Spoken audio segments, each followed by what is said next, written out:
Naru saludare reite fastosire impote o invernarus.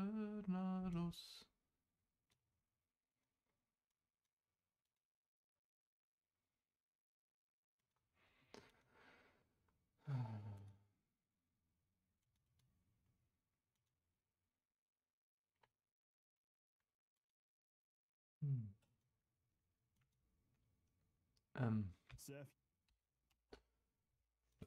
Hey.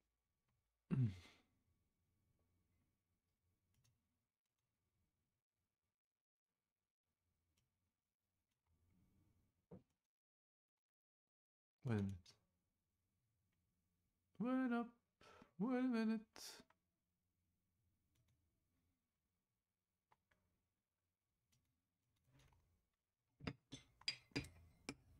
Impossible.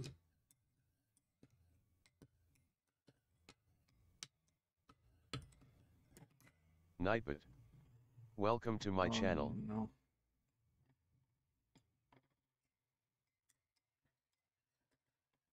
Yes.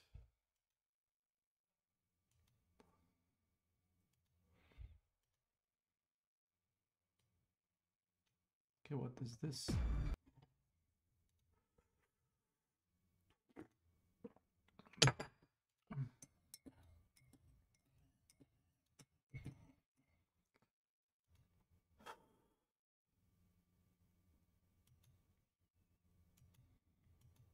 I mean, sure.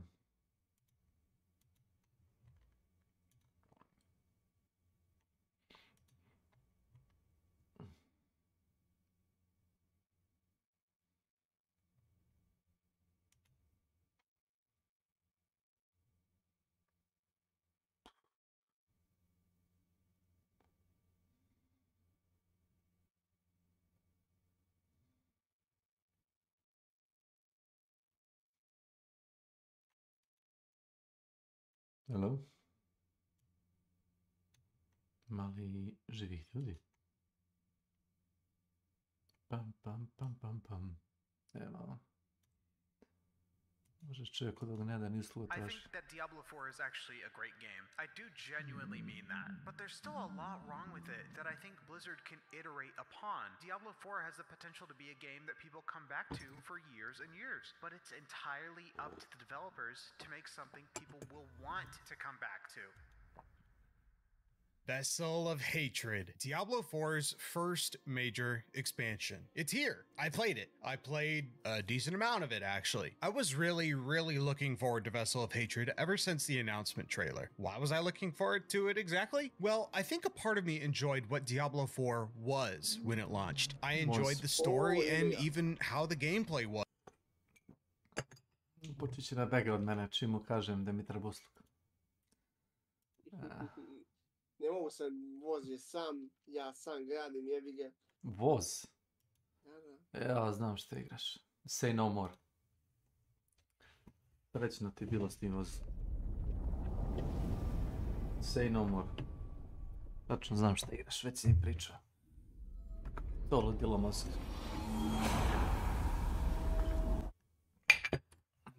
Interesantno, ja mislim. Pa, tako su i nastajali game modovi, od game moda su nastajale pune igre, znaš. Was at launch, even with its issues. I was excited to see what Vessel of Hatred could do to change the game for the better. Counter-Strike je nastao kao Half-Life 2 Deathmatch mod. And help it discover its identity as a game in its own right. The game has really come a long way since its release, and Vessel of Hatred comes with it a literal mountain of changes that make the game almost unrecognizable to what the game was even a few months ago. As I played Vessel of Hatred, my opinions on the expansion waned back and forth massively. I had some great times with the expansion and some absolutely atrocious times with it, honestly, which is not something I expected. But I've come to the conclusion that Vessel of Hatred won't fix Diablo 4. I think that it is a decently crafted expansion, but how it plays and what it adds to the game is simply not enough for me to justify playing it any longer. My investment in the game has all but been killed. If you watched my Diablo 4 video earlier this year, I talked about how Diablo 4 is a bad Diablo game. It's a thing I still stand by, and playing Vessel of Hatred has only cemented what I think about the game. In this video, I'll talk about everything Vessel of Hatred does to alter the experience of Diablo 4, what it does right, what it does wrong, and why Diablo 4 is still the same mess of a game underneath all of the shiny new stuff. Vessel of Hatred won't fix Diablo 4, and I'll explain exactly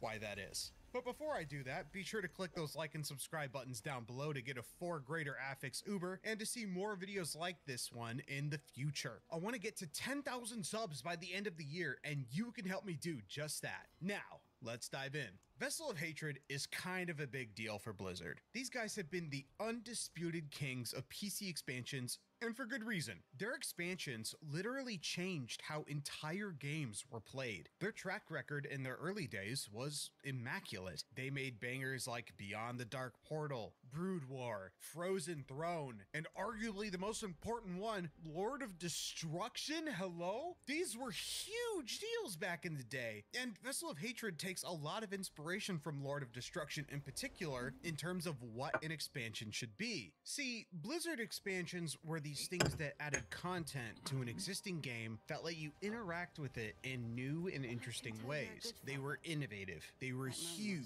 They were basically games in their own right. So there's a lot riding on Vessel of Hatred right out of the gate, but no better place to start off than with the story, which is actually the worst part of the experience. I am a huge fan of the original Diablo 4 story. It's this very tight narrative that does a lot to expand the world and lore of the Diablo universe in a very digestible way. Blizzard games tend to not say much when it comes to their worlds. Much of their world building and narrative is done in external media like books and comics, but Diablo 4 bucks that trend and wants to give the player everything they need to know to understand the story of the game from start to finish, and even rewards longtime fans of the series by giving them cool tidbits about the story from previous games. The player gets to learn about the Order of the Haradrim after the death of Deckard Cain through the character of Lorath, a drunk drifter who's become disillusioned with his role as a Haradrim, as well as Neyrelle, a fangirl of the Haradric Order who comes to learn what it means to be a Haradrim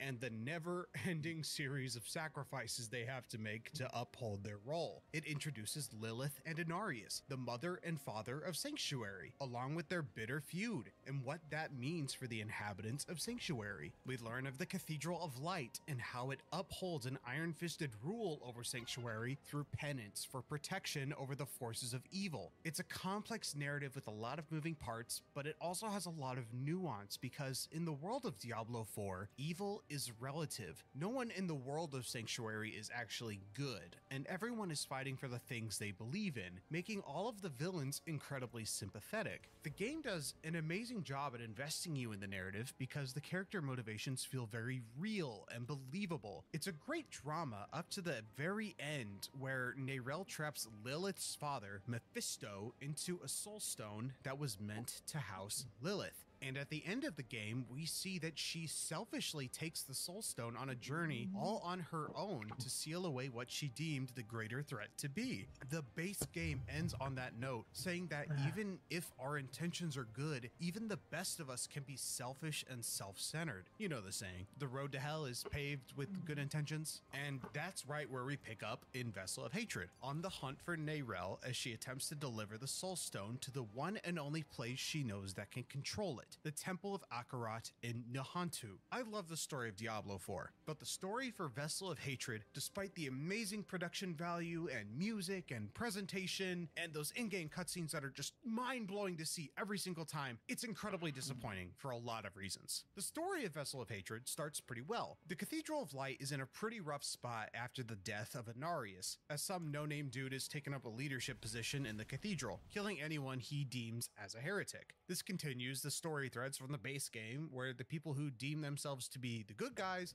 maybe aren't actually that good. This no-name guy will serve as a secondary antagonist in the journey as the player journeys through Sanctuary trying to pick up where Neyrelle has gotten to. Following some leads, the player character finds some of Neyrelle's tracks but is killed by that no-name jobber we saw at the beginning, and the player's corpse is tossed into the river as it floats down to the new region of Nahantu. The player is awoken by a spirit-born elder named Eru. Eru will serve as the quintessential guide through the new region of Nahantu, teaching the player of the world and customs of Akarat, a god of light and purification. Akarat is who Neyrelle is looking for, so chances are whoever Akarat is, Neyrelle will follow, and Eru will lead us there. And this is where a lot of the problems start. We come into the expansion hunting for Neyrelle and spend the majority of the time picking up after the mess she makes in the new area of Nahantu. One would think that the expansion is focused on Neyrelle and her experience with the Soulstone, and how Mephisto comes to corrupt her from within it. And while the player does get some of that, it is not what you'll be seeing for most of the expansion. Instead,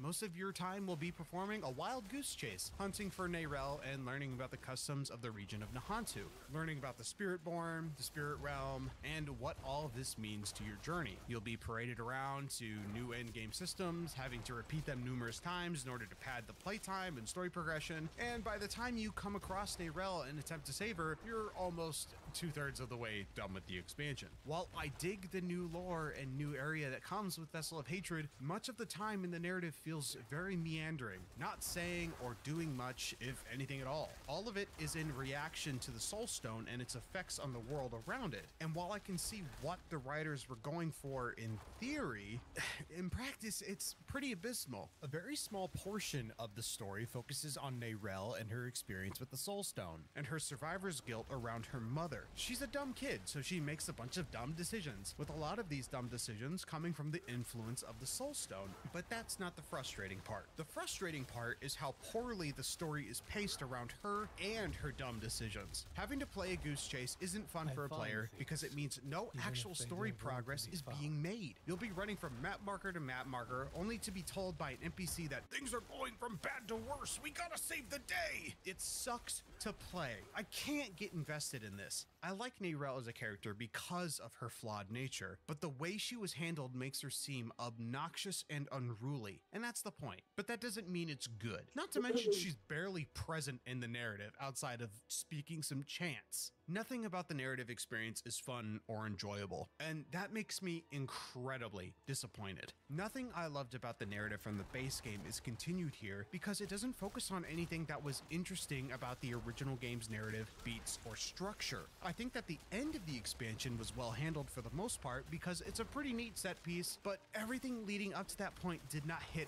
any high notes. It's frustrating, plotting, and doesn't say anything. I guess let me spell it out for you this way. The story of Vessel of Hatred could have been told as a patch story because it basically ended how it started. Mephisto is still a threat, but now he's in the body of a god instead of a soulstone, and it all ends on a stupid cliffhanger that doesn't make me excited for what's to come because, like, why should I care anymore? Was the whole expansion just to get to this cliffhanger? What was the point of any of it? It was just so incredibly mediocre that I really can't stomach any more of it. And I think the reason for that is because, like, where the hell is Lorath during all of this? Lorath was the through line of Diablo 4's narrative, and he is nowhere to be seen here in Vessel of Hatred. This is my biggest gripe with the expansion story because it completely sides him for the entirety of the experience. Lorath was the game's way of giving you a grounded and cynical take on the world of Diablo 4. He knows a lot more than you, and he takes up the traditional role of Deckard Cain in a unique way that people come to expect in a Diablo game. And he's not here to give his thoughts or opinions on the journey.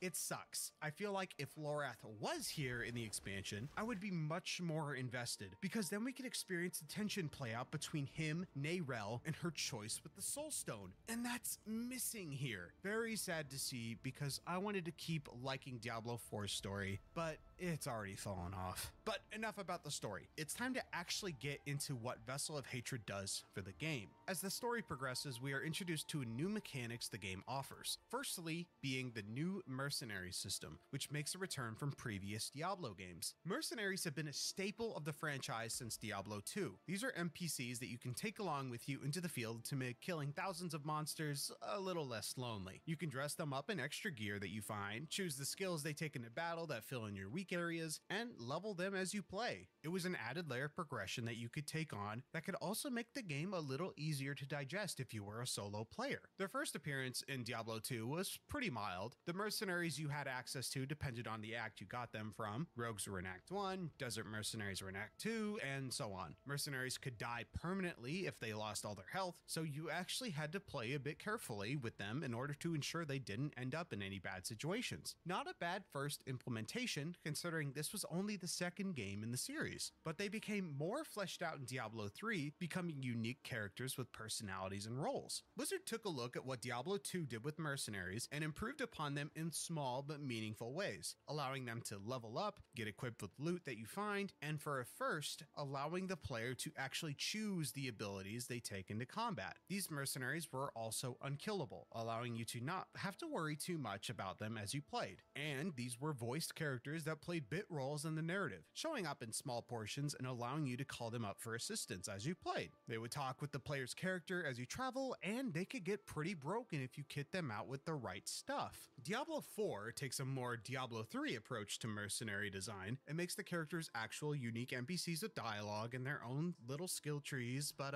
that's where it ends. These characters level up, but not in the traditional sense. You're not leveling an XP bar, but gaining rapport with them instead. You unlock each character's full skill tree after just a few levels of rapport, so you spend the rest of your time leveling a character's rapport just to get some mediocre loot and exclusive currency that you can use only at the mercenary den. You don't get to equip these mercenaries with any loot, so if you are worried about not giving them optimal stuff, then you have that going for you, I guess. Don't think of mercenaries in Diablo 4 as a separate entity that you gear up and change through your adventure like you would in previous games, but an extension of your character that you turn on an ability for then forget about for the rest of your game time. The levels they gain are meaningless because the loot opportunities at the den are nothing compared to what you get from other activities. So if anything, mercenaries in Diablo 4 are just kind of there. They don't add anything to the experience other than 2 more skills that you get on a cooldown. They're not interesting enough characters in their own right either because they don't have any unique story dialogue, so they just kind of sit there on the sidelines not saying anything unique except the same canned voice lines that you've heard 50 times before. I really wanted these companions to serve as a secondary party member, but they're kind of just there with you,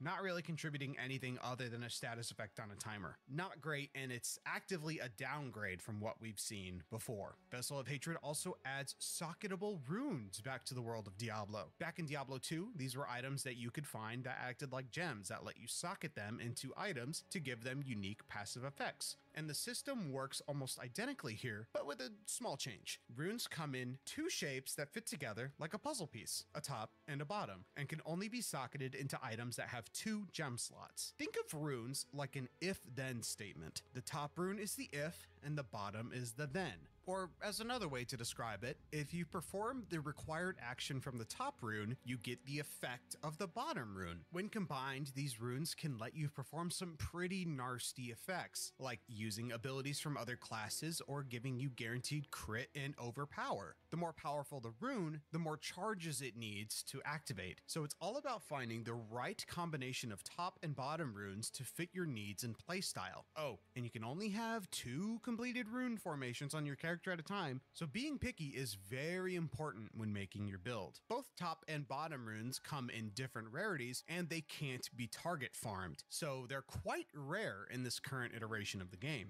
There are some runes that are just outright better than others, however. The higher rarity runes have easier if statements that grant more charge for the bottom rune, allowing you to activate the bottom runes more frequently. It's overall a pretty okay system that can easily be expanded upon over time, and I'm excited to see what wacky effects these can do in the future. The Undercity is a new endgame activity added in Vessel of Hatred that allows you to rush through a timed gauntlet with the promise of targeted loot that you can specify before entering. You sacrifice a totem that gives you what you want to farm, be it runes, materials, uniques, etc, etc. Then you have the option to spend some material or gold to target certain affixes or loot for a specific equipment slot. When you enter the Undercity proper, you have a timer that ticks down after you leave the starting bubble, but you can get more time by killing certain marked enemies on the minimap that have a timer on them. And in order to get the most loot, you'll be required to fill up this little bar to level 4 by killing enemies and collecting their soul essence. It's a pretty easy activity if you're kitted out appropriately for the difficulty level you're on, and it's a great way to target farm a specific equipment slot in case your RNG hasn't been giving you the best results. Overall, it's okay.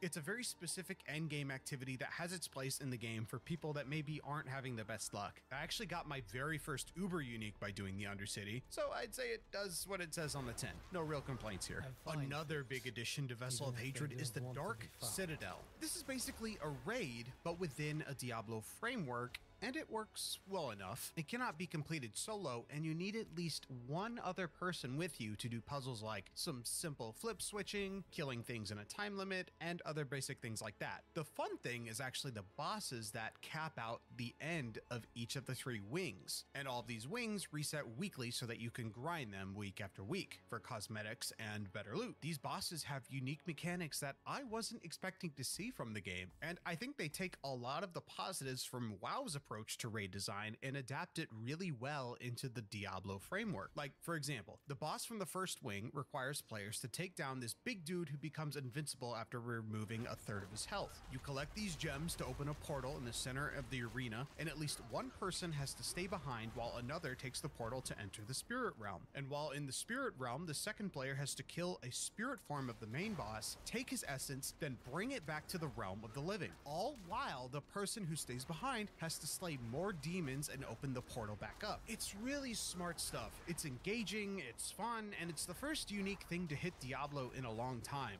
Problem is, I don't know how many people want to do a raid in an ARPG. Isn't it kind of antithetical to the whole gameplay style? An ARPG sees you and maybe 1 or 2 other people just plowing through monsters, getting better loot, and playing a numbers game. The raid is entirely optional, but it does have unique cosmetics and mounts locked behind it, so it's there if you want to do it. It's a genuinely good add to the game that does something unique, but I have a feeling not many people will engage with it because it doesn't really fit the gameplay flow that the game has established for itself. And good luck finding a party if you play anything other than Spiritborn, because Spiritborn is so fucking broken at release, it's kind of amazing, and no one wants to play with anything that's not a Spiritborn. And speaking of Spiritborn, let's talk about it. It's the brand new character class added to Diablo 4. This class is the big addition to the game. It's on the cover art. The whole expansion is themed around the Spiritborn. This is the dude. If anything, this is the reason you buy Vessel of Hatred, just to see how juiced he is. Spiritborn plays very similarly to how the monk played in Diablo 3, a class that relies heavily on melee damage and has the ability to snap to targets in order to dish out hard-hitting 3-hit combos and crazy AoE abilities. As you level your Spiritborn, you choose abilities from one of 4 animal spirits that all offer different benefits. The eagle does a crazy amount of vulnerable and crit damage, the gorilla is your go-to for survivability, the leopard lets you hit faster and deal more damage as you build up ferocity, and the centipede is your poison dot spec. Each one offers something different to your character, and in order to maximize your effectiveness in combat, you'll be pulling abilities from all 4 animals in order to deal some absurd damage. And when I say absurd, I mean it. Spiritborn is by far and away the best playing and highest damage class in the game. It's not even close. A lot of this has to do with how they are able to snap to enemies from such a far distance, along with their insane mobility and damage capabilities. And when they're attacking, they are capable of doing quadrillions of damage in single attacks. Yes, the quadrillion is the result of a bug, but no one class in the game should be capable of doing so much damage. What that means is that every other class in the game is now considered old news. If you're not capable of dealing anything close to that, the game feels substantially less fun to play. Like, try going back to a barb or necro after playing Spiritborn. You're going to feel sluggish and wimpy compared to it, and that's by design. Blizzard juices up the new class class to make it desirable. It hits and moves like a freight train. Why would you want to play anything else after that? Sure, Spiritborn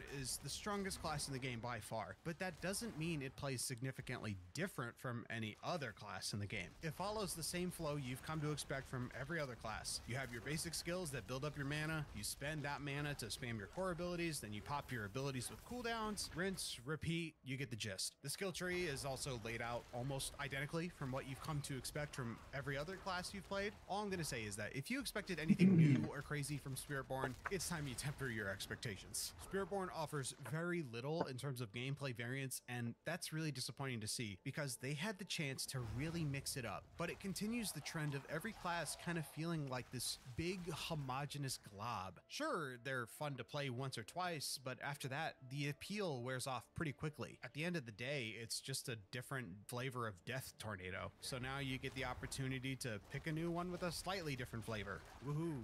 I don't have a lot to say about Spiritborn because there honestly isn't really a whole lot to talk about. It's just more of the same. You know what it'll play like. It plays like every other class you've played in the game. It's nothing new, it's nothing special, and that sucks. Okay, so, man, I feel like I've been really rough on Vessel of Hatred. It has a lot of really great ideas, from the runes to the Spiritborn and the raid, but none of it really hits. It just feels like content for content's sake. It's all kind of just there.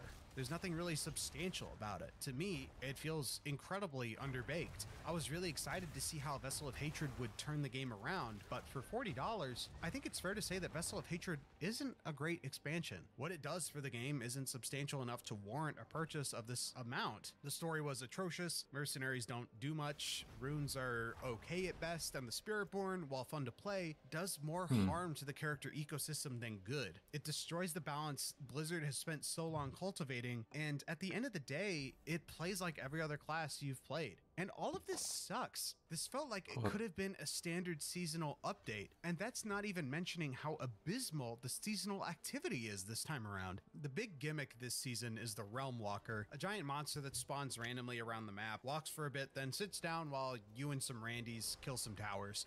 And once the towers are dead, you can kill the Realm Walker to spawn a portal on its back. You go in the portal, then choose another portal to target farm certain things you want. It can be more weapons, more gold, or more crafting materials that you already have too much of, so it doesn't really even register as a choice. Let's be real, this event sucks. It's really boring. When it spawns, it will walk to its destination over the course of a few minutes, and you just kill mobs on the way there because there has to be something to do while it walks. You slay these bigger demons to lower its health a little bit before it hits its destination, but its health pool is so low on its own that killing these bigger demons is pretty negligible. And the rewards you get from the event just plain suck. There's no reason to do it other than to get the opals at the end, which give you boosted drops for the opal of your choice. At a certain point, I had to weigh my time in deciding what I wanted to do in the game, and doing this seasonal event was nowhere near the top of my list at any point. I only did it out of boredom, and that's not how you should design your seasonal activity. It should be part of the reason you log in every day to slay thousands of demons,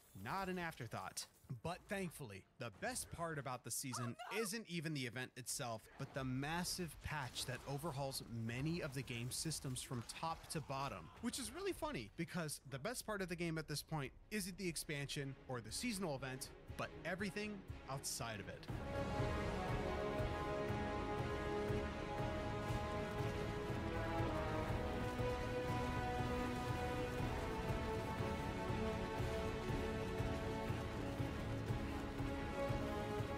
See, when Diablo 4 launched in 1.0, it was in a pretty rough spot when it came to progression. Leveling was glacial, it didn't really have any endgame activities to speak of, and the loot was mediocre, to put it mildly. And there are so many small but meaningful changes Diablo 4 has made since then in terms of loot, gems, materials, boss grinding, dungeon generation, and so much more small little things that would only make this script bigger than it already is. is. But I would argue that the biggest change the game received was the introduction of Loot 2.0 back in Season 4. This changed how loot was generated. It lowered the amount of garbage situational affixes and introduced the Masterwork system, greater affixes, and the Pit, a random dungeon generation system that you would delve into to get resources to feed the Masterwork system. It creates this brilliant feedback loop that saw you grind for loot that you liked with preferably greater affixes, delve into a pit to get crafting materials, then Masterwork the item you found to make it slightly stronger with every level invested. And that system has been improved upon even further here in Vessel of Hatred, but just slightly. Loot generation has been simplified yet again, making it more obvious when you find a good piece of loot. Endgame gear caps out at 2 item levels, 750 and 800. 750 gear will always be a standard piece of loot, but still something you can work with. 800 level gear is now the best loot in the game you can find, as it always spawns as an ancestral tier item with at least 1 greater affix. But its spawn rate has been greatly reduced as a result. It makes the active loot acquisition simpler, and it works to the game's benefit. With the 800 level loot becoming so rare and valuable, it finally becomes something to grind for again. It's actually a huge moment when you get that piece of ancestral gear drop, because it could be the one item you're looking for. Getting 1 greater affix on an item is huge. Getting 3 greater affixes on an item spawn is even bigger than huge, and that's a great feeling. Loot has been simplified as a necessity to accommodate the new endgame grind system, but in order to talk about the endgame, I need to talk about how difficulty has changed. With Vessel of Hatred, difficulty has been reworked entirely. Enemies in the 1.0 release always scaled to your level, making the inclusion of enemy level in an open world game kind of redundant unless you were playing on higher difficulties, which just made their levels go higher based on the activity you were doing. So they removed enemy levels entirely. Enemy health and damage is now dictated entirely by your chosen difficulty, starting at normal and going all the way up to Torment 4. Each tier gets progressively more difficult, but dynamic scaling is all but gone now. Each tier you progress, enemies will get a flat increase in damage and health, requiring you to make sure your gear, skills, and Paragon board are all up to snuff. And the higher you climb in difficulty, the better your chances are at getting rarer loot. Difficulty tiers are no longer locked behind capstone dungeons, but instead they're set to tiers in the pit that serve as an actual DPS check before you can progress into higher difficulty tiers. A change in difficulty also comes with it a change in how leveling works. No longer are you working towards level 100 as a level cap, now the level cap is 60. And after that, you're dumped straight into the Paragon system like you were previously, but with a twist. The experience curve is roughly the same, with higher levels being more difficult to get levels in, but the way it's presented is much better overall and makes you feel like you're still making progress. And that progress carries over to all of your alts for that season as well. So if you put a lot of time into one character and get them to Paragon level 200, you can get access to those 200 Paragon levels on any alt as well. When you hit that level cap of 60, it's basically free reign to start your endgame journey. And hoo boy, does Diablo 4 have an endgame loop that'll knock your socks off. Endgame in Vessel of Hatred is nothing like it used to be in 1.0. You're not grinding nightmare dungeons to level up runes to run Duriel anymore. The endgame feedback loop has been expanded into 4 activities: delving into pits, grinding infernal hordes, which makes a return from season 5, completing nightmare dungeons, and doing undercity runs. These 4 systems all offer something unique that you need in order to get stronger. Nightmare dungeons give you Obdicite, which you use to masterwork your gear. Completing pits lets you level up your runes, which are now a random roll system to level them up, and they can now be leveled up to 100. The higher the pit level, the more successful your rolls to level them up will be. And clearing infernal hordes gives you a frankly absurd amount of XP used for leveling up your Paragon boards, which now give you access to 300 levels per season. These infernal hordes also give you access to Obdicite, so you don't just have to farm nightmare dungeons to get it. And with the Undercity, you are finally given the option to target farm certain loot with certain affixes, saving you precious time on your seasonal journey. So the way you play Diablo 4 is very different from how it used to be. It's faster, it hits harder, it's more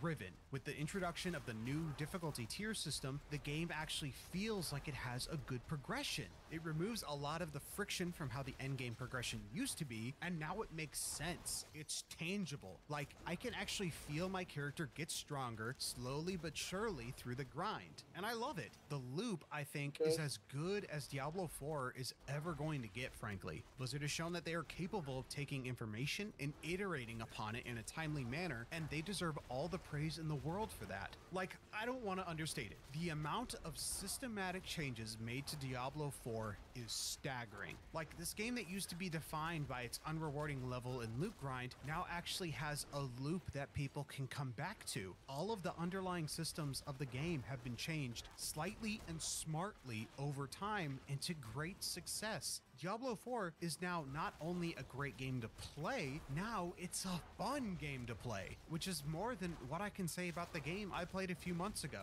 To me, it feels like Blizzard has finally made Diablo 4 a game that can stand on its own in a crowded sea of live service games that is constantly begging for your time. It's an ARPG that engages you in ways few others can with its great feeling gameplay and feedback loop that keeps you coming back for more and more. But I still have reservations about the game that are important to bring up. Yes, Diablo 4 has made some amazing advancements over these past few months, especially with this most recent update that overhauls just about everything about the game. But I want to talk about the leveling experience for a moment. Now that the level 1 to 100 system is gone and I've spent some time with the new and improved system, it's still not perfect. The early game, getting a character from level 1 to 60 is just as bad as it used to be, honestly. And the game seemed to have a difficult time knowing where to put me difficulty-wise. By the time I was level 40, my Spiritborn was having some kind of midlife crisis, clearing dungeons and content. I couldn't do nearly as much damage as my buddy, who was plowing through content with a snap of a finger and a spring in his step. Not me. I was fighting for my goddamn life and had to figure out what the hell I was doing wrong until I hit level 60. By the time I reached level 60, I think I had stuff figured out, but shit, man, I still haven't the faintest idea what was going on in that middle point. It said I could do the content at a certain difficulty level, but the damage coming out of my character and the damage he received told a different story altogether. Getting a character from level 1 to level 200 Paragon took me roughly 58 hours to do, with the story eating up just about 8 or so of those 58 hours. The majority of time I spent with the game was spent in the endgame, grinding the same activities for tens of hours at a time, going from pit to nightmare dungeon to infernal horde to pit again, then undercity to nightmare dungeon to infernal horde, and on ad nauseum.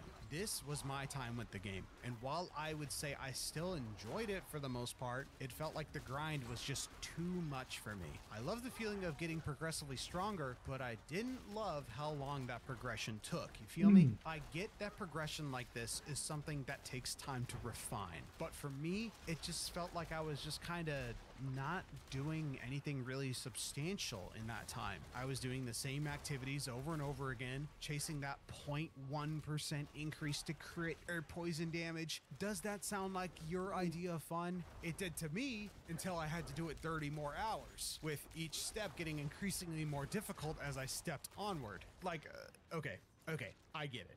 It's an ARPG. They're grindy. Yell at the guy that says an ARPG is too grindy in the comment section. I see the irony. But like, isn't Diablo 4 supposed to be an ARPG for more casual players? Like, seriously, ask yourself that question. Is a 60-hour grind for an average player unreasonable? Diablo 4 is a live service game, so its seasons need to be reasonably paced and fulfilling. Does a 60-hour grind every season sound enticing to you? I think it can be, to an extent. Like, I can do this maybe 1 or 2 times, but once every 3 months? Hell no, man. I've got other games to play. I can't commit so much time to one character that's going to be thrown away after the season is over. Why would I also spend so much of my time getting this character to a higher difficulty level if all they're gonna give me is just more loot? Now, let me preface this by saying I really like the new difficulty system. I do. But the last 2 torment tiers feel way more difficult than what came before. When I completed the pit floor that unlocks torment level 3, I didn't actually feel ready when I got to that tier. I'll tell you that. It felt like a fluke. Enemies just got spongier and chunked my health for massive damage. I wouldn't feel as bearish on the difficulty tiers as I do if the gear was actually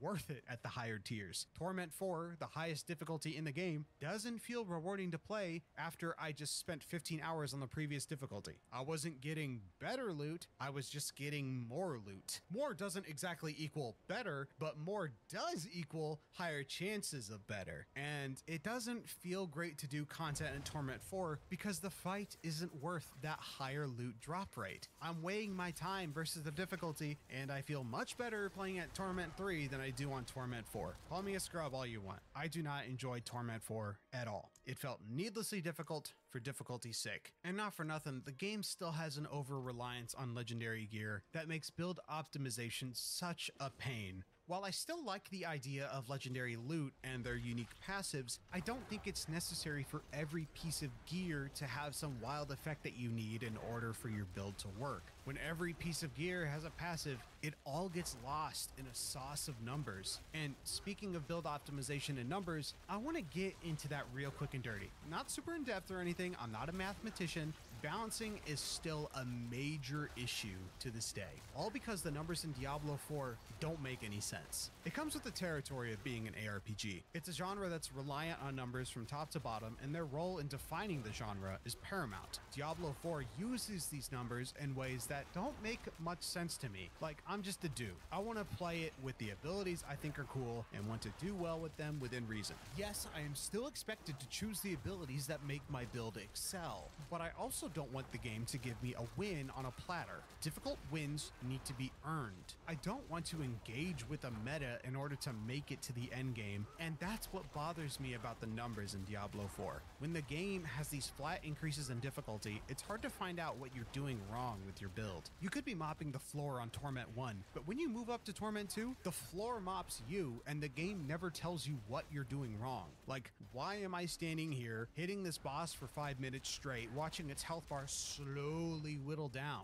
This isn't fun, this isn't engaging, this is just the math not mathing. I clearly shouldn't be here fighting this dude, so why am I? This isn't even mentioning the whole balancing fiasco when it comes to Spiritborn. Like I mentioned earlier, Spiritborn is just absolutely busted. Every class plays and performs much worse by comparison, and that sucks. I shouldn't inherently have a better chance at higher difficulties if I paid $40 for a brand new class. That just doesn't seem right. I shouldn't be able to deal this much damage with one class and one build. Why is it so hard to make every class a viable option? Wasn't that the whole point of the nerfs at the beginning of the game's life? To make classes more viable? I don't know. It just doesn't sit right with me to have trouble with content, then have some rando with a quill volley build walk up and destroy everything you're looking at. The game sorely needs a system that helps the player find the weak spot in their builds. Almost like a testing area, an area that puts you through your paces, finds what your character excels at, like base damage or defense, but can also find what it's lacking. It could be you lack chances for vulnerability, overpower, critical hits, lucky hits, etc.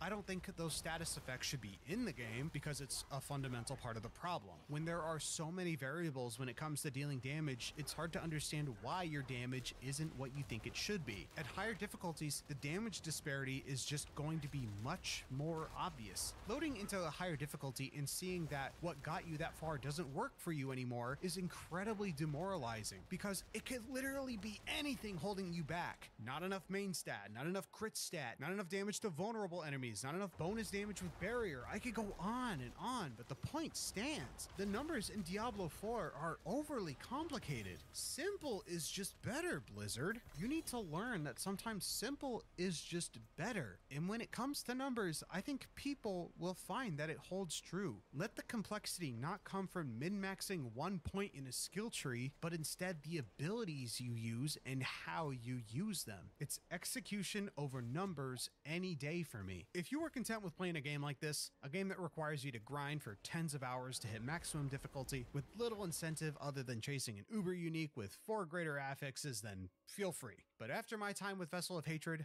I think I'm good for a while. I get what the game is trying to do. It has established a flowchart progression system that actually makes you feel like you're doing something meaningful with every pit cleared, every masterwork level gained, and every paragon point allocated. It's a series of slow but meaningful progress as long as you understand the numbers game underneath. I can see the appeal. but this appeal isn't for me anymore. Earlier in the video, I said that Vessel of Hatred won't fix Diablo 4. That's because Vessel of Hatred wasn't made to fix Diablo 4, but instead as a way to continue milking money out of its player base. The expansion model isn't in service of making the game better like how Blizzard used to do it. It's only to ensure that players stay invested in the world and gameplay. It's a way for Blizzard to keep giving players content in accessible ways for a discounted price. It's an approach to expansion creation that has been taken almost wholesale from their work on World of Warcraft, a game that thrives on its never-ending progression loop. The expansion doesn't give you the promise of better content, but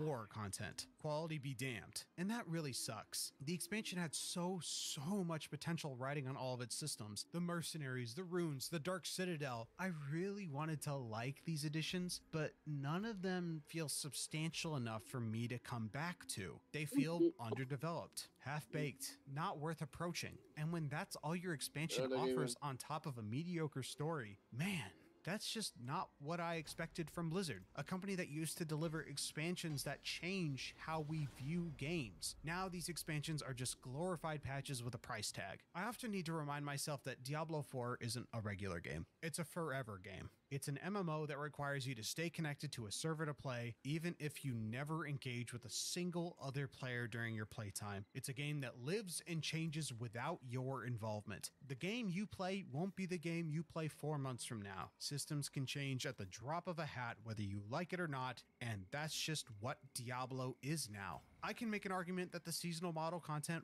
works for Diablo 4. If you take a step back and look at the changes made to the game since release, I would like to think that the changes have been generally well received, and we've got some great new additions to the game because of it. We've gotten gear, bosses, aspects, endgame activities, and more.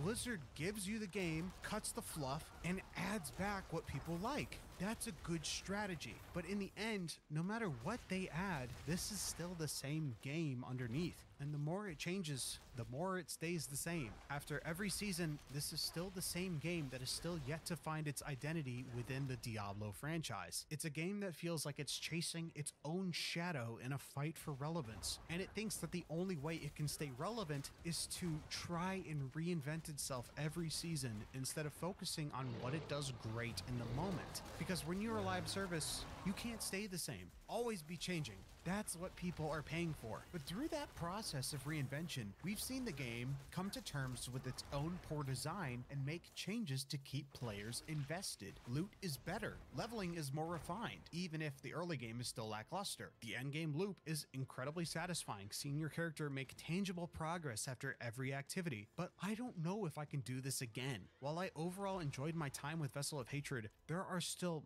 many underlying issues that I just can't shake. The story has lost all investment from me because nothing happens in it. Please. The gameplay does a poor job explaining your damage potential, and if you're not using a guide, good luck making it into deeper pits. The game gives you direction, but you just sit there grinding the same activities an unending series of times with bigger and bigger numbers. And if you are comfortable with doing that, great. Have at it, champ. I still hate the overworld map and the MMO nature of the game because it doesn't add anything to the overall experience. I still dislike the over-reliance on legendaries. The status effects just make the combat needlessly complex, adding too many variables in a haphazard attempt to add depth to a system that doesn't need it. Despite everything, Diablo 4 still intrigues me a great deal because of how willing it is to change while staying committed to some more fundamental problems. I will continue to play Diablo 4 in the future, and I will continue to document how the game changes through the times, but I just don't have the time or motivation to do this endless grind again and again with every new season. Vessel of Hatred was the game's chance to prove it had something new to show, that it could change Diablo 4, but a broken class, runes, mercenaries, an albeit pretty good raid, and a poor excuse for a story. Nah, man, I just can't anymore. This isn't enough to justify $40.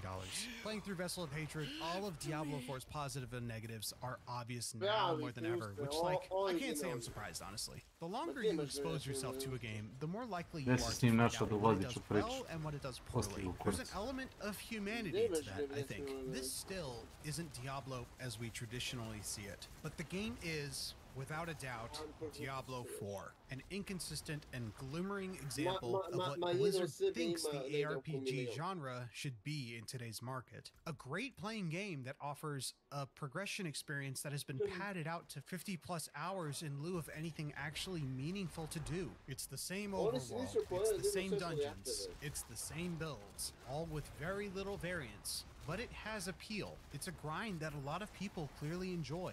And I'm happy for the people that enjoy it like that. No art is perfect, and Diablo 4 is far from perfect. But I can see the love and care that goes into the game. Blizzard has been working tirelessly to make the game they want it to be, and more power to them, honestly. It's still doing exceedingly well and has years worth of content in the bank. It will always have its good seasons and bad seasons, and I think it's important to recognize that. It's important to recognize that the people working on the game have delivered consistently on making the game better, little by little, shaping it, molding it into something to be proud of. Nothing is ever perfect the first time, but it will get better as they continue to chip away at it, making it the game they want it to be. That's what defines Diablo 4. It's not the name, but the people behind it. And I'm thankful these people keep working on the game to make it the best damn game it can be. That's what makes Diablo 4 the game it is, warts and all. But that's just what I think about Vessel of Hatred and Diablo 4. Let me know what you think about the expansion down in the comment section below.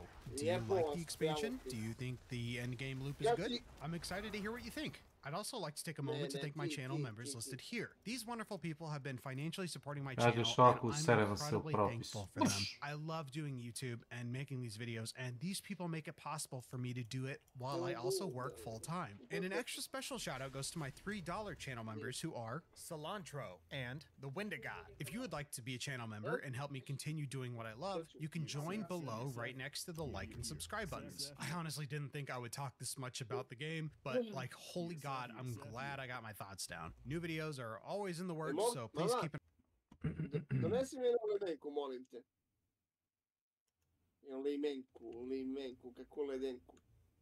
Hey everybody, it's Rob here. Diablo 4 is getting a big update today. We have the campfire chat later in a few hours from now. And I want to make this video here and quickly talk about what I'm expecting, but also what I'm hoping is changing for the mid-season updates here in Diablo 4, because a lot of players have already quit the game and more are quitting. In fact, the player retention looks a bit worse than in previous seasons. Like if I'm looking here at the graph, we can talk about some more details here. Like this has been the Vessel of Hatred expansion, so the bump has not been as big, and we also see that the player numbers are dropping pretty drastically also here on Steam. So I have a list here of what I think is going to come, or what is going to be discussed, and also what I hope they change. So the first thing, and many people have talked about it, it's not the elephant in the room, but it's very important, regarding ancestral items. So people have not a good chance to upgrade their aspect, or to get, like, you know, the highest roll on their aspect, and I think there needs to be some way to address this. I like it, there's an item hunt on these aspects, but getting like, you know, a fully like fledged out max roll on these aspects is extremely hard. And I think they could realistically, we could see either like an increase in the numbers of drops of ancestrals to make it easier to get the aspects, or maybe even additional ways to target farm it. And one way could be the Undercity, for example. Like, you know, we have these tributes here, and you have these, like, for example, passive ranks. So what if we could just pay, I don't know, like 200 million gold or whatever material to target farm guaranteed ancestral legendary items or something? Like, you know, pay some volume here to make it a bit easier. Like, I've been playing Barb now for quite some time, and look at this. This is my weapon, not like a 56 aspect. I have elements here at the 34. You know, I have a perfect leap aspect, but there's like a ton of aspects that I'm missing here. Look, my bolts chieftain, especially on ring aspects, like it's like almost impossible to get a perfect bolt chieftain unless you're trading. And right now there are so many trading scams and dupes and stuff going on. I would be very careful. So this would be cool to see, and this has been a pain point of many people, guys. Like ancestral items and some better way to target farm or get aspects. Next big thing here, I think, is bug fixes. Obviously, we're also going to be talking about class balance in a second, but I think bug fixes to some degree is equally important because it also fills into the class balance a lot. So first of all, as you know guys, there is a ton of dupes on the market. There is multiple duplication methods. We've had dupes every season. This season is no exception. This season is in fact the worst season in terms of dupe we ever had because they just are not fixing it. And the market is flooded with duped items. I have a video here where items disappearing, and you've seen it in the market as well. If you are trading items, my friends, be careful. Don't trade perfect items with strangers. There's a good chance you're going to get scammed, you're going to lose your gold, you're going to lose the item that you're trading. So these dupes, they really have to be fixed at some point. And I'm really hoping that today they're going to discuss or at least shine some light on what their plans are with all this duplication stuff. And then there is also a big masterwork exploit that you see here. People are able to masterwork their items well beyond the normal limit. I was actually like sad to not see like hot fixes for this or something, because this is just ruining the economy. It's also ruining like I mean, it's not a competitive game, but it's ruining the competitive spirit, because it just feels like people are cheating, especially like, you know, on some of the community leaderboards, like all the top slots basically just all abuse this masterworking exploit. That like you can't basically like do it randomly. It's like it only happens if you follow a certain steps, and the people are masterworking here their gear like well beyond normal limits. Like you can see this here, 18 resolve stacks and stuff, and it's just like unfair. And I think more and more people are also like doing this. Like I know a few people that just say like fuck it, you know, if you can't beat them, join them.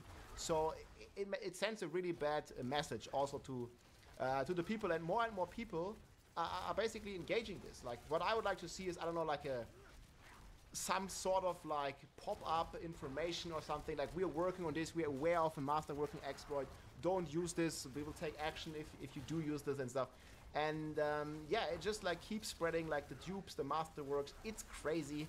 And then there's also another exploit here. I made a full list actually of all the bugs that people use at the moment, and I think not every bug of this is like as bad as the duping, for example, right? But there's just like a ton of bugs here, like for example the movement speed that can be perma snapshotted to be at 200% movement speed. Like some of these, yes, are gonna be a niche problem, but I think the dupes and also the masterwork exploits are like went way beyond being a niche problem, and they need some sort of addressing like on these kind of bugs. And then we also still have this Undercity bug. So if you are playing the Undercity, you might have noticed this, like you're putting in your tributes and then it just not gives you any materials. Like they said they fixed this in some patches, but they really didn't. Like it keeps happening, and it's happened to me yesterday, the last time. Like you put in the refinement key, you have the masterwork material, and then you do not get any rewards from those keys. Like it feels really bad, especially if you're using the unique one or something.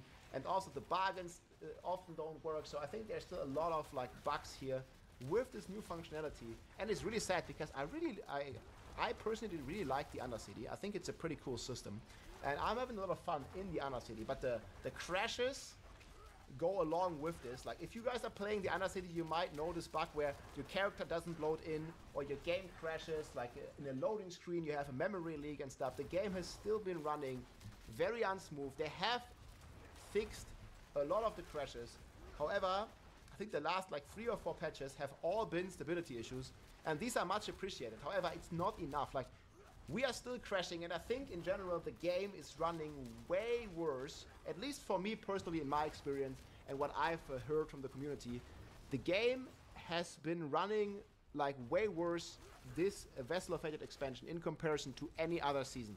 I had the most amount of crashes by far.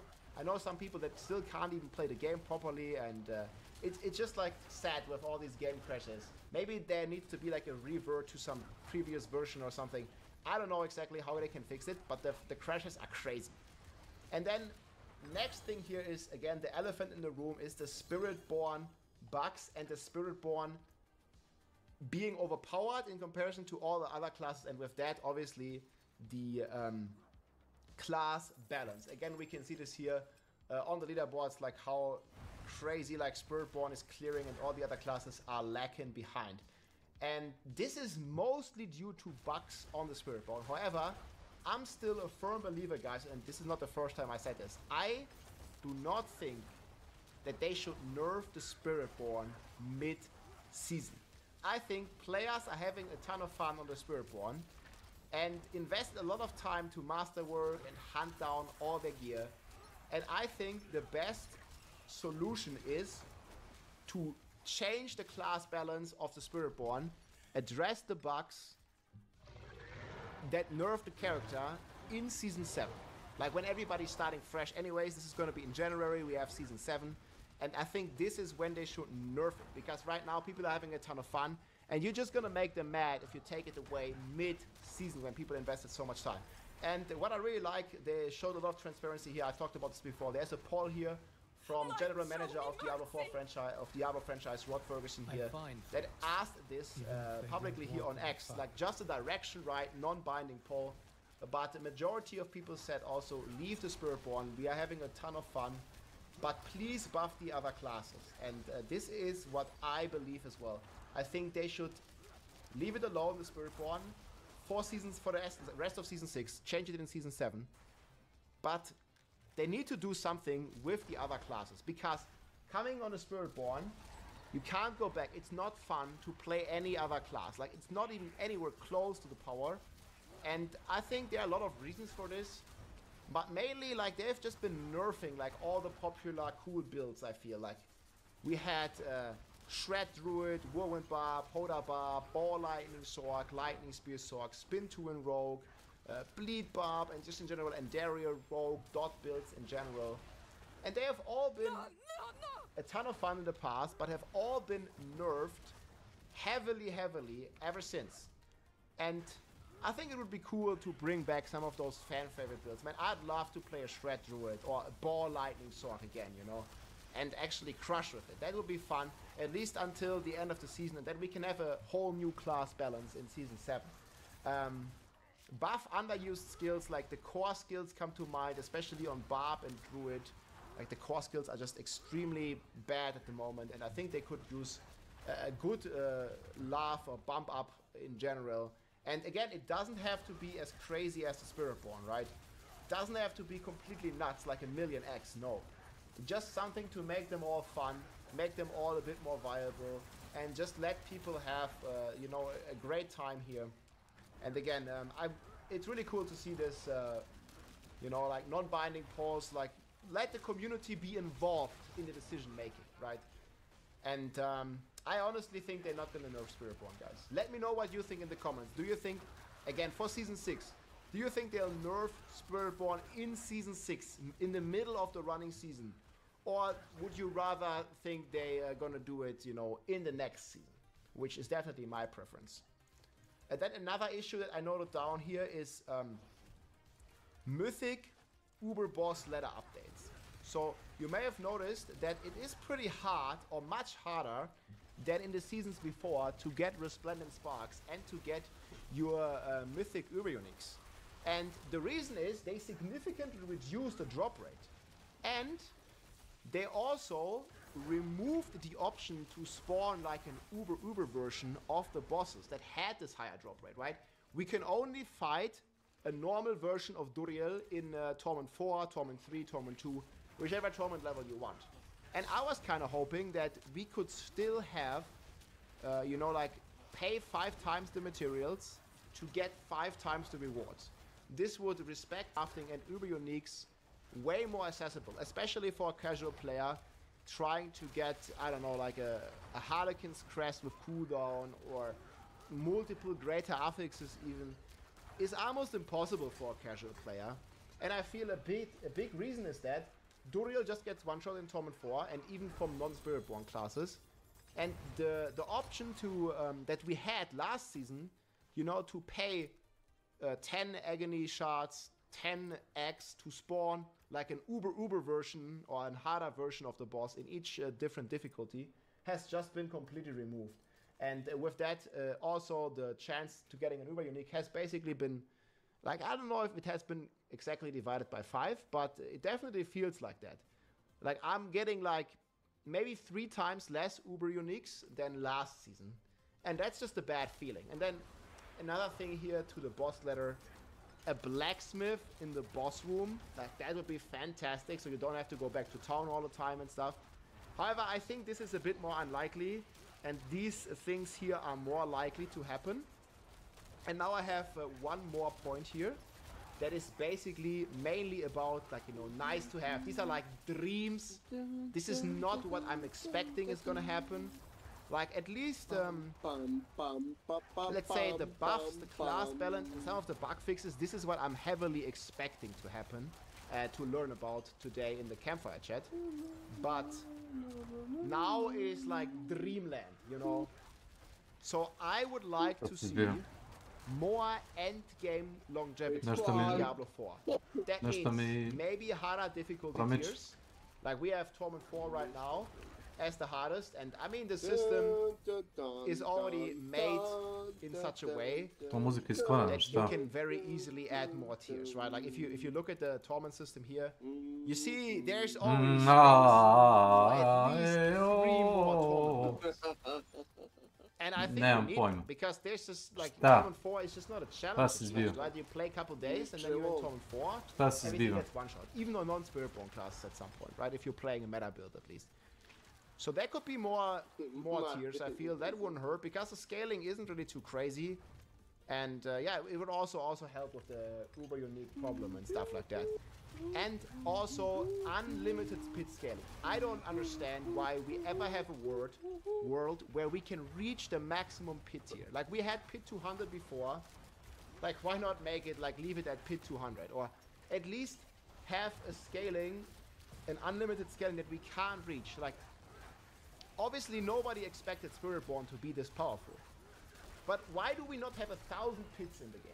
Like, why can't we just have 1,000 pit levels, and then instead of, like, speedrunning the hardest content, and I get it, in Diablo 3 it was like a technical limitation or something, but here, like, we could just have infinite pit levels, like, I don't know, like, go up to 1,000, and then maybe we can play, like, you know, 120, and Spiritborn right now is playing, like, in 170 or something. But still, like, it would be way more interesting to have, like, a real, like, leaderboard push.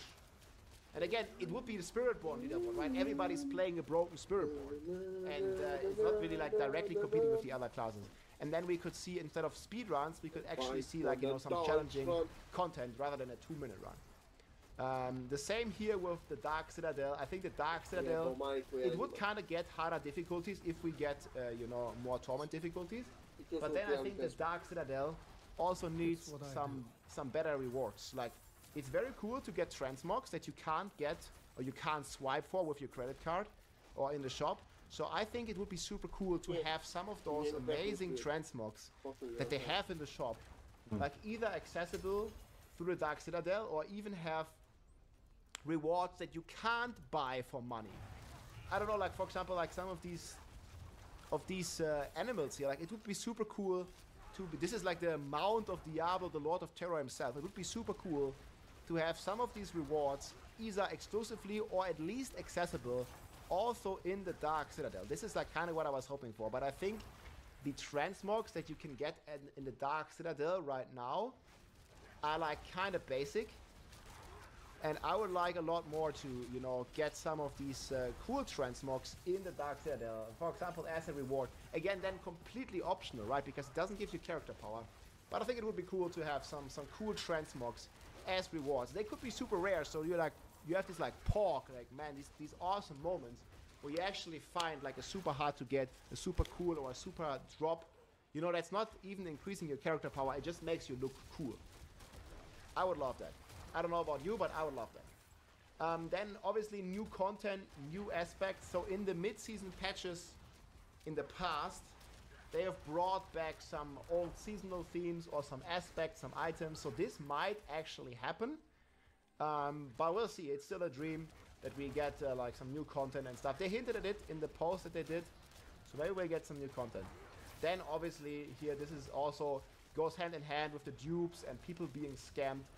An auction house or a safe way to trade items without getting scammed or encountering duplication exploits and duplicated items and losing your items or losing your gold. You know, the dupe situation in Diablo has always been bad, but it has never been as bad as it is today, because they basically took it to a next level where they are also scamming other people, and the RMT stuff is going crazy because the gold caps and stuff. Like there's a lot of problems with the trading right now, and I think a good and safe way for the players would be to have some sort of marketplace. Like, I'm not saying a real money auction house, I'm just saying like a basic marketplace where supply and demand can meet and be traded in a safe and secure manner, rather than people like, you know, buying cash or scamming other people, selling duplication items and stuff like that.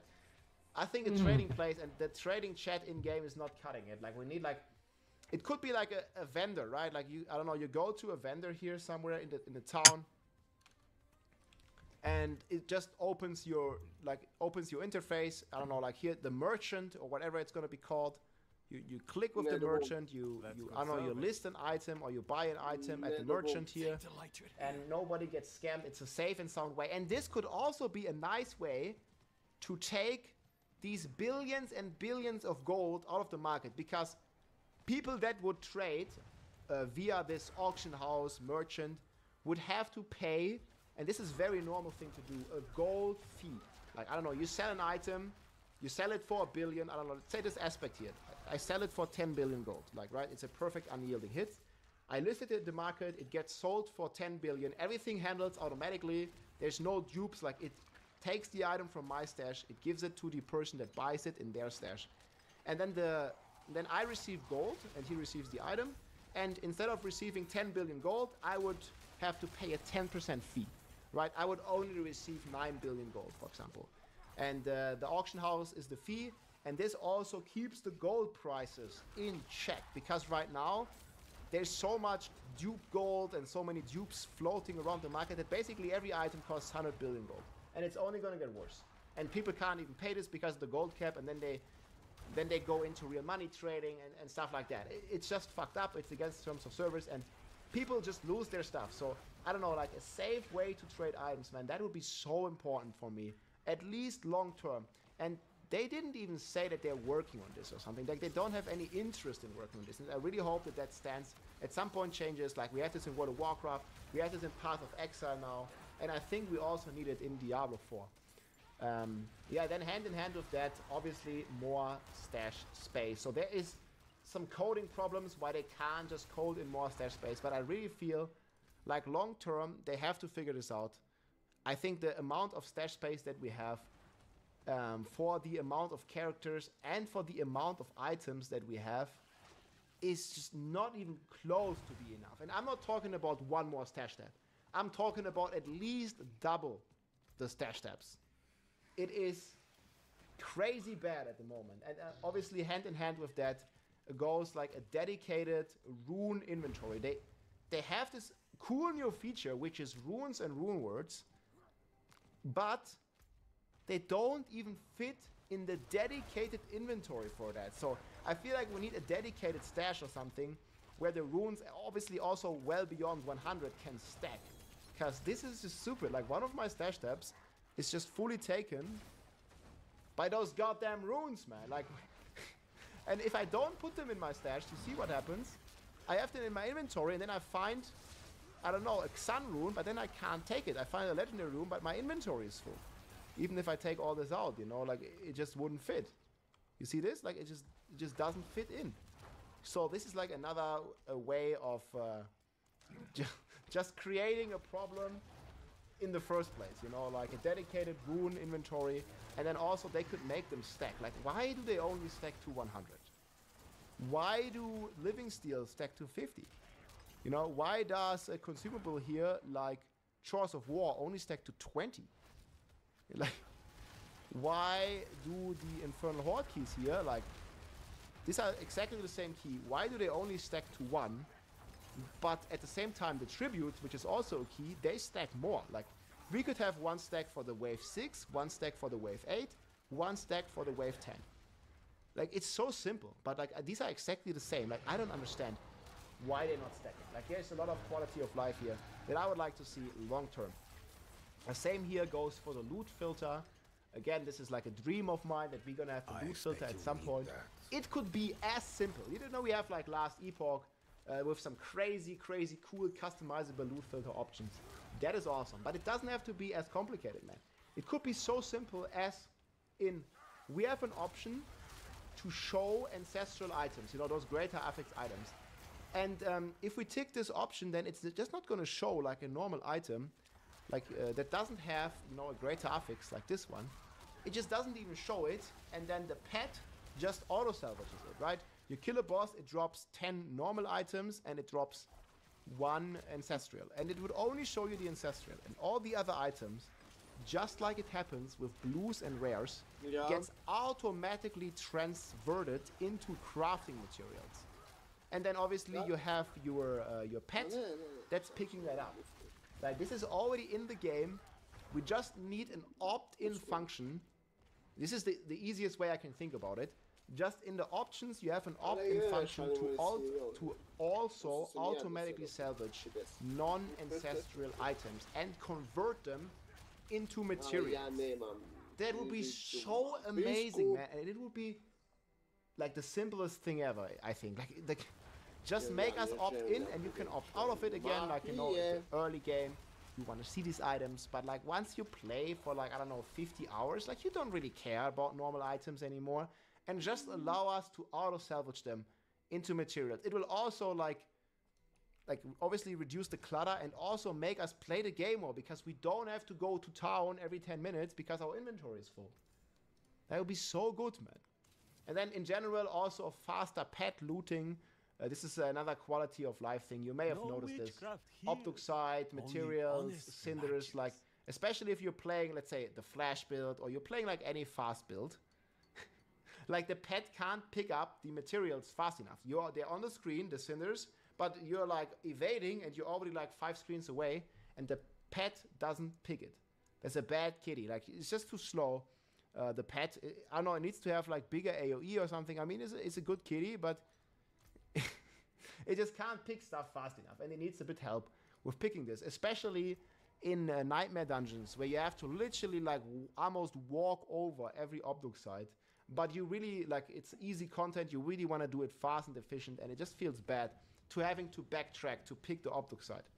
Then last but not least, obviously, guys, an armory, a loadout to save our build. So just take a snapshot of your build and save it into this armory, similar to like we had it in Diablo 3.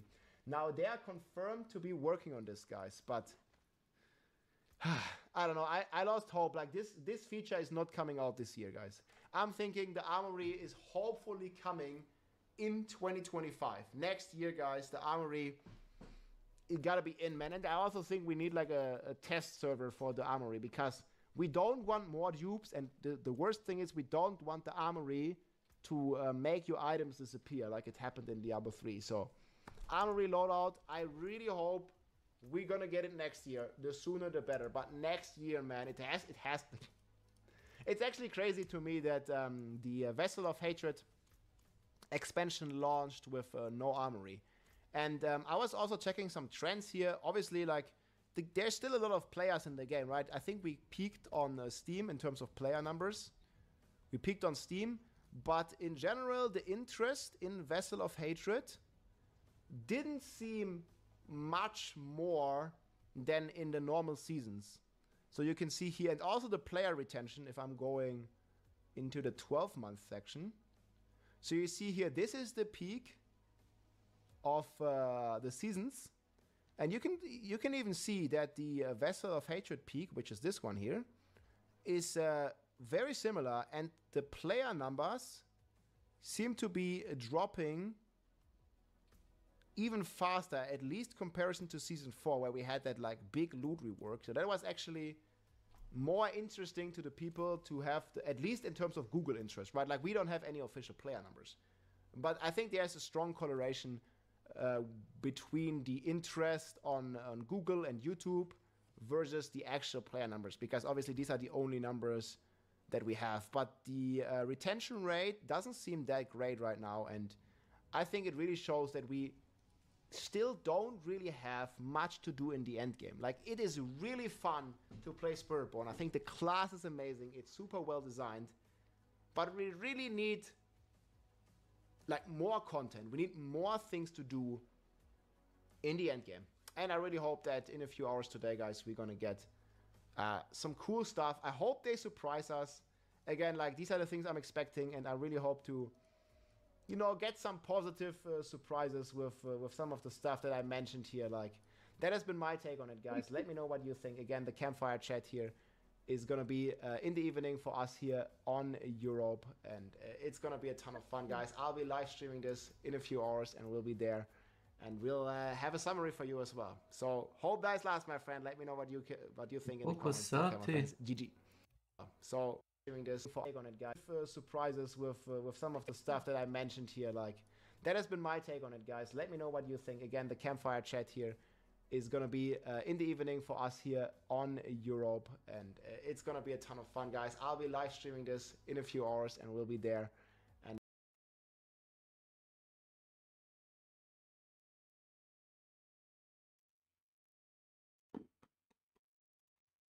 Seth, here.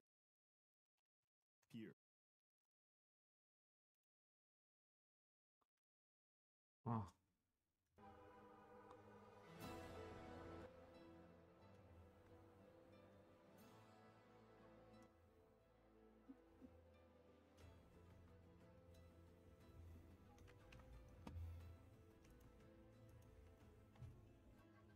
Seth, here.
This me.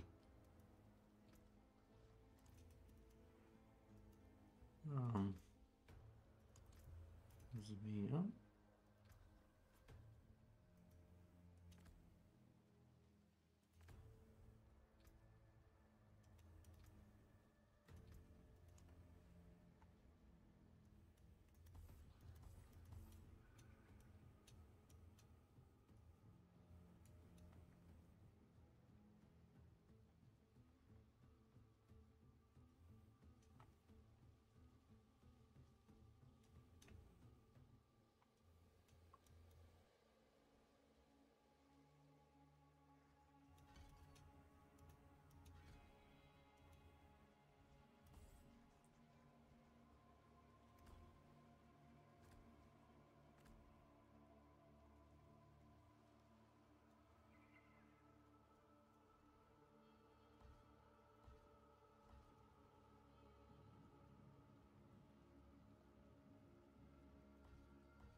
Mary, Father's blinding light.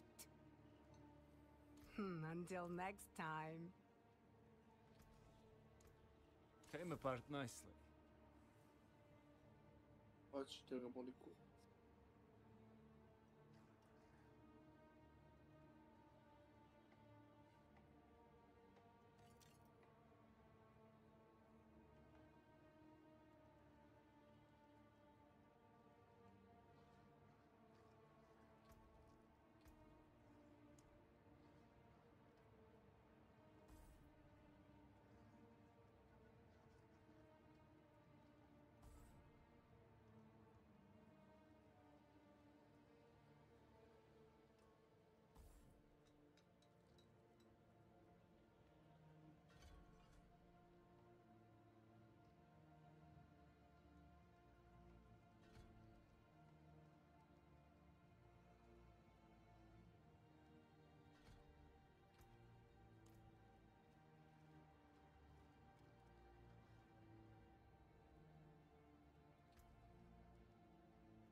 Yo.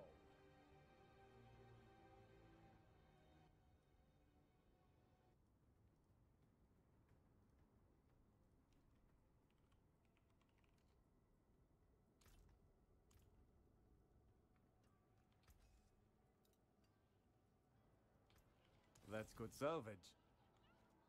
Okay, everything works. What's up, I my can friends? take common, turn it special. Oj, It's time today, guys. Big day. Campfire chat.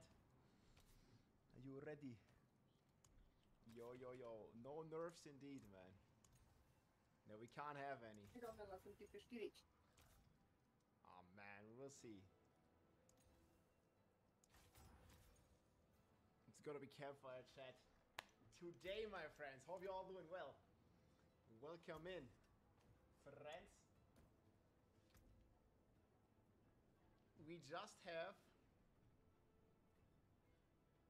a few hours left. I'm gonna put this timer in 3 hours and 50 minutes, boys. We have the campfire chat of the mid-season update, and next week we have yet another update, and we don't know what it is. I don't know if you guys have seen this, but here we have a stream coming up today, and they're streaming again next week too. Crotch on away, thank you so much for the support. Secret update, man, I hope it's the PTR, because the season starts in January. I tweeted about this. Look at this. So we already have confirmed that the season will be ending on January 21st, my friends. And that means that we should have the PTR somewhere in December. I'm looking forward to that. Yeah, we're also live on YouTube, my friends. Check it out right here. Leave a like, leave a comment. Crusader. What about Paladin? There's not gonna be a new class, man. Big expectation, big disappointment. Let's go. Sounds like everybody hated the Vessel of Hatred. Duh. Nah, I don't think it happened. Precious stones to catch the light. Come and see. Update for the endgame. Well, I would like some endgame updates, yeah. I recently Another made a video time, about this, then. guys. If you haven't seen it yet, this is what I'm expecting for today. I made a full list as well. If you want to check this out, these are kind of my expectations for today. And also, like, there is some wishes. Dobro. So yeah, there is some more realistic expectations, and then there is some. You could call it copium. Yes, you could definitely call it copium. I have some copium here, man, but I really hope that some of this is gonna come through. Yeah, we're gonna have a timer up here, my friends. That's when it'll start. What's up, Bezooted? Welcome in, man. Should buff the other classes to maintain diversity. Yeah, that's what I was hoping for as well. I made a full list. Yeah, the cheat sheet also has all the stuff. You can just type exclamation mark sheet. It's gonna show it to you. So here I wrote down all my hopes. It's in the same sheet, yes. Cheat sheet.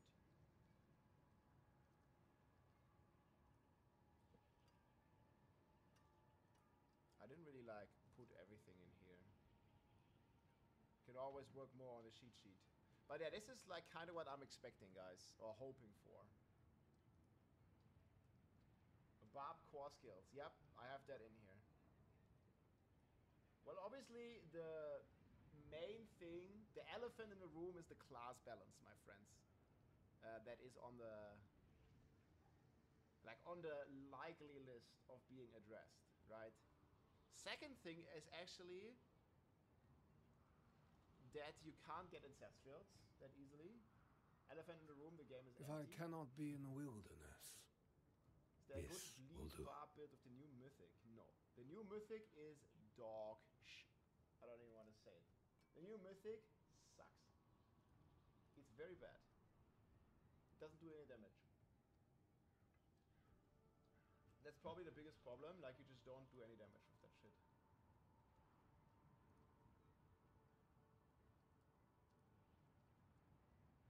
Hey, why does my browser think that Google is Russian? What the hell? Frank Meat, hey, what's up, my friend? Yo, yo, yo, yo, yo. Welcome in. We won't get any content till season. Nah, for sure we will. You seriously think there's not gonna be any content? We also have,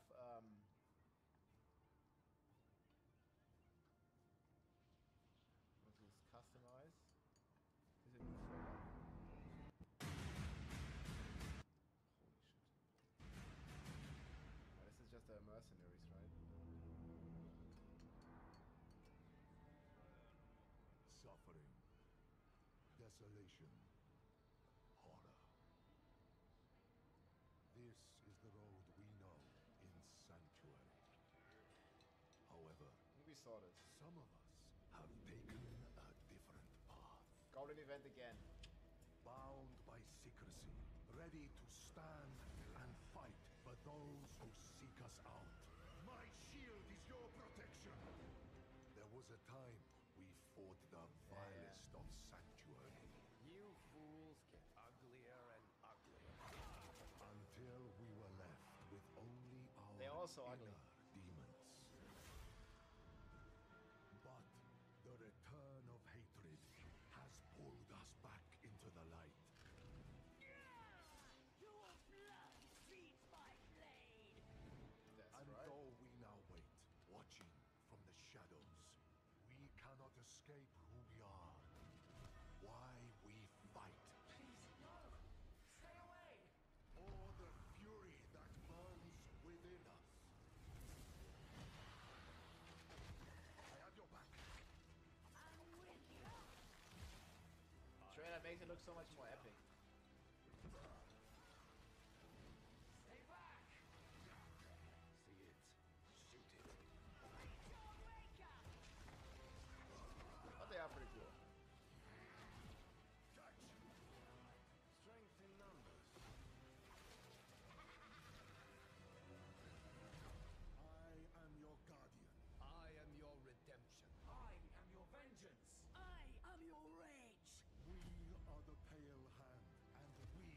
the reason you need never fight alone. Now, did you guys see the pure whirlwind? This is the new whirlwind, man.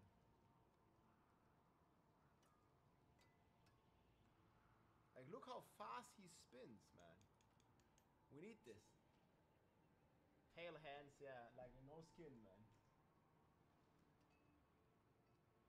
Chinese 56 resolve meta, yeah. It was on the PTR. It was on the live game, sorry. The Gamba video was on the live game.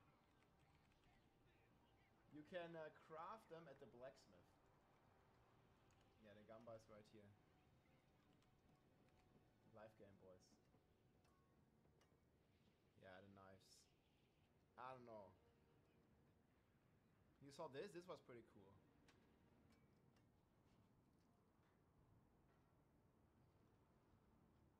I think Adam Jackson tweeted about it, right? So we definitely have the class lead designer right there. When was it?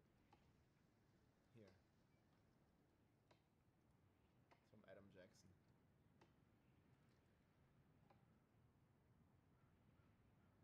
He's gonna be on both the campfire chats. That sounds pretty good.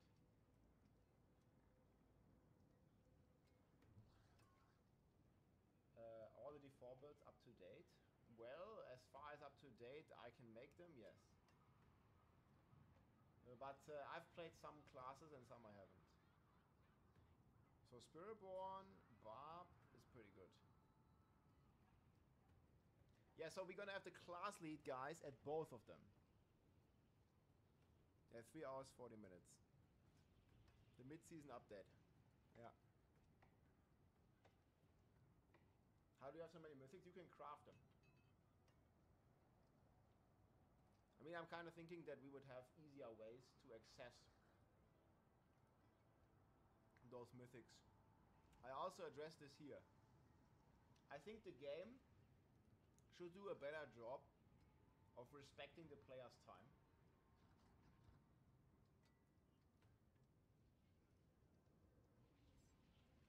And make Uber crafting a bit more accessible. As in, you know how we had a boss that gives 5 times the rewards if you pay 5 times the materials? But we didn't really get any of that. Like, that would be fantastic.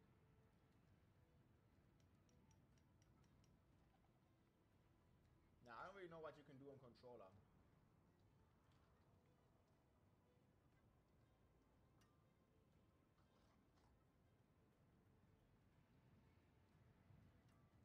It was triple the materials only, was it? Maybe. Yeah, either way, I mean, I'd be okay with 5 times the materials and 5 times the rewards. Just because you're saving the most important currency, which is time. Hey, no problem, Betty. I hope they don't nerf Spiritborn. Yeah, chat, what do you think? Are we gonna see Spiritborn nerfs today? What do you think? Nerf or no nerf?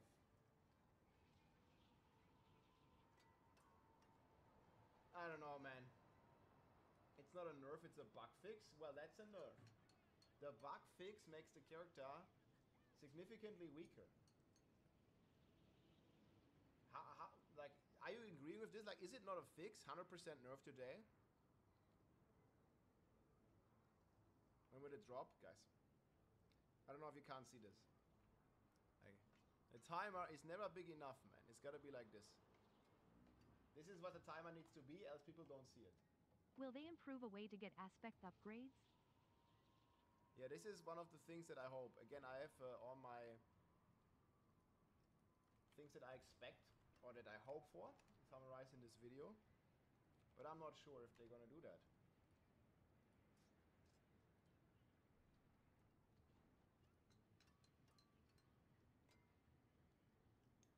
Most players have already quit. for Blizzard if they nerf it? Yeah. I think so too. People are gonna be mad. If something is broken, it should be fixed. Well, I agree in the sense as in like the duplication, you know, the master working, like all the exploits. But Spiritborn is broken in a fun way at the moment. And if you take it away in the middle, there's a timer on the screen. How much time is left? Shit. Yeah, leave Spiritborn alone. Give us some reason to play the other classes. Hey, Grimfers, what's up? No, but I mean 5 times the materials for the bosses. And then obviously they would also give 5 times the rewards.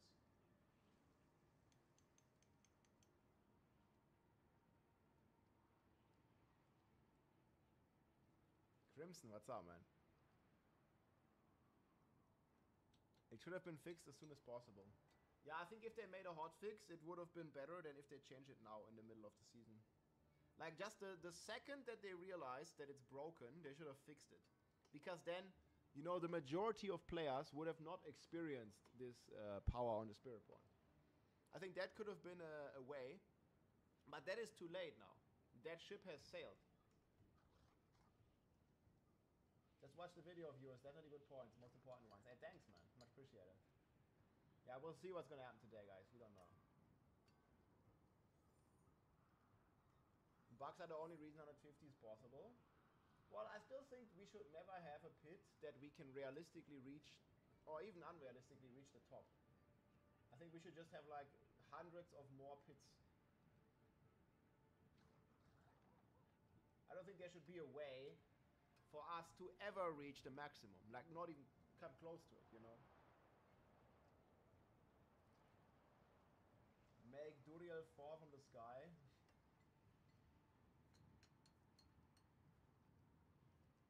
To be honest, at this point, people don't care anymore. You can give them insanely good news.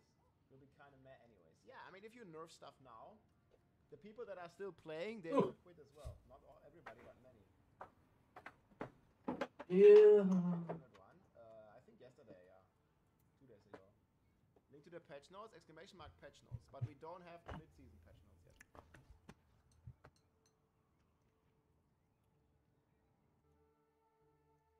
Can't they just put Marek into the game? Do you mean the dancing vendor?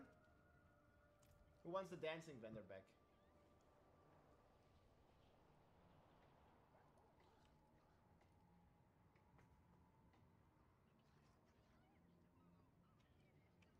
Yeah, wait, what they say?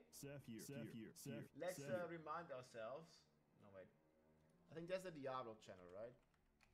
What did they say last time? Oh my god. Okay, / Diablo. Let's just remind ourselves what they usually do in a season patch.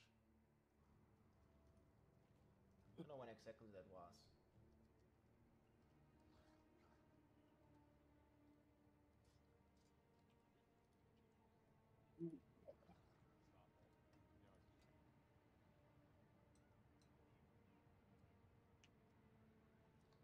Whoa, this was like quite some time ago, yes? November?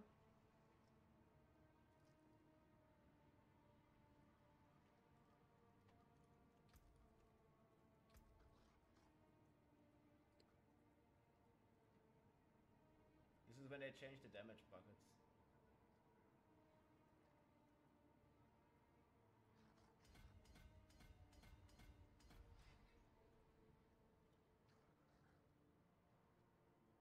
When did they talk about like their general philosophy? It was probably later.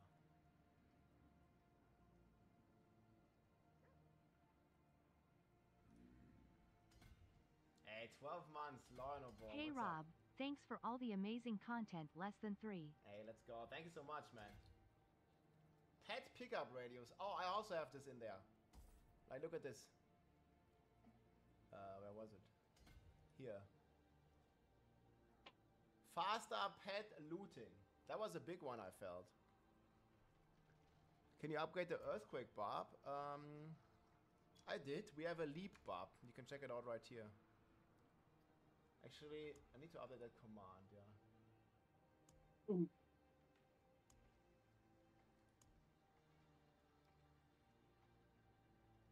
Leap Quake Barbarian.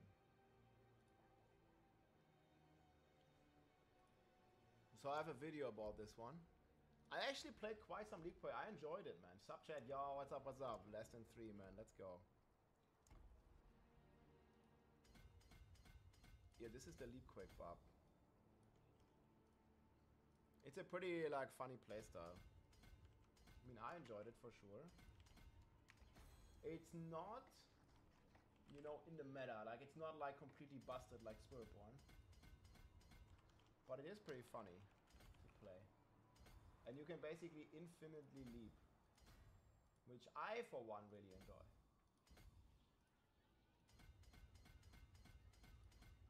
Was it November? Man.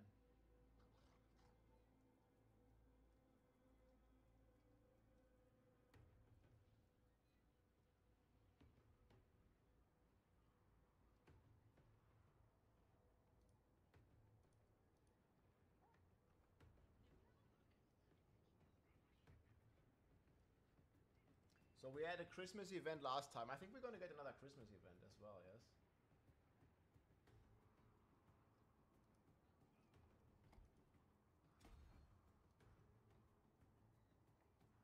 Yeah, here it is.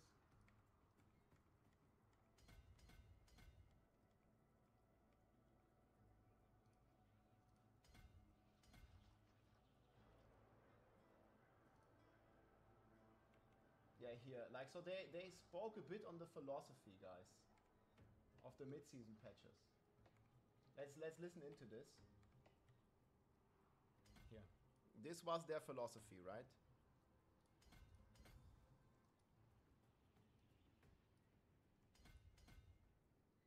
What time are you? 3 hours. I want to talk a little bit about how we've been viewing class balance. So this is their general remarks from quite some time ago for their general remarks on mid-season patch and how they view class balance. I don't know if they changed these decisions, but I think it gives a good baseline for what we can expect for today. And how we're going to be thinking about going forward in Season 3 and beyond. So one of the things that we've been talking about a lot on the team is kind of thinking about how should we be updating the game when it comes to buffing and Yeah, I nerfing know this is not the current one, but this is still the philosophy on it. Classes and builds, and then also how often should we update it?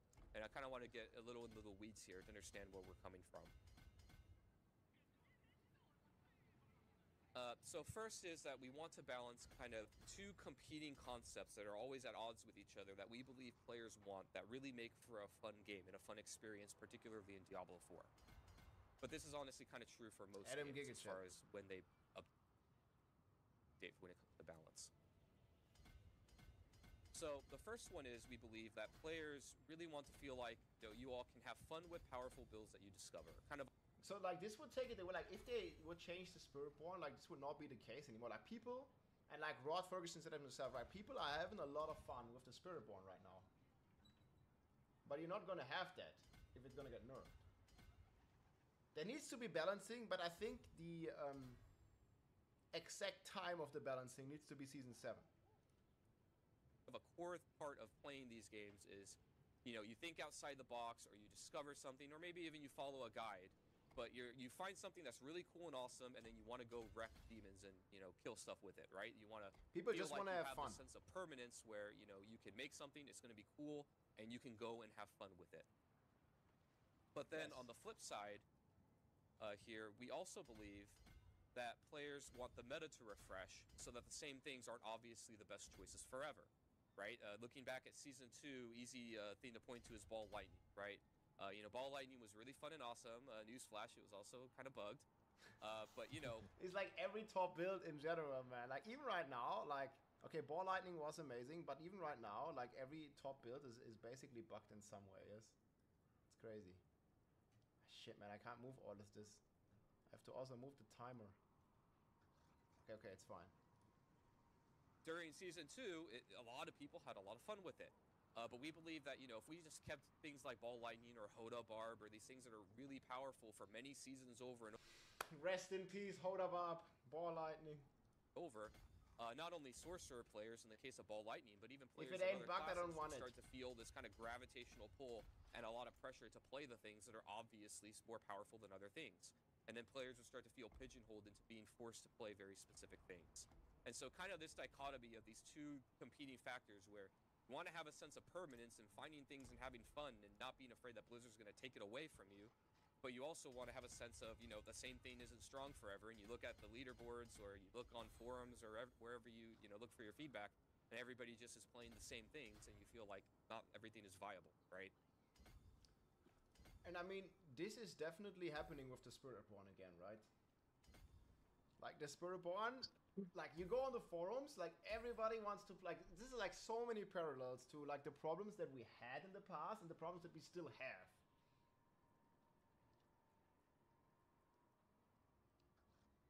Well, yeah, I talked about this a lot, where I think like a lot of the cool stuff. Let me put this here. A lot of the cool builds, like, and I made like plenty of examples here. A lot of the cool builds: Shred Druid, Whirlwind Barb, Hoda Barb, Ball Lightning, Lightning Spear Sword, Spin to Win Rogue, like I don't know, like any like dot bleed builds with Andariel's Visage and stuff. Like those, like that, the builds that people really want to play, that people really like, they often get changed or nerfed. And they don't get nerfed a little bit. They get destroyed. Right? They destroyed Shred. They destroyed Whirlwind Barb. They destroyed Hoda Barb. Ball Lightning Sword, Lightning Spear, like they've nerfed it so much to the point where it's no longer fun to play. Frozen Orb? Yeah.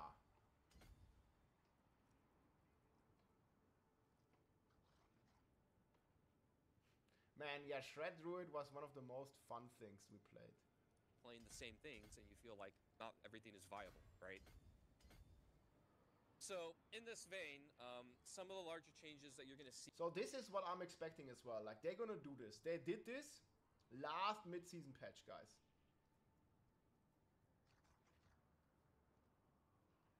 So, yeah. Well, actually, this was gold.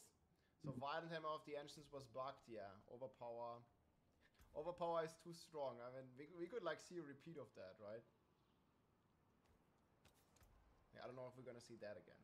Our plan is to update the game twice, versions we came to, and what we're going to be doing.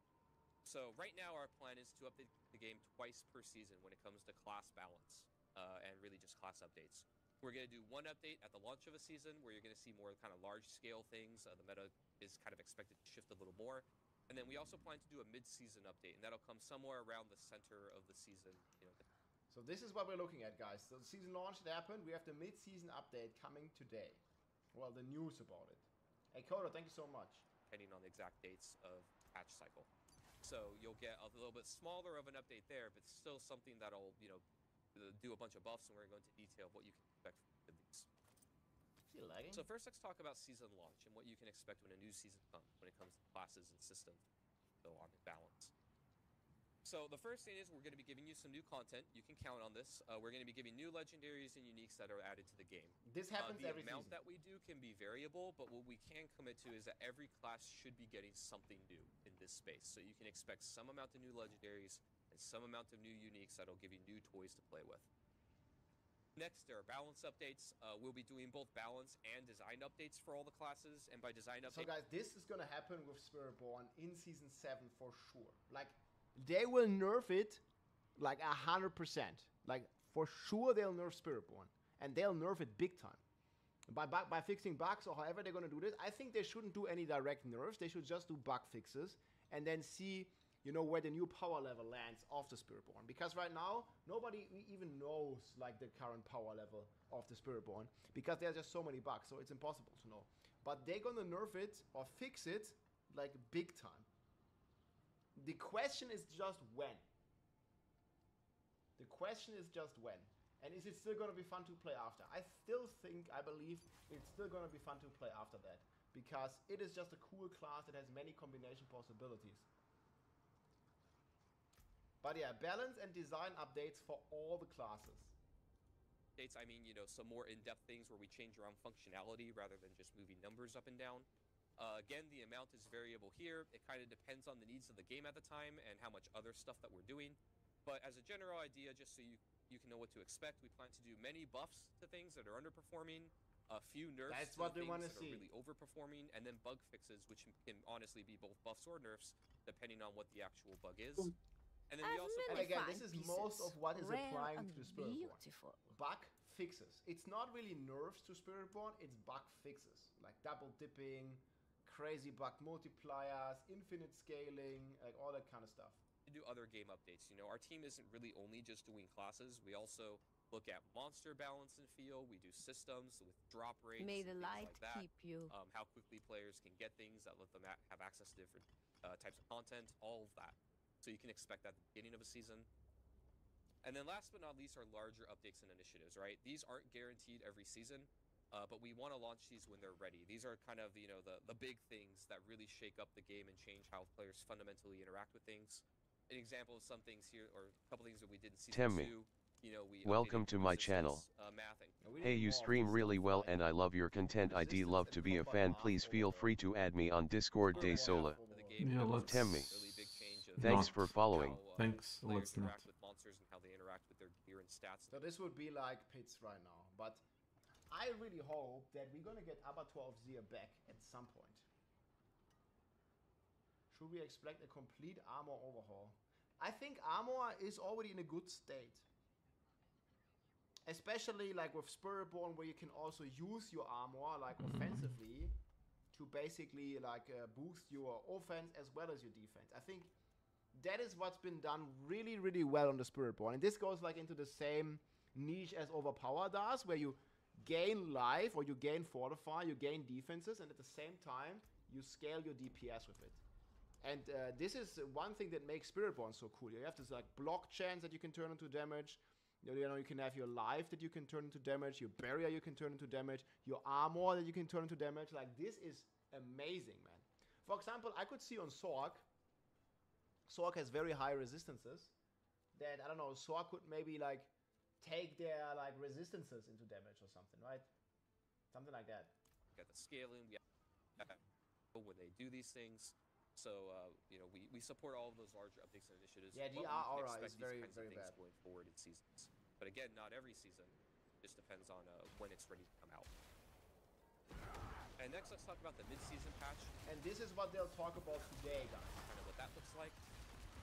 So the first thing is we want to bring back previous season fan favorites. You know, one of the nice things about a seasonal kind of model for a game is that we can experiment with things and then bring back the things that work. So an example of where we did this before was the Maleficent Reigns. You know, a lot of the Maleficent parts in season 1 had really cool designs that people really liked and got attached to. And Professor Amizi. Hello, Amizi. What's up, man? Hey. I think this how are you? I don't know. Good, I guess. Chilling a bit, watching Diablo 4 dev stream. And yeah, did I say preparing for work? Yeah, I guess. You know, the new season already, or they're part of the core game, basically. I don't really think like the the realm walkers to become core. I kind of like that much. missed. But yeah. Howdy. Is there like any previous season themes that Howdy, they man. bring back, guys, that they don't have in the game yet? Sorry, I wasn't there yesterday when you Nobody wants to see the contact me. I'm all right. I don't think. Your work as like a teacher. How's that going? Okay, but yeah, Malphas was cool though. The no problem. Nah. Abattoir of Zir and okay. Like I'm glad. Kind of glad. Or the vaults. What about that? Vaults or Malphas? I think Malphas was a cool fight. I'm trying the strongman build to see if I can cast lightning fast enough. Faster they can kill me, I guess. Kind of works. Need more gear. Yeah, people was expecting that back in the days already. Malphas for Stygian stones. Yeah, but you don't have Stygian stones in the game. But okay, you want Uber. Okay, I see. So basically, what I suggested in some way as well. You want the The Uber So back. I think it was a good system actually. I don't know why they removed those minions though. I guess I would like ask you, you wanna watch some movie? I feel that would have scaled Maybe very well tomorrow at about this time? Or you know, it's a midweek, so you're probably like super busy. Would watch it today, but I can't finish it in time. Hey, English please, man. I have no idea what you're saying. Ancestral drop is very good. Everything is a one-shot fast. Yeah, but this is a Spirit-born only problem. Pretty good. Game gets worse over time. I think the game gets better over time, but I definitely feel you're right, as in the game had you know, let me know. Like, let's say it's always 2 steps forward and then 1 step backward again. I definitely feel that's the case with Diablo. We can plan to watch a movie, but I may end up having a shift I don't know about yet. Yeah, I know. That's why I told you.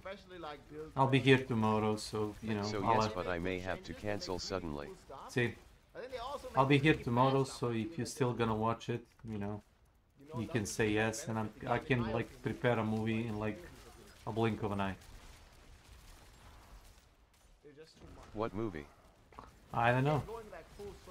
Like, nothing particular. I have, like, stuff on my hard drive that I didn't watch. Maybe, what's it called? Like, Psycho Killer? About that like, guy. Was it, like, a mini-series or, like, a movie? That one that targeted gay individuals. I forgot, was it like a TV series or like a movie? Or maybe Black Phone. I watched the Black Phone, I would watch it again. Like, that's just because the class has been tested fully. At least not in a public sense. Then we have Sorcerer, which is good. For a year now, bugged with Shatter, where Shatter just does multi-dipping of the damage. And Shattered Sword is like a build that nobody really likes, but everybody really like has to play if you don't think I know either. Maybe I know of Black Phone. It's not sure. Written by a son of snapshotting on the barb. We had this like snapshotting issue. The son of Stephen King. It's interesting. It's about children being kidnapped like in 1970s, 1980s, and like one of the kids, you know, like his school friends are kind of like you know, being kidnapped left and right, and the child gets into the situation. But yeah, you know, there is a twist, and it's a really good movie, and the guy that plays the villain did like a really good job. It's quite a cool movie. Like, I would watch it like maybe 2-3 more times.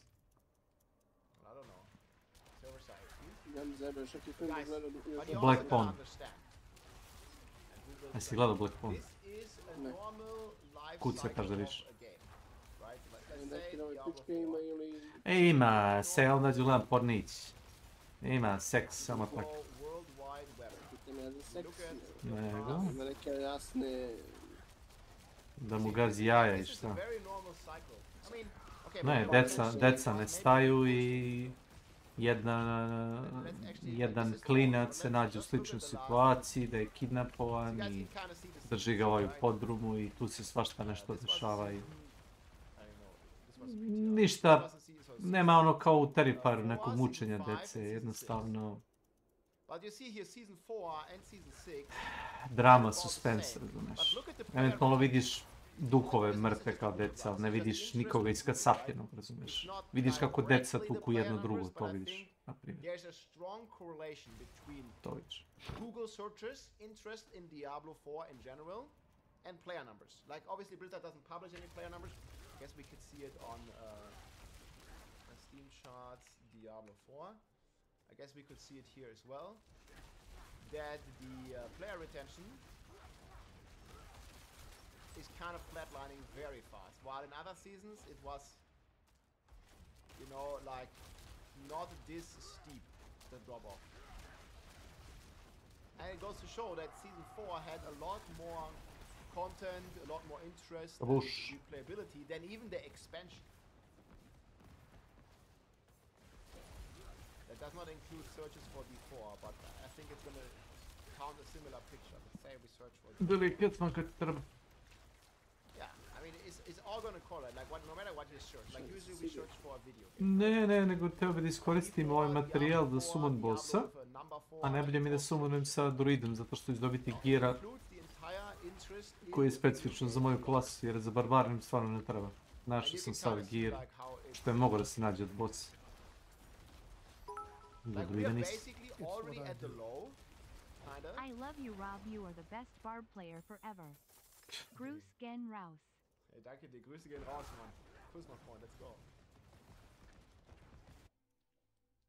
Yeah, I think one of the main problems is also, and I addressed this in the video here, if you want to check it out. Again, I have all my thoughts. We're gonna like check that later again. But here are all my thoughts, and we basically have an end game longevity problem. And Diablo had this pretty much since launch, where there is not much to do in the real end game, right? Like getting to the end game takes different groups of people, different amount of times. But once like the majority of people is kind of in the end game and quote unquote like somewhat done with their character, there's just nothing to do. I think we need harder and more difficulties. We need unlimited speed scaling, and then also like better Dark Citadel rewards, and maybe even like some more cool endgame activities. Like you one-shot, yeah, but this is a Spirit-born problem. You're not really one-shotting everything, you're going on a druid. Yeah, I mean, Armory, like this is just awesome to have. I don't think it's realistic that we're gonna see this. But that would be cool. So more endgame longevity, new content aspect items, an auction house, a safe way to trade without getting scammed. More stash space. More stash is a big one. But this one is hard to do. Dedicated rune inventory. The next the Milan. 300 Paragon. Hey, let's go. Okay, that's amazing.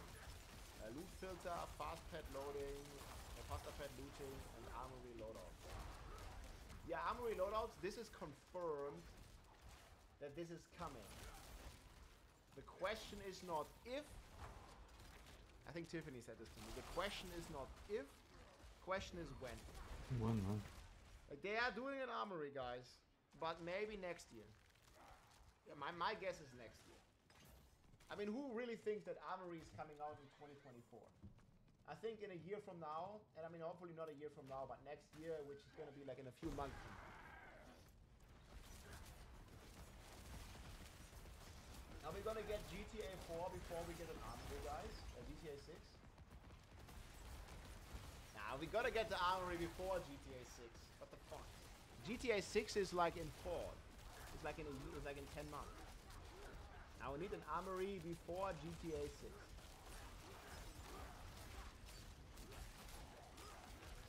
GTA 6 on PC is years away. Oof. Nah, longevity, I mean PVM. I mean PvP is cool as well, but most people don't care. You're actually right. Bonfire chat, yeah. But there's a timer up here. 3 hours.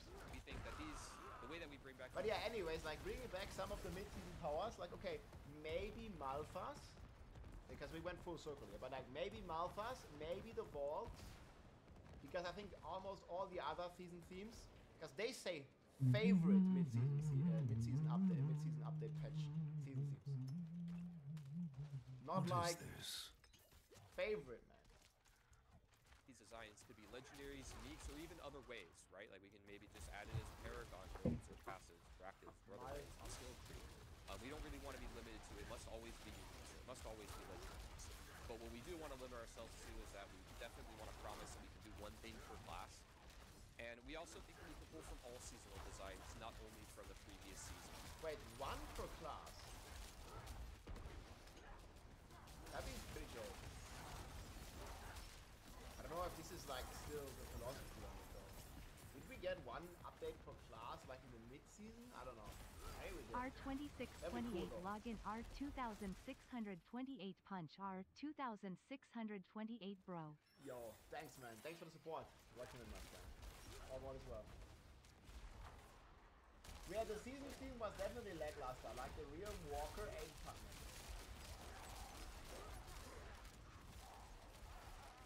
Not using utilizing the endgame on the Eternal Realm. Well, they bring more content to the Eternal Realm, like the Horde and stuff.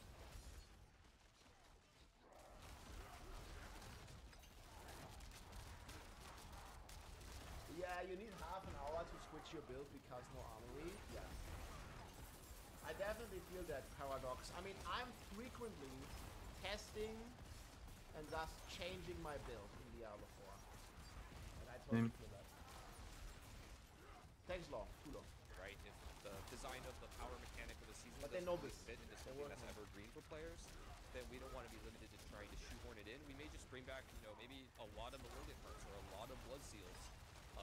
People really got attached to. We don't want to be limited to like, oh, we can only bring back 4 or 5 things, and then we can never bring more. So we're just gonna kind of look like what happened in the past in People Life, and then bring some of those things back. And then the balance updates, we also want to do this in the mid-season. Okay, here we go. The scope of this will be smaller compared to the beginning of the season. And we also want to do other game updates. Adam the Gold Jackson, Giga Chat, yep. You know, like I said before, to monsters, systems, drop rates, and some of those things. Magic. We also want to try mixing in a lot of buffs. Okay, so they definitely specifically even mentioned the drop rates back in the days. So. Hey Rob, I was wondering if there is a way I can get you to look at my character and tell me why I am not doing more damn like 5 minutes max. Yeah, sure, like send me a better thing. Like, no. We do some gift Too much. Charms, yeah, drop rates for ancestral types. This is what I also said in my video. Majkuti, jebem. Wrócimy nazad. Especially for some of the aspects. I really like that it's a hunt. For those aspects. I won't give up. Maybe it's a bit too crazy. Okay, Uncle Slim, I'll add you. Just need to whisper me in a bit. I'm not online right now. Bloody hell.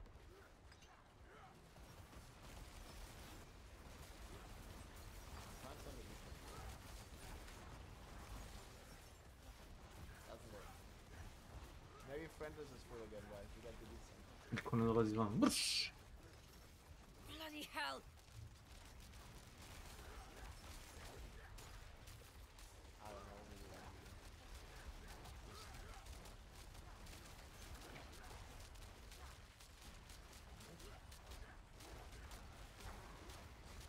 Curse. yeah, I won't give up. I don't know why it's playing so Mac Factor. Not much gets past me. I'll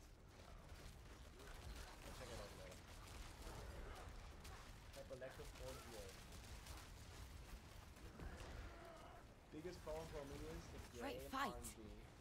Yeah, it's like too much of a slot machine. Like people like to gamba, people like to go in the casino. Gamba, like all that stuff. I don't know, man. Like I don't have this many friends. Like I have like whatever the max friends that you can have is. It's just like 200 or 300. It's not enough though.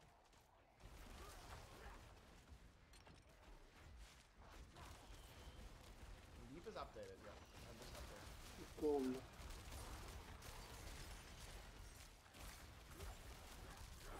But I can't even add a friend if all black was.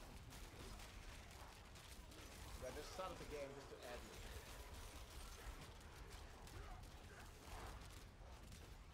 We can do a bit of a gear check in a sec. I know, now I can send him a request. I mean, that guy looks awesome though.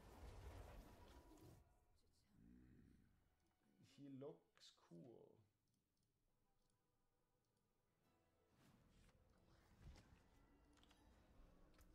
It didn't even work. So yeah, anyways, I think the ancestral problem. Or like give people more ancestrals. Like I'm fine hunting the aspects, but I think in general the amount of drops to get ancestrals is just crazy long. It just takes so long. So they could change this. And then some of those things. We also want to try mix in a lot of buffs for each class. And then we will be doing bug fixes, and these will be both buffs and nerfs, and we'll go into a The little more detail of forge that is in a minute. ready for And then whatever we're really you going to need. try and hit this goal. Yeah, I mean, if you're reading this, that definitely sounds like if you apply this, then Spiritborn is for sure on a chopping block. But again, there's more that gets factored into these decisions. Like, obviously it's a bug, right? The Spiritborn is just way too overpowered. It's an obvious bug to anyone. It is locked. But it's not obvious if they should fix it. 50 billion for max aspect? Yeah.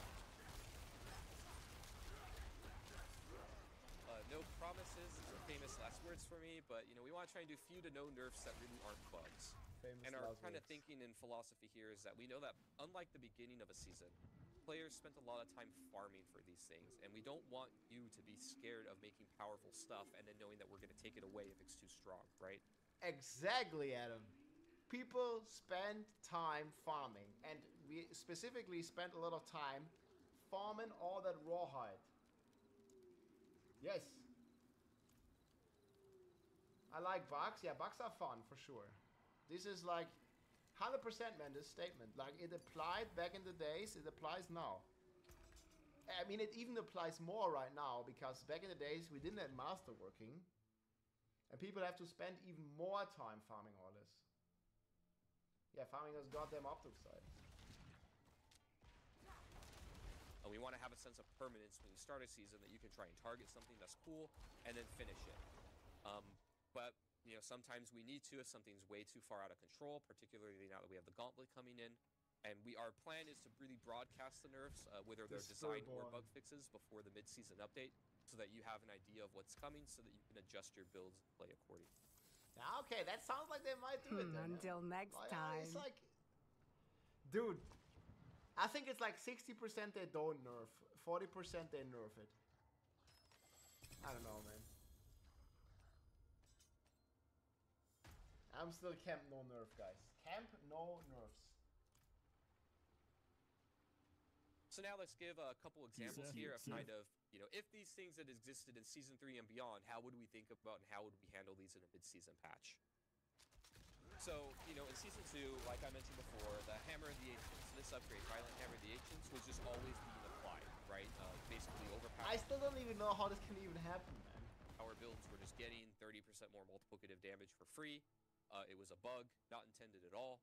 This is something that we would fix. Spiritborn is a bug, not intended at all. With fruits. It's a mid-season patch. So, like, if this happened in Season 3, you could expect that in a mid-season patch, we could bug fix this, and that would be a nerf to that build. On the other hand, a little bit more complicated one. So, if you remember Ossified Essence, you Necromancer players. Dude, this is what made Bone Spear so amazing. Nowadays, people only play Bone Spirit. But Ossified was so cool playing Bone Spear. They have to fix the broken aspects and Paragon nodes for Spiritborn. That shit is ruining the game balance and the core gameplay. Yeah, I definitely see where you're coming from. We have Rebop, but I don't agree. I see where you're coming from. But people are having fun. People invest a ton of time.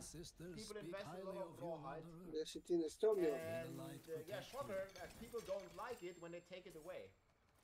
So I think they should let it run until Season 7 begins in January. But throw a bone and give the other classes some good juice. That's my opinion on it anyway. Yeah, I put millions of, maybe not millions of rawhide, but at least hundreds of hours. You can still forge. Yeah, man, back in the days when we thought 1 billion damage was crazy. Jedno, 1 oni billion. može šišem. Druid werewolf. Mislim da sam 20 lokalo višao, 20 People lokalo will su quit puni. D4 when PoE comes out. I na kraju odem u jedan i sednem. I think the game, obviously there's a lot of Ja overlap mislim with da the sam čekao audiences, sat but i there's po still vremena gonna ne be bi different bez. audiences. Ja. T3 and T4 should always be item power 800. I don't think about Ja, it. ovo priznam. Može super. Yeah, thank you so much.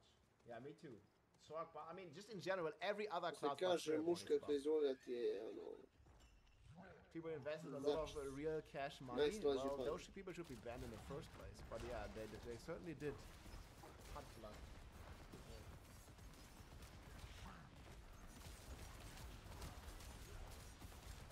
The World Tier 5? I mean, I would dig that. That would be cool.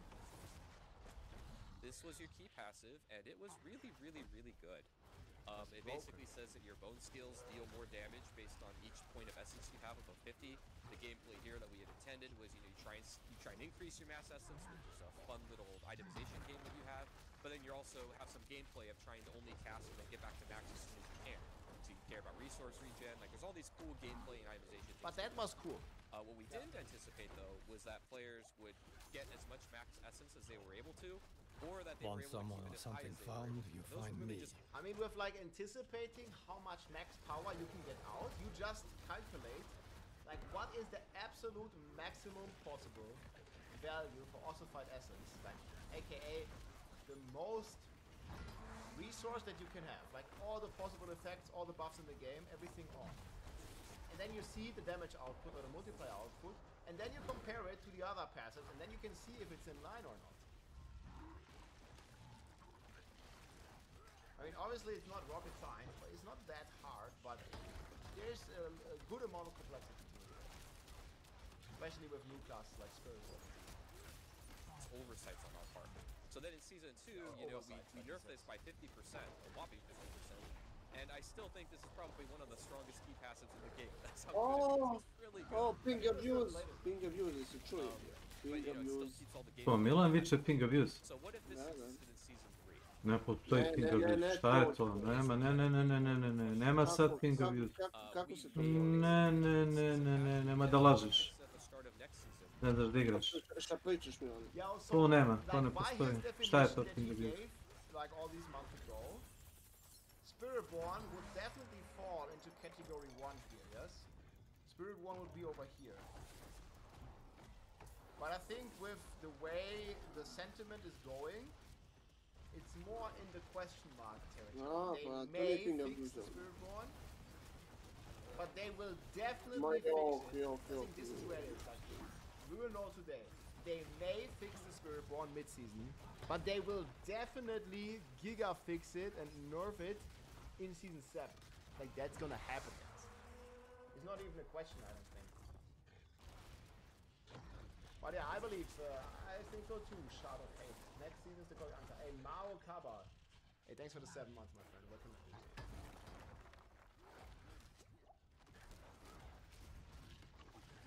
I'm more worried about Germany sending paper to fix the Spiritborn. Yeah, we have no paper, guys. We can't even have an election because we got no paper. They took our paper. It's wild.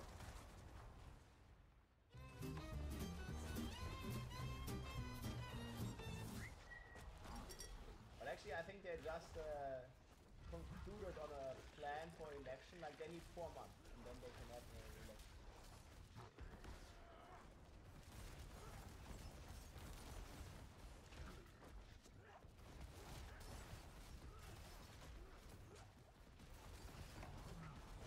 10% chance they'll fix it mid-season. I don't know. How much paper do I need? Yeah, I think Poland already got us.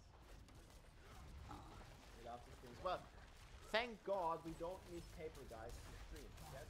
It's all digital. Easy game.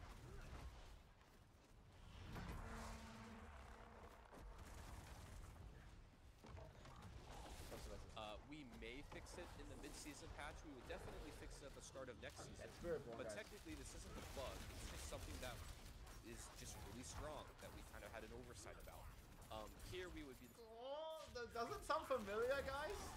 It's just really strong. We had an oversight, but it's still a bug. Looking at community feedback, how badly is it working the meta? Are other builds in Necromancer really not able to function at all because this one is so much better? We'd be looking at more things like that are qualitative. I'm hearing so many parallels, man. Types of feedback, and then make the judgment call there. And in these cases, this is where it gets really noodly. Sometimes we may be wrong. It's very noodly, man. What is that word? Very noodly. I like that word. Yeah, so guys, it's like 50-50, man. Either they nerf it or they don't. I don't really know. Being on the side of not changing unless you really feel like it's needed to keep the game. So again, kind of a recap at TLDR. First, our strategy here is communicate early, communicate often. They did this. Nije nego u duhu njihove kulture da iskoristi sve što može protiv tebe. Ukoliko to ne uradi, znači da nije dao sve od sebe. Ako u pitanju cheat koji on ne koristi da bi stekao tu takmičarsku, kako oni to zovu, edge ivicu, jeli, nad tobom, znači da ne daje 100% od sebe, znači da će verovatno izgubiti jer ne koristi tu prednost koju može da koristi, razumeš? Kapiraš? Tome se radi. Ten je takmičarski duh. Ko je tebi kriv kad ne plaćaš 5 do 10, koliko beš evra mesečno? Koliko sam plaćaš? Dnevno. 20 evra na dan. Ko je tebi kriv što si cigan pa ne plaćaš? I usluge također VPN-a i svako malo ne menjaš akaunte da te ne bi kraj tih banova. On je tebi kriv. To je tvoj problem. Čak ne moraš da blatantno... Ja mislim da su krajti koji radio isto ono što su radio ovime iz tankova. Da. Kao nema.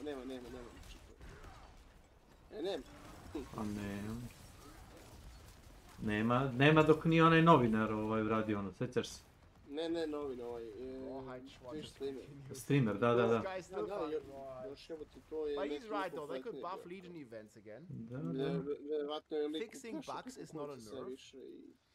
Yeah, well, but the result is a nerf. Sve ih je raskrinkao. Fixing the Spiritborn. Ja sam siguran da je tako da imamo Oak be with you. I mean, it is a nerf, right? Like, they are fixing a bug that makes the class powerful. That... Čovjek te gleda kroz zid i cima glavom levo desno i kao ti to radiš isto kroz zid i gledaš tačno njega i provališ, pa mora da je cheater ako radi isto što ja. I pošto su dva cheatera ne diriš, svi ostali su low. Zanimljivo, nije baš, ali je ko nas pitao da. And I think they should they should fix more on fixing the dupes and the masterworking shit.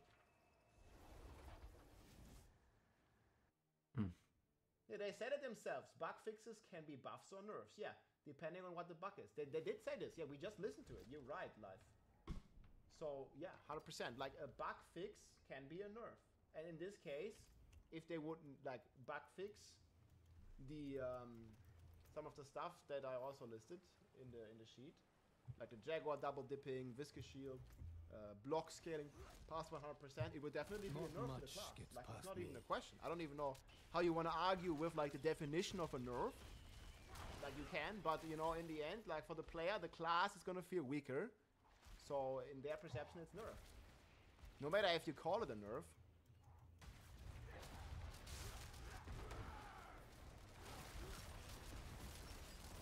I don't think an export is good representation of the player base. Yeah, I mean, there's a certain bias, but he knows this.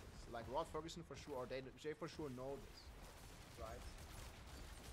But it's still an amazing way to do this in the first place. Yeah, you could argue about that they could have some sort of in-game polling system or whatever, but no matter what you do, guys, it's always gonna be biased in some way. It's never a perfect average. That's why it's just a poll. It's not a vote, right?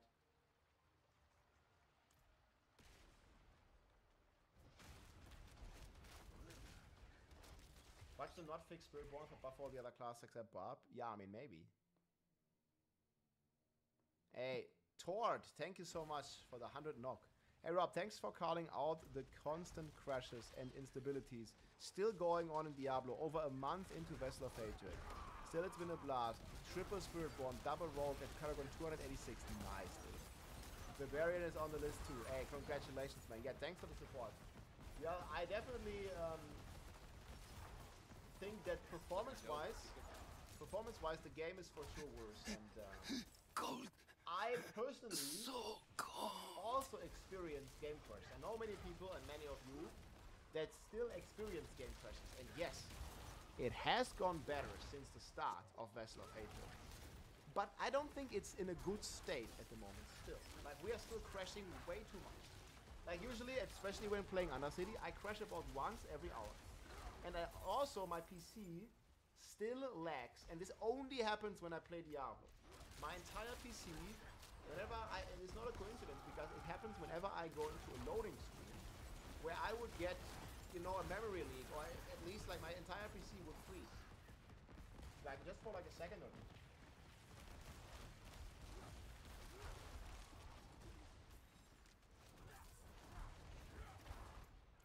Give me a barb or give me death. Okay, that's a bit extreme, but I see. Not a good look when the person is like, yeah, okay. I mean, it happened to Rex and to Rex.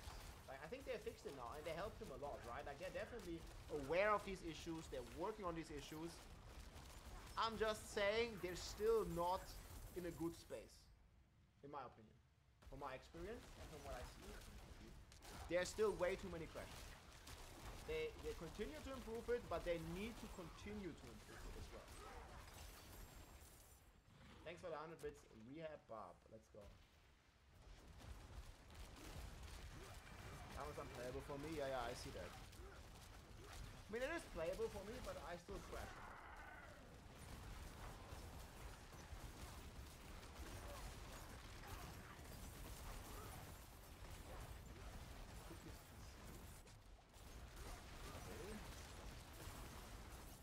You mean they took his entire computer and sent it to them? I didn't see that. Right, fix our classes. Spiritborn should not be extremely strong.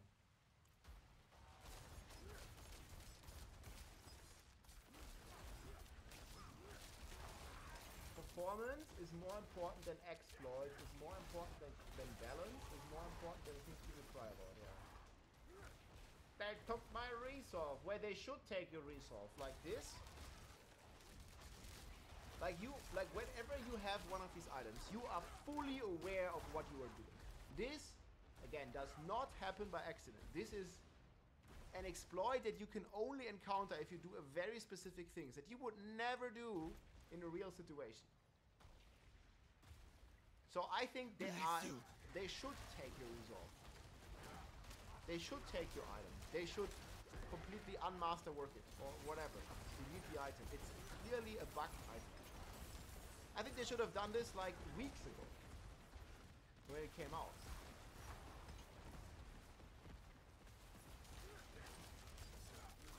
Rex sent the PC to Blizzard in exchange for an equivalent PC. Oh, that's pretty sick. Yo, okay, that's a big support, yeah. How are people doing that? I'm not gonna tell you. Pretty sure you can Google it if you really want to. But again, don't do this. It's a waste of material. The item is gonna be deleted and you are risking your account. Don't do it. And you're also risking all your raw items.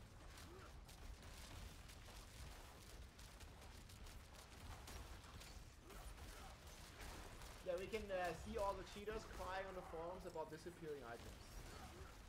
Blizzard bricked his PC.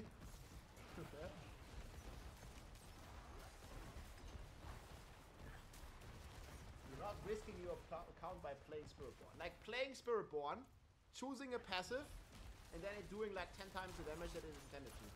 That is completely different. Like if you want to play that skill, you're just encountering the bug.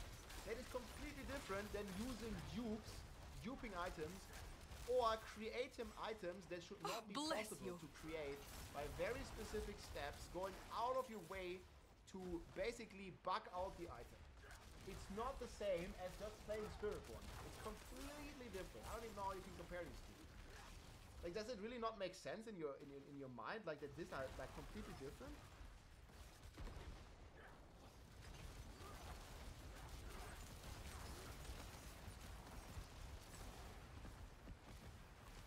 Bless you. Tempering crit on roll. How do you even want to compare these? Like, this is a bugged item that got masterworked 50 times. The other thing was you changed your class to temper crit damage, which, by the way, they finally fixed, because obviously it was not the intention that Barbarian can't temper crit damage. Like, these are completely different things, dude. Especially like the only proof that you need is that they actually fixed it. Like, bro, it's the only proof that you need. Like, Barbarian can temper crit because it was fucking stupid. But masterworking an item 54 times or 36 times is completely ridiculous.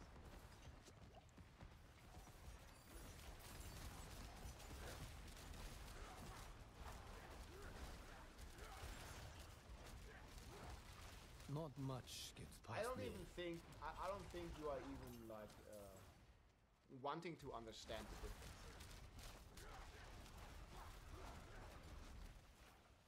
It's not the same bug here, me, please. I don't know. You're a saint.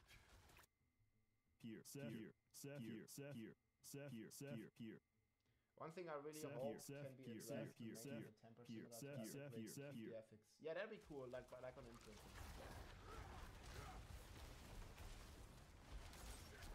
Yeah, I don't know, if you can't see the difference, hear me please, I can't help it. If you can't see the difference between those two things.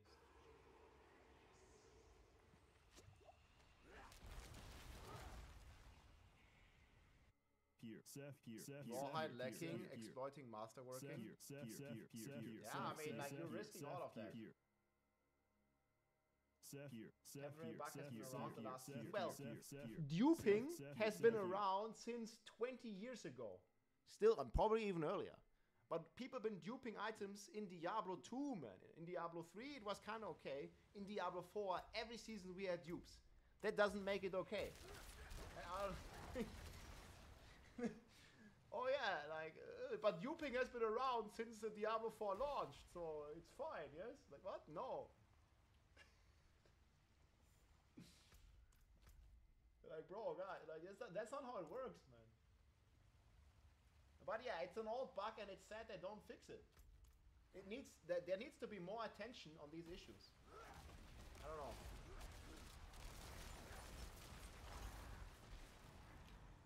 I see dupes in Diablo 1 on PlayStation. Diablo 1, unlike an offline mode, it's different base. But like duping in an online game, like, since Diablo 4 has that. Yeah, but it doesn't make it okay just because it exists for like many years. Rob, all I want to do is dupe your hairstyle. How do you maintain it?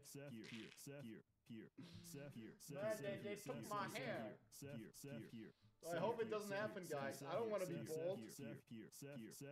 Oh. We're still fine right now. Don't let them take our hair. It's green screen hair, yeah. 1 step forward, 2 steps back. Gives 1 new stash tab. Add runes that fills entire stash tab. I think that's a good example, man. Look, guys, we didn't even get a stash tab, right? But yeah, look, guys, this is the new stash tab. Oh boy. What is this, man? You would be Rob Mongol there. Baldy. Yeah, the stash situation is no bueno. Look, it doesn't even fit all the runes, man.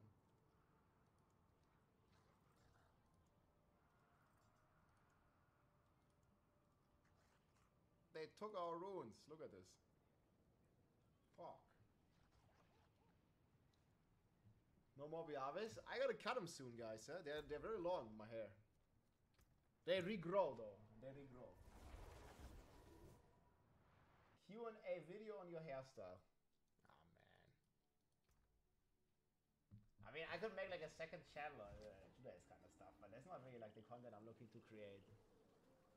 I'm using hair. It is done. Product. This is the one I'm using. Rob's hair channel, yeah, sure. Anyways, we didn't finish the video, guys. Don't even know where we were. We got so distracted by stuff. Curly hair. But yeah, anyways, guys, I think like just because duping exists since the beginning of Diablo doesn't make it any better, and the same for the masterworking. You can't compare it, you know, with playing a Spiritborn, and Spiritborn is bugged. Spiritborn is bugged as well, so might as well just masterwork my item to 36. No. So again, kind of a recap, a TLDR. First, our strategy here with players is to communicate early and communicate often. We want to let you know, particularly when it comes to nerfs, what's coming and really what we're thinking. Nerfs. And then again, at the start of the season, you can expect some new content in the form of legendaries and uniques. We'll also be getting some more in-depth balance updates. Lots of buffs, few nerfs, but bug fixes that are both buffs and nerfs to keep the game in a healthy state. And then in the mid-season patch, you get new content in the form of previous fan favorites from other seasons. And then we will be doing a balance patch. It'll be a bit smaller, it'll be mostly buffs, and then bug fixes that are both buffs and nerfs. And hopefully few to no design nerfs. That's what we're going to try to do. Thank you. And so again, the reason why we're doing this is we really want you to know kind of where we're thinking, and we want to try and commit to concrete things when we can. And this is something I think this is like a really good like general philosophy on the mid-season patch. I really like it. Something that we can commit to you as far as what we bring to Diablo 4 going forward. Again, last thing is that we are open to feedback on this. This isn't set in stone that forevermore we'll be only doing 2 updates per season when it comes to balance. We're trying to find that right amount of time where you feel like you can experiment and have fun, but the same thing isn't strong forever. So, please give us your feedback, let us know what you think. This is how we're going to start, and then we're going to go from there. So thank you. I feel like overall, like having one big update in the middle of the season is a great like goal to have, right? I would obviously, like in a perfect world, guys, I would like to have weekly updates, but that's not really realistic with development time, right? Like they could be way more vigilant with some of the hot fixes, some of the updates, and obviously there could be way more content, but like that's very wishful thinking. Like I think with the resources that they have available, and I mean in theory Microsoft has all the resources in the world, but they are not like investing that because it doesn't really like return on invest that great, right? Like mid-season patch is free, guys. You don't have to pay anything. You just get it for free. There's no subscription to this game, no nothing, right? So they are limited in what they can do. And I think with the resources given, like having one big patch in the middle of the season sounds amazing to me.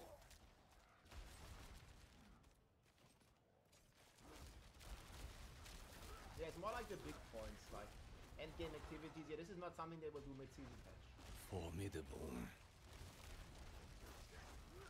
If they do nerf and not massive The buff daughter before of that, hatred demands blood. Yeah, and there's other parts of Exile coming, right?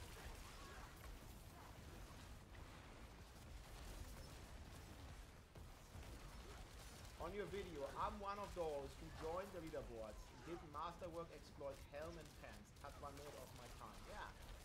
And I kind of feel like, or I can kind of see like why people are like going down this path, because the lack of communication. I mean, it's the same on the dupes in some way, right?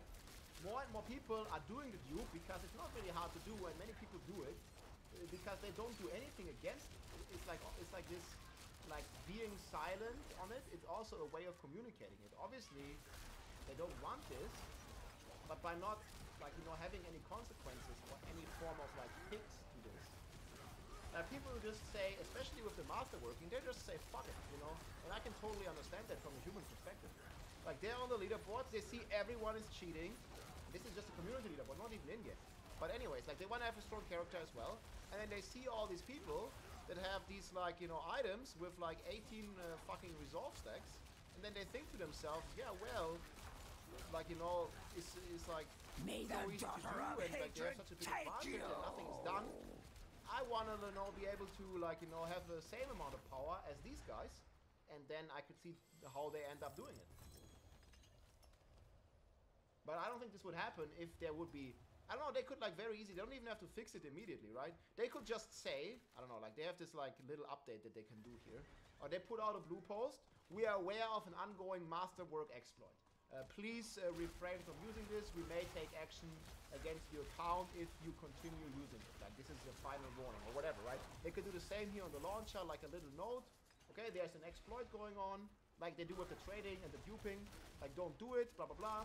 There might be actions if you continue to use this exploit, blah blah blah. That's it. And then people like you and many people would not, engage in this exploit. We demand blood. And then obviously fix it at some point, like not just ignore it. But yeah, that's not what's happening.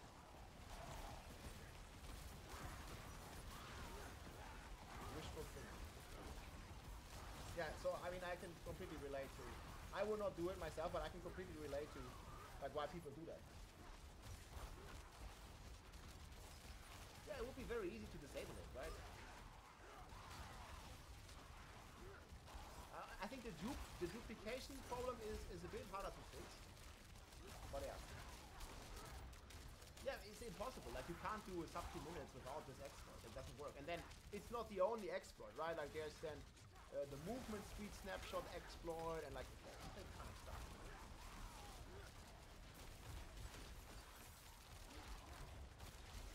Silence make us feel like it's condemned. The worst mistake they could make now would be a bad word after letting people feel like it's safe. Yeah, I agree with you.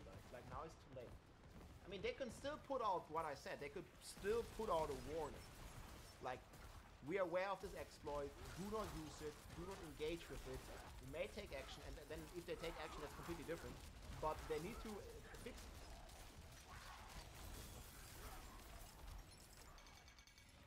It would be, I mean, it would be like an easy to put out a statement, right, like that, about some of these bugs. It's the same with the dupes.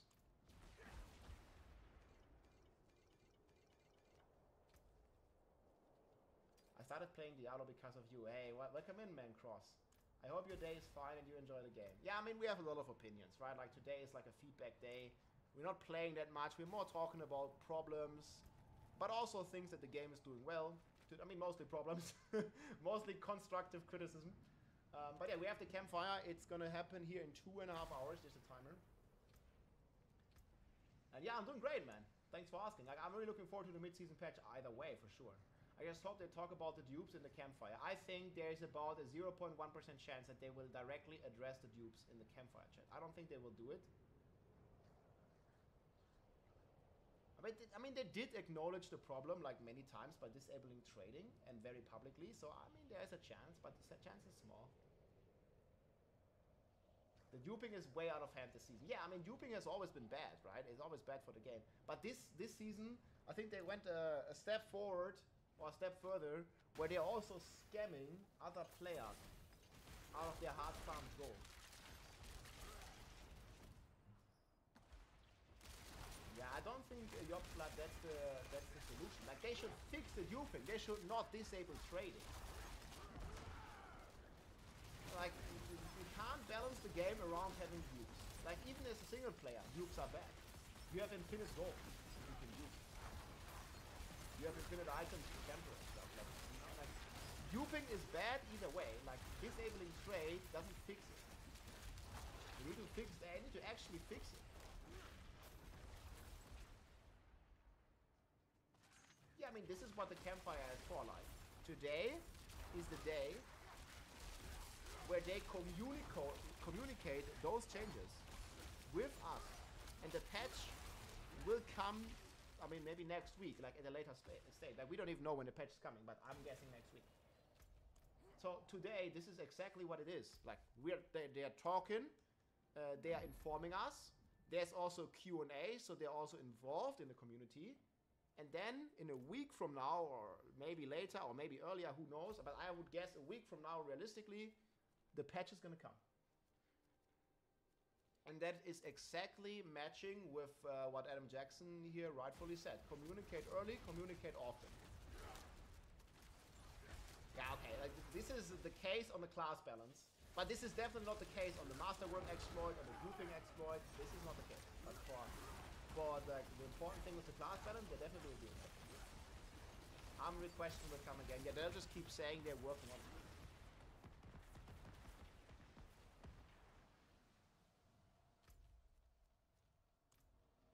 Yeah, there would be another campfire. Yeah, I'm also kind of thinking that the PTR would be on start of... I mean, if you're looking at the date, right? Let's look at the timeline here. So we have the campfire today. That probably means, and this is my guess, that the patch is gonna be on the 19th. And then next week, like maybe on Thursday or something, we will have another campfire chat. They confirmed this on X. See what it is. And then this one focuses about the current season, about the balance, and about all that kind of stuff. And then next week, I'm suspecting we're gonna get a campfire talking about the public test server. Blessed are you who will die. And I think on that public test server, what they should do, in my opinion, is bug fix everything that is wrong on the Spiritborn. And I mean, just fix all the bugs in the entire game. I mean, there's way more than wrong things in the Spiritborn, right? And then make a PTR without nerfing anything. Don't nerf the Spiritborn. Just fix all the bugs, which results in a nerf, but don't directly nerf anything on the Spiritborn. And then give us a PTR. Maybe it's gonna start like on the 3rd. Something here, like maybe on the 10th. Somewhere in December. Another lamb for the sacrifice. Test these classes and these changes, and maybe even the Season 7 stuff. Here's my question posted to Iggy's thread. Should I ask it? R2628 sword. Thanks, yeah, I don't know what Iggy is, but sure, ask it. I'll check it in a second. Thanks. So what I was saying is like... Hey Rob, hand waving smile. Hey, what's up? Thanks, man.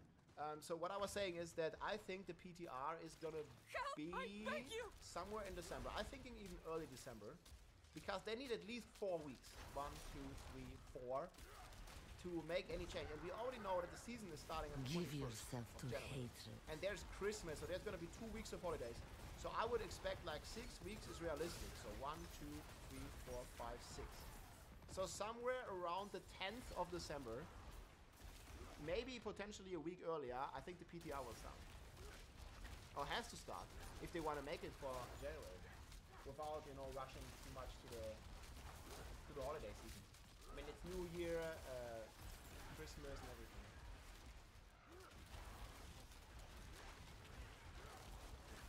Maybe get unique season.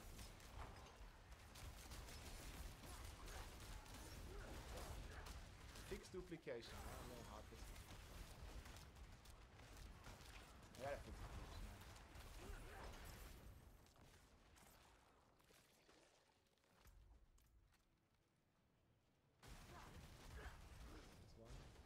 Get out of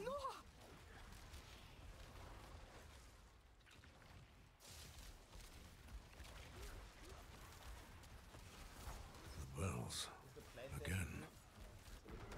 But who There's too many is of those left to dudes, ring man. There's them? like at least 3 of them now.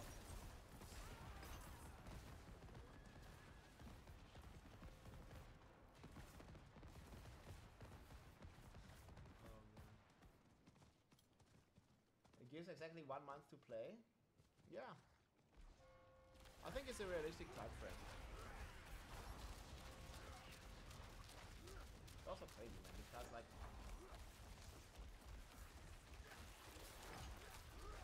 copy equipment buff. Yeah, if they don't address this, I'm gonna make a video about it for you.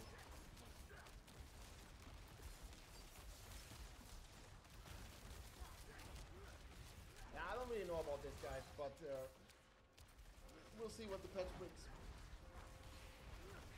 Steam exploit? What is the Steam exploit? I don't know, the player numbers are dropping. Is that the exploit? I mean, obviously, guys, most of the players are not on Steam, right? Most of them are on Battle.net, but I think Riker did some good math on this.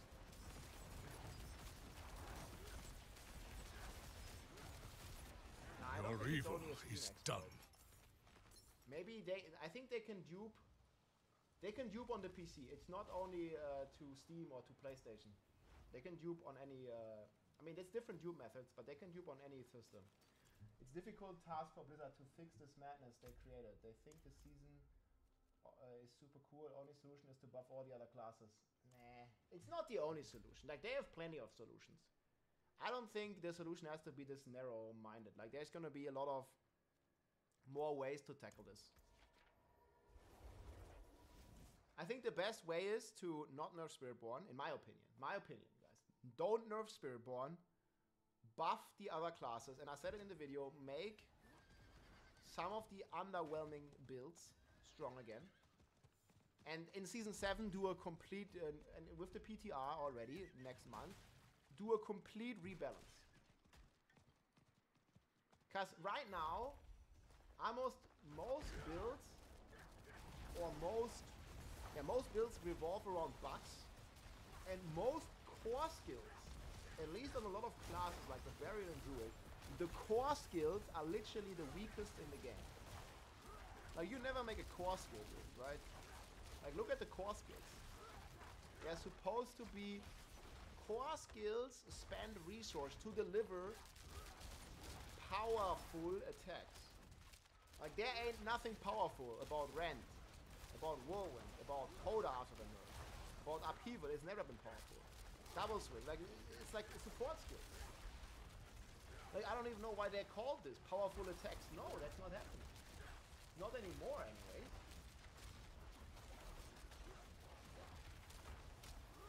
And I don't think Bavarian is the only club that has an issue. You did Pit 102, yeah. I mean, that's actually pretty good. I'm positively surprised. Congratulations. Pit 102 ain't no joke, especially on Upheaval. But you know, it's still not good.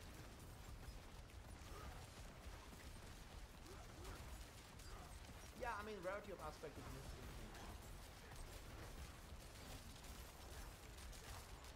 Yeah, I mean, Upheaval has its problems with the animation. Sorry, guys. Actually move again. Here. Hachi. Thanks. Holy shit, man. Whoa, that one came from deep within. Yeah, Upheaval is just slow and clunky. And also Upheaval, like, I get the feeling Upheaval and Hoda are very similar, you know? I feel like they are very similar. So,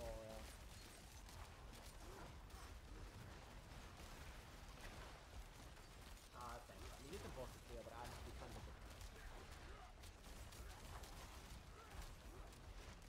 Want someone or something found, you find me. Q&A. Yeah, I hope they address it. The use.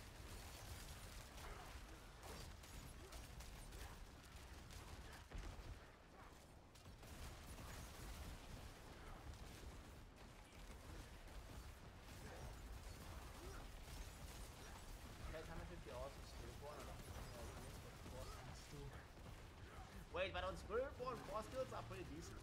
But yeah. But because of Rod of Cat W, it makes 4 skills is basic.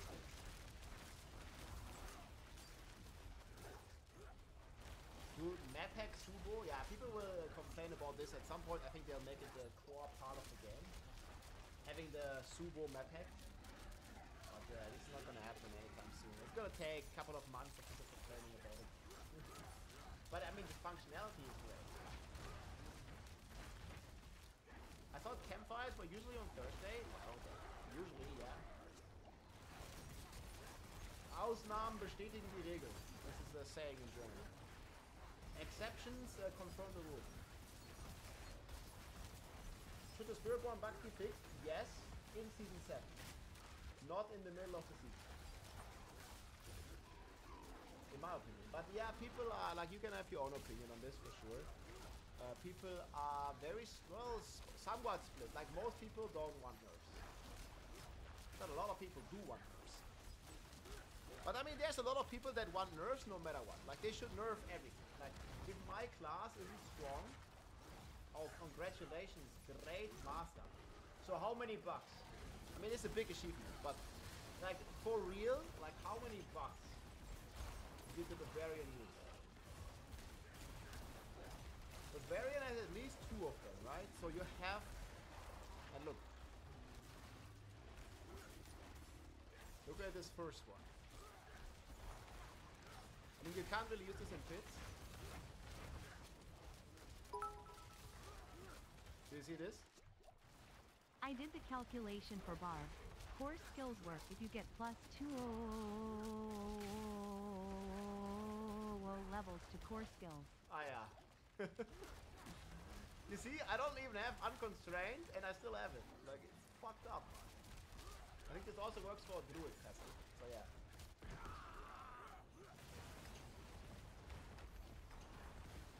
we can unbuck it by leaving the game and going back in. But yeah. And then there is like a bunch of snapshots. 123 is pretty good there. Dude, what the fuck is the loading screen so long?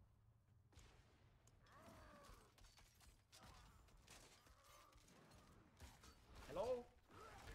Yeah, guys, I can't log in anymore. It's over. Bug abuse in town. I didn't even do any pit with it. Oh shit. Well guys, I think my game crashed.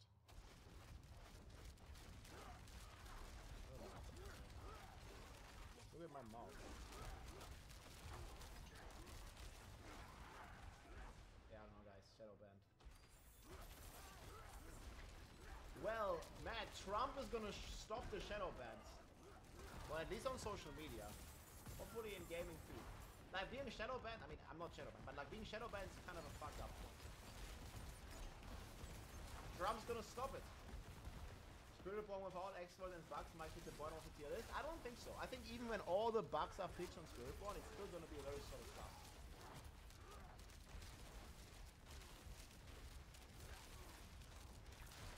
They're gonna fix it only in America? Yeah, but I mean, like Blizzard is an American company. Like most of the social media giants, I mean, there are some Chinese, but like most of them anyways are American companies. Oh! Oh, not bad, guys! Easy. Game didn't even crash. Trump versus Elon PvP. If they were fix the Spirit Bomb, it's actually a very balanced class. Nah, do you look at the difference between Druid and Sword? Yeah, but guys, look. Now it's not bugged no more. No more bugs. But we want the Bugs Bunny.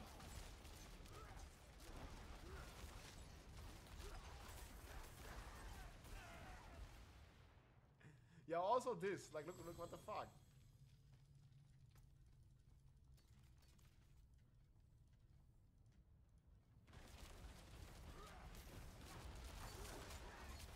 And that's only one button. I'm bad.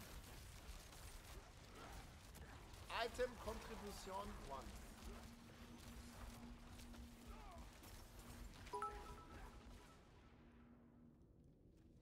The reason Elon supports Trump is because Druid is Elon's favorite class.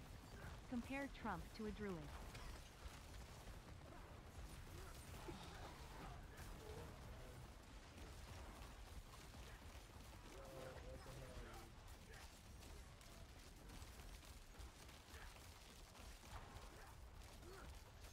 No more shadow bans for it.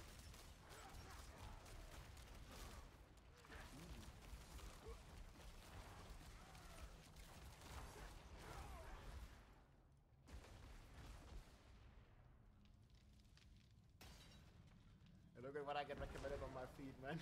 Elon Machine's uncle status.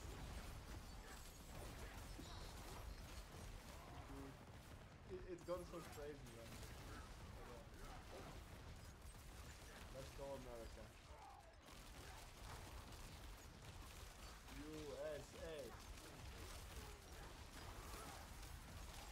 I come here to get away from politics. Yeah, I mean, it's fine, it's fine. Like, it's just of the election, man. It doesn't escape anyone. It affects everybody. Marky Mark. Hey, thanks for 12, 11 months. Appreciate it. Balance is key.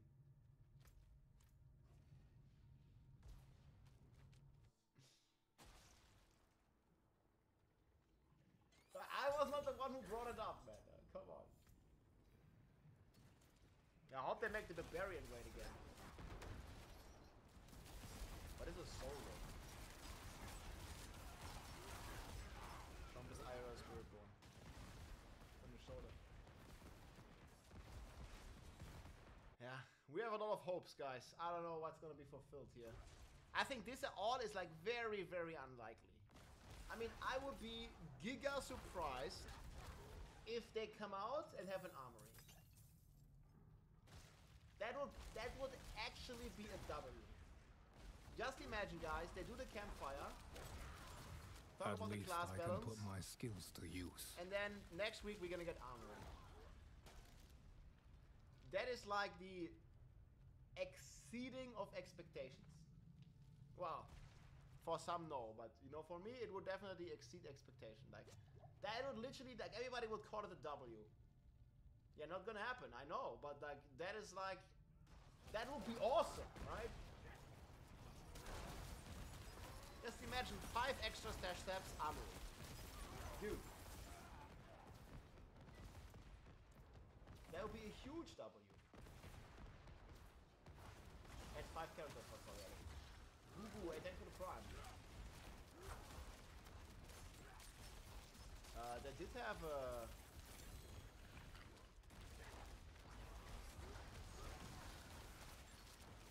I think they both are here.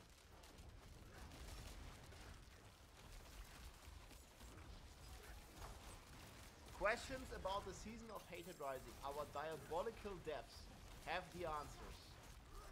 Tune into the campfire chat for mid-season check-in, including class-specific changes, system updates, and more. Oh boy.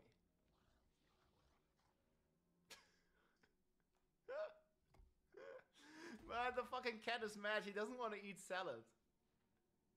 Like, where the fuck is my tuna? Like, I don't want to eat salad. Who looks like this, man? Like, people just mad, dude. I don't want no salad, man. This one is great. Never seen a season die so quickly after an expansion. I mean, he's not wrong.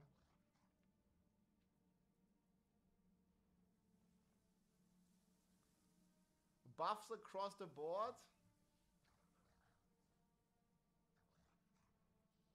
And to expect a discount. Yeah, people are pretty negative, man.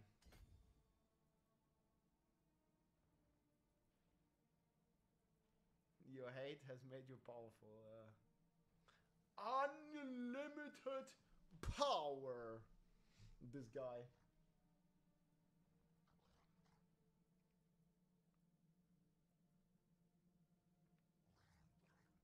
There's another guy here with PoE, man.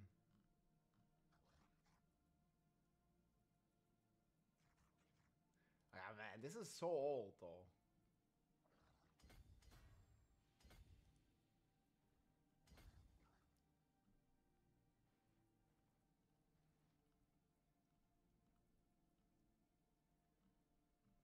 The campfire song. This one's cool.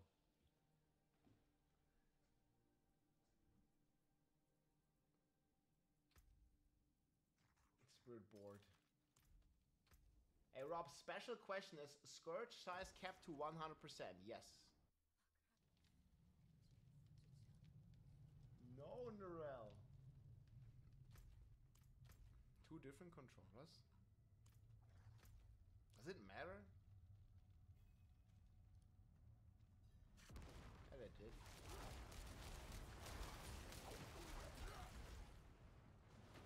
Please fix this bug as soon as possible. This is another duping method. Man, I literally just thought this guy asked ChatGPT or Midjourney how to dupe in Diablo 4, but it actually answered him. This is some like translated from Chinese. Like they're literally pausing the duping methods like under the official posts. Like what the hell is going on?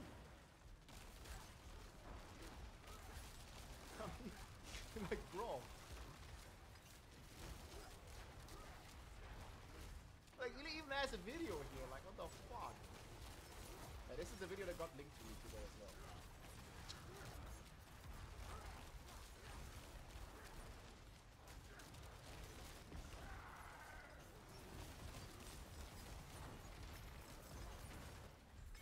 Do you think they're not seeing it as a big problem with the dupes?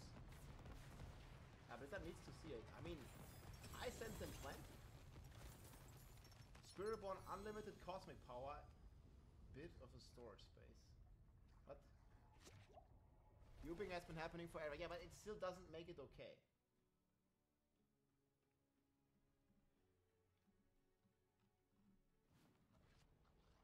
No, I definitely think they care, but I don't know why they haven't fixed it.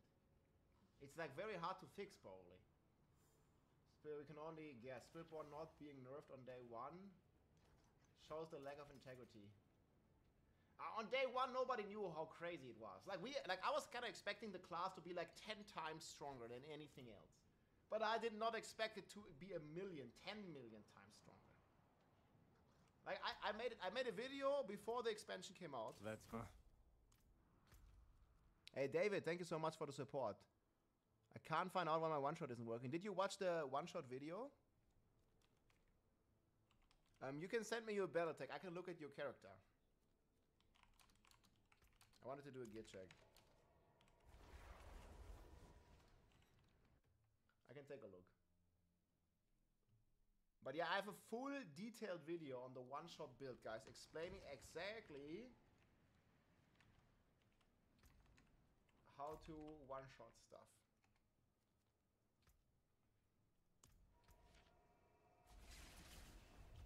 Easy fix for the duping. Item ID equals item ID, item gone. I don't know, dude. I mean, if it was that easy, why haven't they done this? I'm locked in, okay. What was your battle tag again? Okay, let's do roast my born. Uncle. Nah, you're offline. Rob on day 0. Spiritborn is 10x stronger than any other class. Rob day 10. Spiritborn is 1,000,000 times stronger. Yeah, that's perfect. That's exactly how it went. We had new meta every day. Thanks for the great D4 content. Keep it up, bro. Hey, thanks, man. I will. You're much appreciated, man. Team, I added you. Okay, Uncle Swim, I can't see you. I think I remember who this guy was. Oh, he's here. Okay. Rod of Keg W. Yes. Yeah, well, you need to masterwork your items.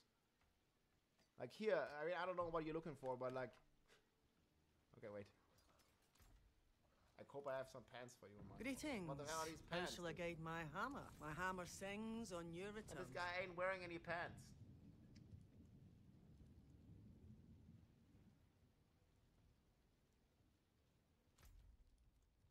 These are all frenzy pants.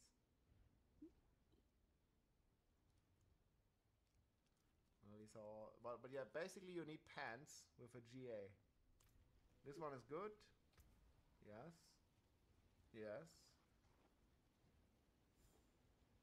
Yeah, okay, you need a ring with a GA and pants with a GA. Maybe I got a ring for you.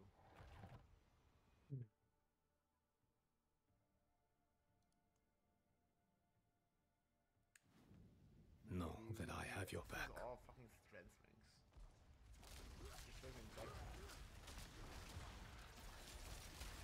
Well, you can just take this. Okay, only spirits, come here. I have the ring. I just dropped some pants. I have the ring.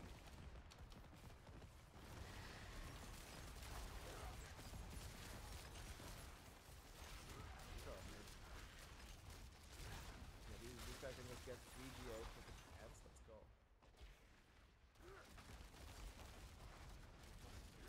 Okay, this is team. So just tell a trade me. Oh man, you have good gear. Okay, so you're asking why the one-shot doesn't work. Well, I can immediately see the problem.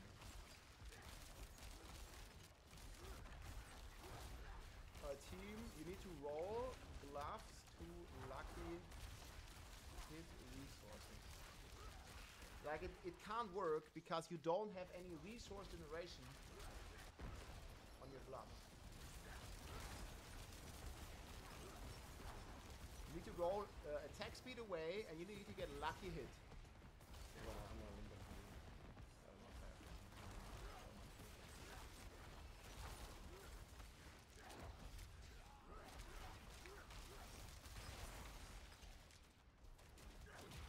Here's how they gotta look.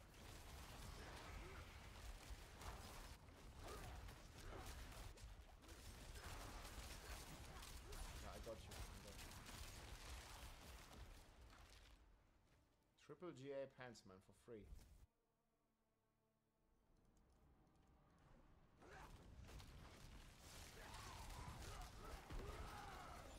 Big upgrades.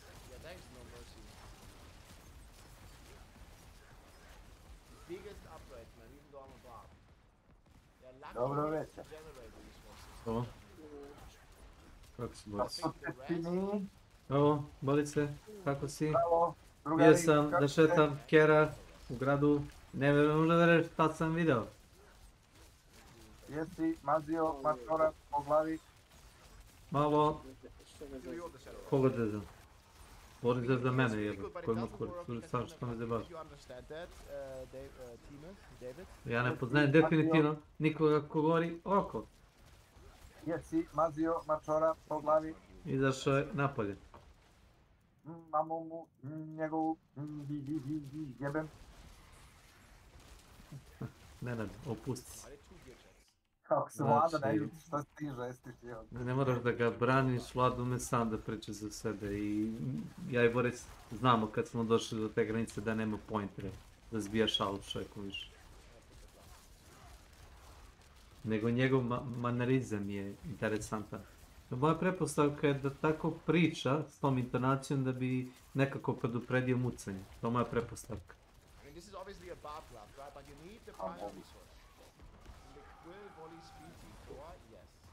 Jedan se nešto iznervirao zbog onog Company of Heroes. Znaš kako je ptovao bez mucanja, izgleda da je lek za to. Neka mentalna stvar. Da, popiti je. Da, da ga ne ljubiš. Maybe I have another question to ask, but you need to roll, you have very good beer, team, but you need to roll resource luck. It doesn't work otherwise. The lucky to restore resource can also be on the ring temper. Trade with assets by glove. Find glove easier. Yeah, but not really because the ring temper is way lower. Reci nama ti, reci nama ti. Yeah, you will destroy. Reci nama ti, reci nama ti.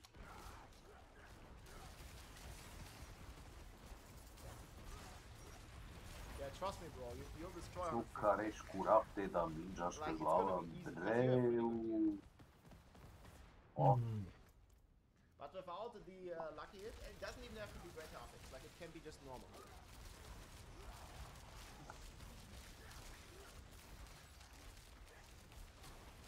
Yeah, best of luck. Yeah, let me know how it goes. Napolje, fino zaladelo. Let me know how it goes. I'm pretty sure you'll crush it, man. Just roll this. Like, you have min roll on this anyways. Just roll it to lucky hit and you'll crush it. Good luck. A di nam je onaj čuveni? Glasnik. Hey, let's go. Nice. Suvlasnik kuće. Forces of hell grow angry. Ponosni vlasnik rekretnine od pola miliona. On je u svojoj glavi neč. Ja sam to mislim da to i ovo. Jel? A što i dalje priča s nama? Što nije na Bahamima da mu jedna mazi šupaka, druga da ga ne znam doji ili tako nešto. Kad je milijunaš. A još nije bilo i ono pa nema ništa.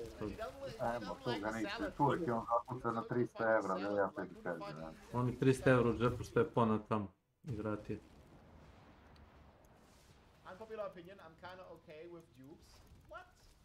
You don't get enough gold from playing the game. You don't get items in the game. Raw is a big problem. You keep running boss runs.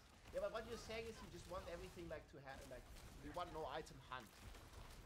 I don't know, man, like, being, I mean, obviously you can have your opinion, but like being okay with dupes is like destroying the fundamental thing that the game is about, which is hunting loot and Taki dosto, šta ti radiš u filmu? Izigravaš motora koji hoće da se mazi po glavi, ili? They definitely, like, dupes, I mean, I don't see the argument that you want to make how dupes are healthy for the game. Like, yes, I agree with you, there are issues, but the solution is not allowing dupes. Joj, krsta mi, nikšića mi, joj. Yeah, the dupe completely destroyed the economy. Like, why do you think the prices are so high? Because everything is duped. Like, they can dupe the gold. if they have infinite gold and they also have infinite items, like obviously it's way easier out as Bell, yeah.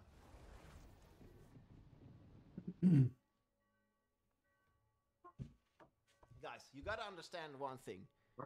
If they can duplicate items, they also duplicate gold. Yes? Because I don't even know what sell is. Take this rod of KW. It sells for 500,000 gold. They can just dupe an entire inventory of Capelekes and sell them to the vendor. And make 15 million gold in like 10 seconds. They can keep doing this until they have infinite gold. Like if you have dupes, you have infinite, you have gold dupes automatically. And I know U većini slučajeva ne može ni da se instalira Windows, ako ga stavim na već instaliran Windows, brljavi s memorijom i hoće plavi ekran da izbaci. I dam oglas na KP-u, prodajem 1600 ide kao neispravan i opišem što se dešava. I stavim 10 evra. I? Među ovom bi se lik javio bez šaljicu. Sad ti pitaš zašto ćemo to. Možda za testiranje. Možda li bar da butuje mašinu. Može da. Možda li bar da butuje mašinu ili neće da upali ni. Bio bez problema i sve, samo što nešto brljavi posla, nemam pojma. Pa ako može da testira ploču matičnu tako. Kapiraš. U BIOS-u ga ostavim 2 dana će da radi u BIOS-u, ali dešava se kad krene da instaliram Windows, pizdi, samo se resetuje. Da li si probao butabilni Linux disk da vidiš? Pa nisam, ne. Ne moraš da instaliraš, možeš samo da pokreneš live verziju da vidiš da ovo radi. Mislim da mi je i tu bubna dok je učitavao sa USB-a, da bi se resportovalo. Ja kažem napisao sam sve što se dešava i bacio oni greške prijavljuju na memori. Sa drugim procesorom ne prijavljuju ništa u memori. I lik mi je odmah počeo kad šalje. I thought this was America. I thought it was America. It's gonna be in 2 hours, guys. Alright, Randy Marsh. A gdje nam je overclocker? Master, faster. Master race overclocker. I mean, that guy just literally posted the booting exploit on X. Like, on below the official post. Like, what the fuck? Nema naš overclocker. Otišao negdje.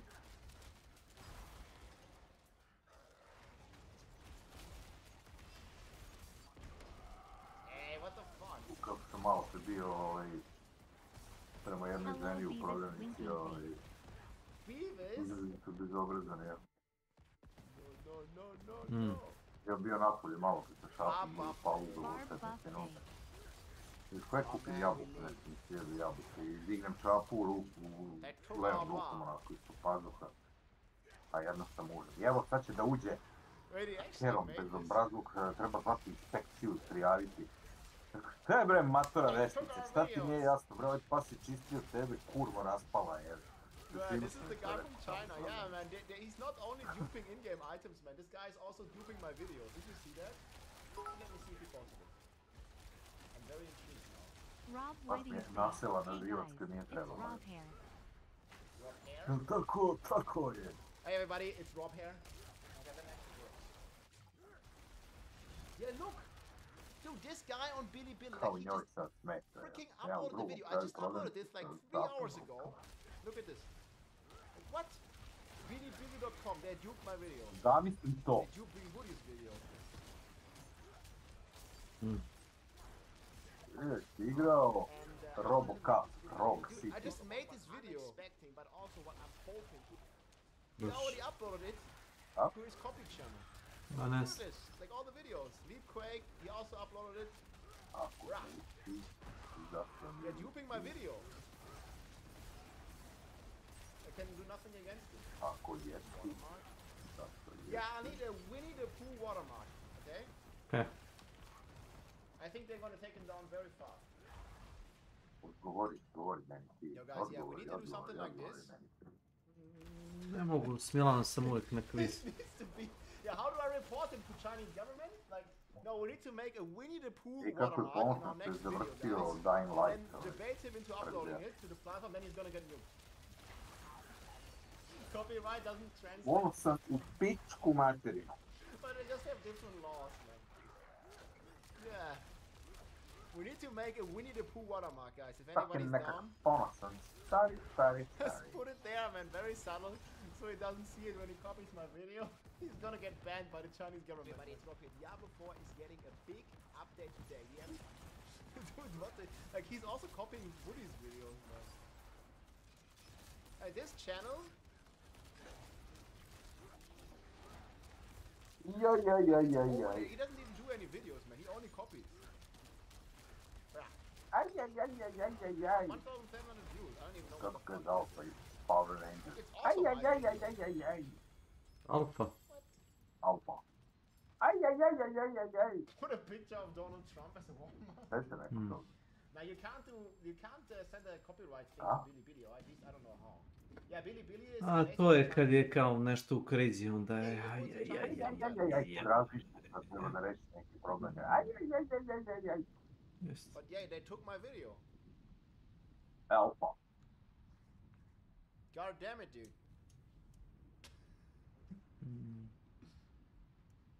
Rob, his icon is your icon? Now what? This is a complete Apex Legends. my shell, this guy's called. Level 5? I don't know. Where do you see my icon? Nah, you just took my video.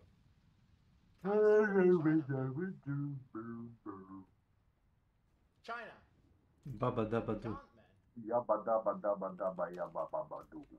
Baba dabba dabba. Baba daba du ya, daba du ya. Babina yabba duttežino babe. China. I've been saying China. China.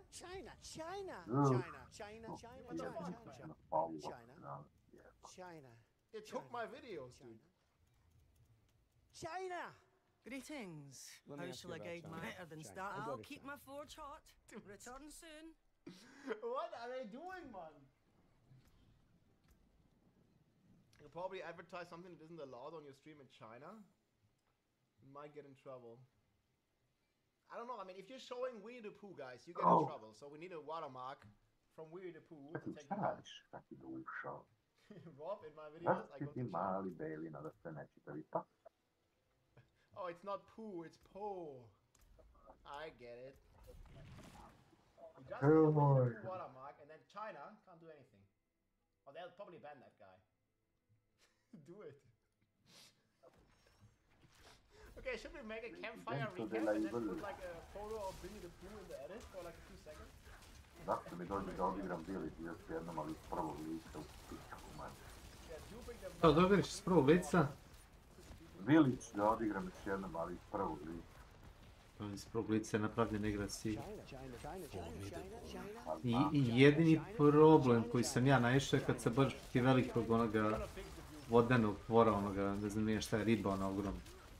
Malo je sjebano zato što ti iznad glave i brzo se kreće okolo, ne možeš da na vreme da ga vidiš kad skakuće. A i ne moraš, zato što možeš da mu postaviš one zamke, znaš. Ja sam mu postavio nagazne mine svuda okolo. A ja sam ga ubio s minama, ja 20 minuta sam ga lemo svim i svačim. Ubijem onog dete što mu proviri iz usta i neće crkne i setim se da imam mine 3, bacim jednu za drugom. Mine.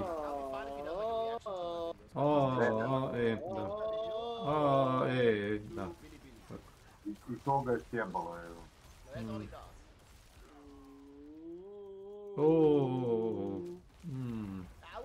Reci. I toga je sjebalo, bre. But I also do have a Bilibili account, like I'm like, I don't know, what's this? A pre toga nema šta nisam sasuo u njega i evo šta. I on se kao potrese, ono kad ga drmnem, ali ništa. Ništa. Accept that? Can you link it? I don't believe it. If you have a link to it, we'll look at it. Pretpostavljam da nisi našao, jebi ga, ja sam tad radio bio, pa nisam ti stigao ti kažem, da jesi našao dvocevku za onaj Resident Evil, onaj 7. A znaš šta sam uradio? Da. Našao sam dvocevku, ali je bila pokvarena. Treba da je zameniš za ispravno. Otišao sam kod onog što drži pušku u ruci, pa sam uzeo ovu lovačku i stavio dvocevku umjesto nje, tako da mi je ostala ta njegova to. Ona lovačka je ispravna, je li ta? Pa ona što uspravnica je lovačka. Pa taj najjači shotgun u igre, znaš? Taj. To sam uzeo sam od njega, jer kad uzmeš zaključuje se vrata, i onda sam ovu neispravnu stavio nazad. Tako radi. Imaš ispod onoga trema, ne znam koliko se sjećaš sedmice, kad izađeš u dvorište prvi put, ispod trema onoga kao, kako mi to zove, porč. Ispod porča imaš, da li se slomi daska za bore se, imaš da se zavučeš i da nađeš pribor za opravku. I možda opraviš s time Colt 45, onaj što se nalazi u kamp prikolici. Da, sam neki polupan pištolja. A Colt 45 pali modelovi i ako nađeš pribor za opravku možda ga dovedeš u ispravno stanje. I to ti je od pištolja onih kao što koriste tu slabiju municiju, to ti je verovatno najbolje u igri. Jer onaj Glock ti je default jebiga. Mrčo pičku materinu. Nabivcaš.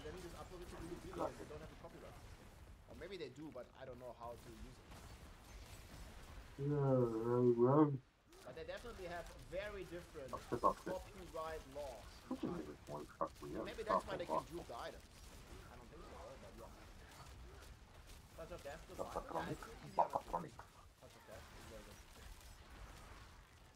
Release a new video cartoon, maybe the food.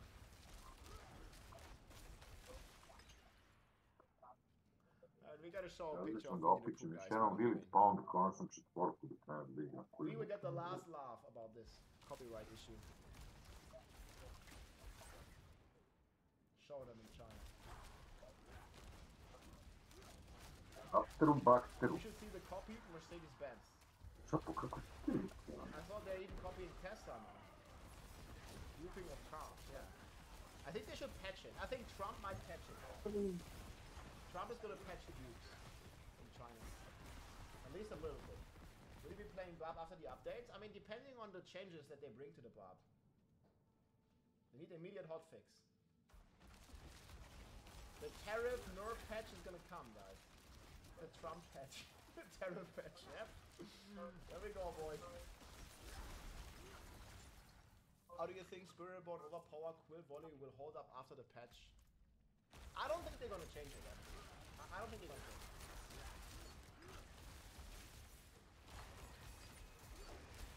Terror is like capping the fun. Alright. But at least we have capped taxes.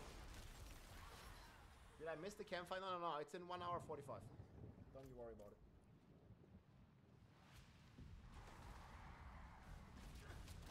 Another city.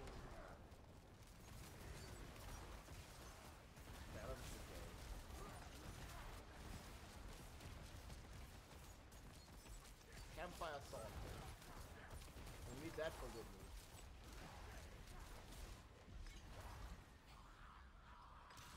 Just bricked my 3GA. Yeah, guys, it's gonna be in 1 hour and 40 minutes. It's not in 40 minutes. We already looked at that. They did had. When did they had the time change in the US? R2628 smile, R2628 smile, R2628 smile. Hey, thanks, man.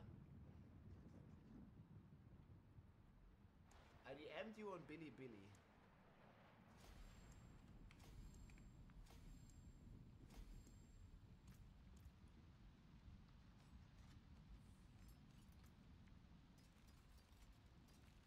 Is it this? System messages? Which one? No, I'm not quite sure. Just gonna click this. I mean, on this website you gotta be careful.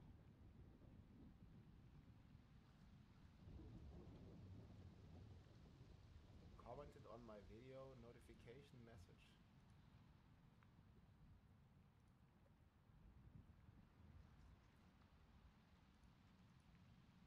Oh, it works. Yo-yo. Wait, it says... Wait, look. I haven't leveled up sufficiently.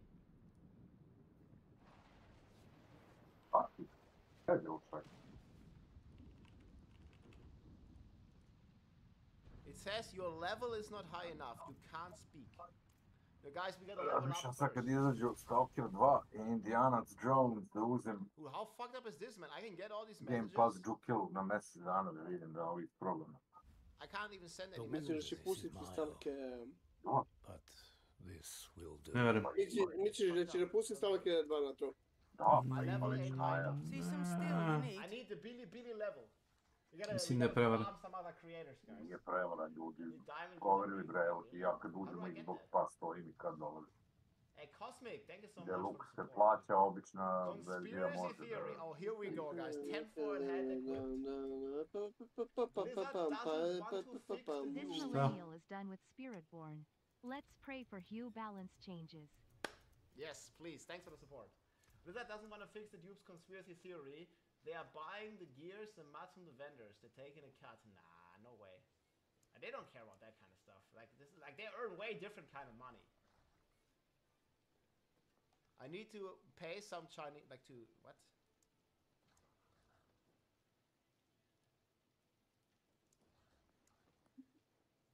Yeah, okay, I'll link you the URL. I'll link it in my chat, okay? If you're still here, side. I don't know why the fuck I can't message here. Space.billybilly.com. Billy smartphone. Yeah, I don't know. The stars are falling, but I can't message him.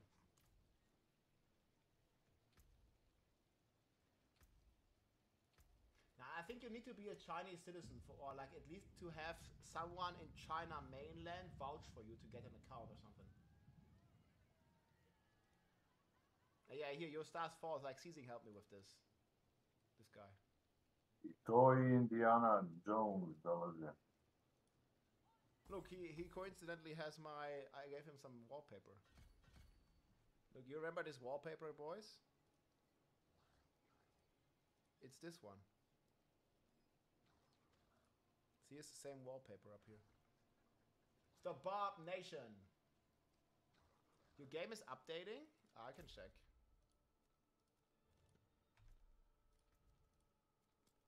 Let's see it, boys.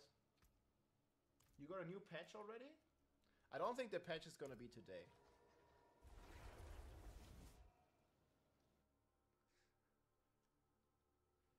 Yeah, I think that's a good way. Like that's definitely how they earn money. Like you know, they ban the people that exploit or dupe. I mean, rarely, but they do it. And then those people are gonna buy new licenses, and then they earn money from those licenses, of course.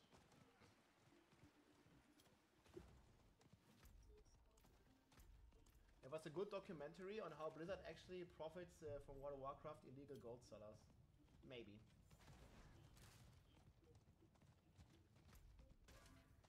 People on the forum, but it's a joke, guys. Like, China, like we are stealing from China because China is stealing from us.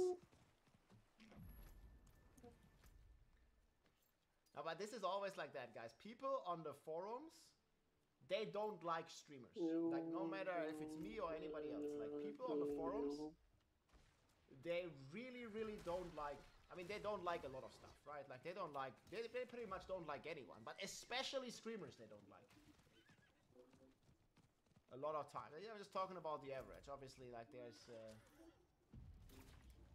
like, I've seen countless topics, like, streamer ruining video game. Like, just don't watch. But yeah.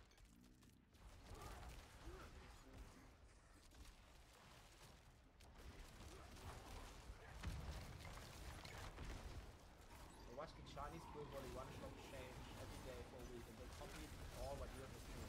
Well, I mean, I think there's a lot of...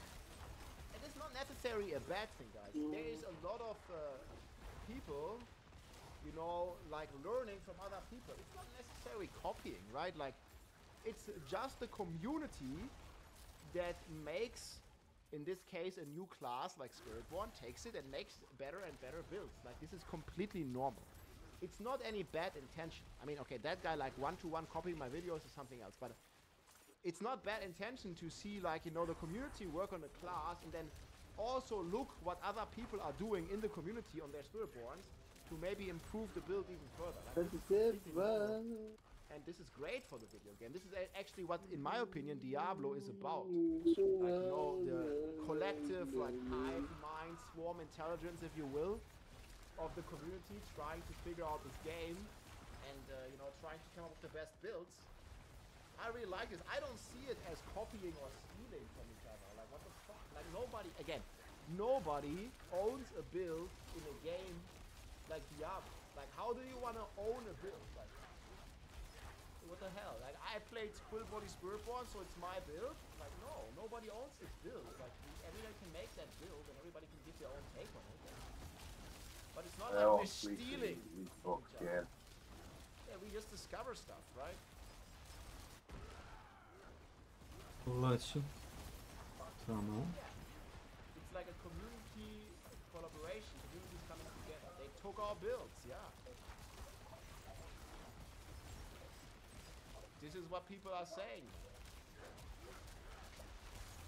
Yeah, and I try to give credit where credit is due. Like, you can see it many times. Baksterica.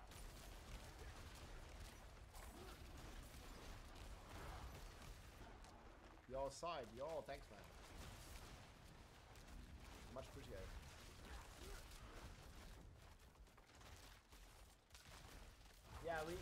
Yeah, I have my lawyers on it, guys. Like, next time you want to play my build, you better pay up the royalties, license fees.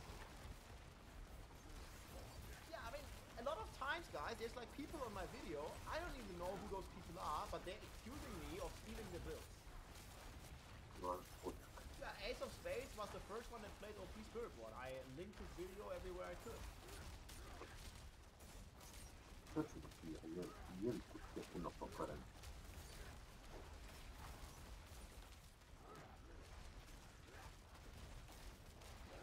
Devil's advocate here. People get hurt when somebody profits of a build that is perceived to be owned by someone else.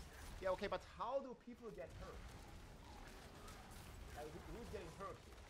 Like, maybe their feelings, or like what's getting hurt? Yo, not much gets past me. Okay, where's my royalties on this? I appreciate the advice from you sharing. Hey David, thank you so much, dude. Much appreciate the support. I hope you beat 150. Good luck, my friend. The herbs their wallet? Oh.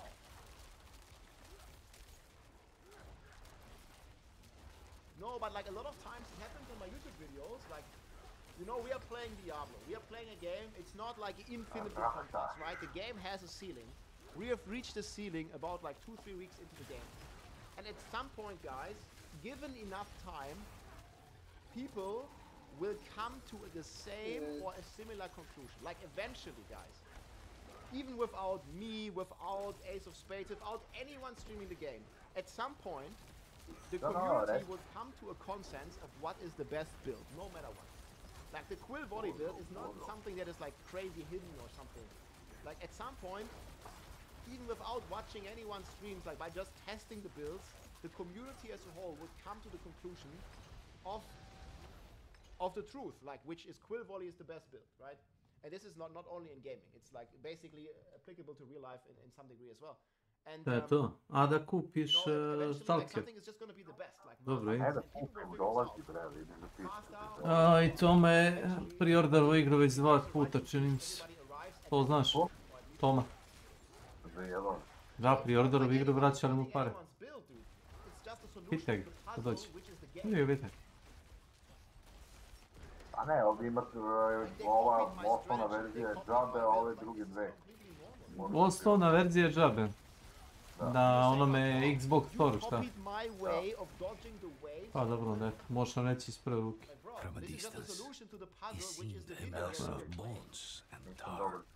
Ne, dobro, skapira sam, ako ide nas, pa Microsoft onda ima dobar deal sa svima njima. evo ti zadnje, vidiš coming soon to Game Pass. Dobro, vidjet ćemo. Imaš prva svijet džabe, ovo... Vidjet ćemo, ti ćeš vjerojatno streamovati, pa ću vidjet na šta liči igra. Da li ima bugova. Mislim da je rađen u Unrealu, ja mislim. Dosta ljudi sumnja da mogu u Unrealu da izvedu one stvari koje su mogle sa AI-em da urade u starom engineu, onome X-Ray. Također ja. Znaš kako se AI ponaša u stare verzije igre? Imaš nezavisno se kreću oni, kako zove, životinje. Imaš ove AI, ove, kako se zovu, stalkere, oni se isto kreću, rade svoj posao. Imaš vojnike, bandite koji se također kreću. Po čitavoj zoni, razumeš, rade svoj posao. I ti si tu samo ono kao, ne vrti se sve oko tebe, hoću ti kažem. Ima taj kao AI life. To nisam video u skoro ni jednoj igri. Skoro ni jednoj igri. Nažalost. Da ti nisi ključna figura.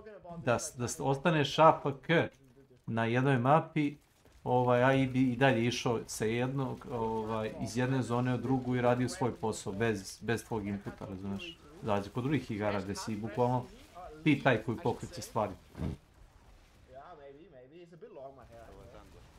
Evo ga! Ko je kupio Stalkera ili Funduga, jednom ili dva puta? Ja jedan. Jednom, je tako? Da, jedan. A koliko puta su ga već otkazivali? Jednom, je tako? A mislim da je jedan puta, da. Onda sam ga ja i refundu nazad, kad sam vidio da ne bu još toliko mjesecima, onda sam evo sad čekao.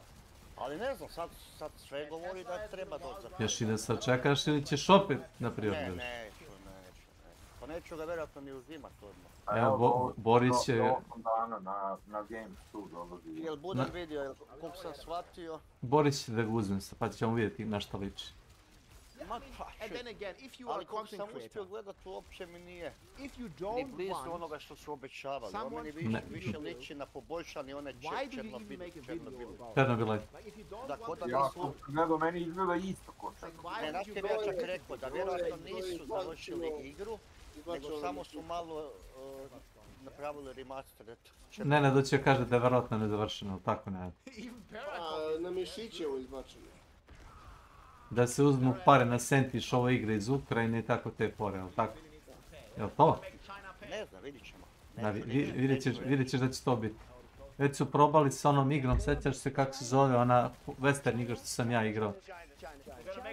Jao, igrali smo ja i Toma. Renown Path to Glory. I imaš ogroman jebeni tag u prozoru koji se igra, pokreće Game Made in Ukraine.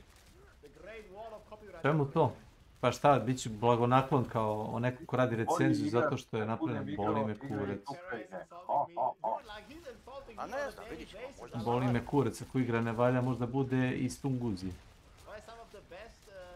Ja velim, meni se svakako dopada Stalker, ali... A, pa onda igraj modovani originalni Stalker, ako ti se dopada. Pričekat ćemo malo sa ovom novom. Imaš tako lepe modove za originalni Stalker da ni ne liči na originalnu igru. Teksture, oružja, novi artefakti, nove zone, spojene sve tri igre u jedno. A ljude mrzi da moduju, to je problem. Boris, te ti ćeš tužiti Stalkera odmah. Tužiti ima na ovom Game Passu. A, na Game Passu. Što bi ga uzimao? Jeli? Ne znam što bi ga ti uzimao, ali uzmi ga ako hoćeš. E pa ne. E pa hoćeš. E pa ne. E pa hoćeš. E pa hoćeš. E pa ne. E pa hoćeš. Ja ti kažem da baš hoćeš. E pa ne.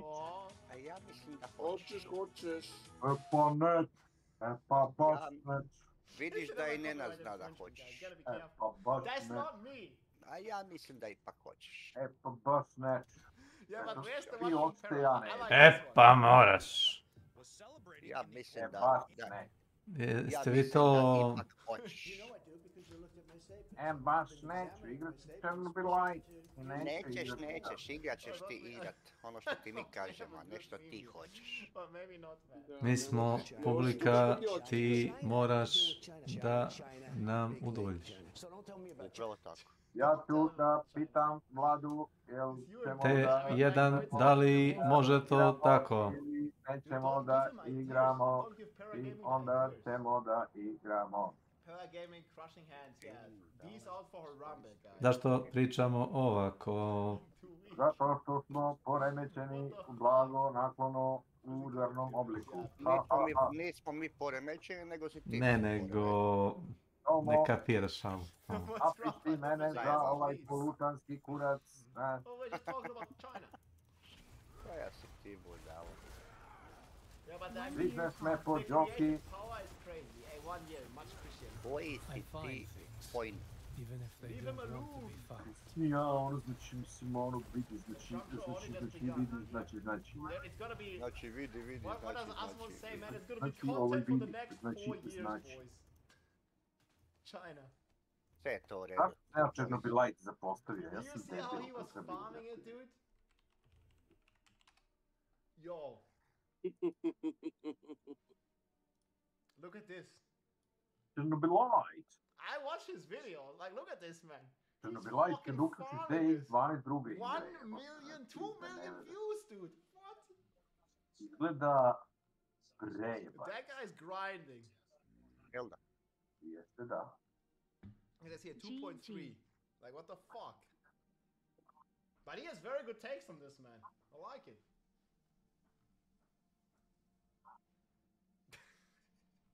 Izgleda tak prejebano. I didn't stream yesterday to watch all these videos, man. Jako prejebano. Yeah, we could watch this, how DI is ruining games, man. That would be a good video to watch after the... Gledam sam svoj Dying Light prvi I deo. didn't watch this one yet. Jebe u materiju, igrao sam ga sat vremena i... Nekako mi je bla trut, nemam pojma zašto. Nekako ti je baš onak. Baš mi nekako, samo nešto skači s krova na krov, sa palete na paletu. Ko oni Brazilci, oni se trče po krovovima i terasama. Ne, dobra je igra. Nema kaši. Teško. Pa znaš što sam mislim, oni se skaču po uđi, evo. Teška je malo. I mean, maybe this week. This is Šta bilo? Sat vremena i nešto mi... Para Gaming highlights you. He honestly follows your builds, brother. He makes it funny. Yeah, I mean, I like Para Gaming, dude. I think he has a very cool style. And you know, if you were like a person on the internet, you also gotta be able to talk about yourself. I really like his videos. I'm always happy when I'm in his videos, dude. You know. Nemam pojma. Like if anyone Nisam reacts to my pitao Vladu. content, like I always like that. Pitaćeš ga čime. Pitat ću Vladu šta se tu dešava. Da li tu može nešto da se popravi?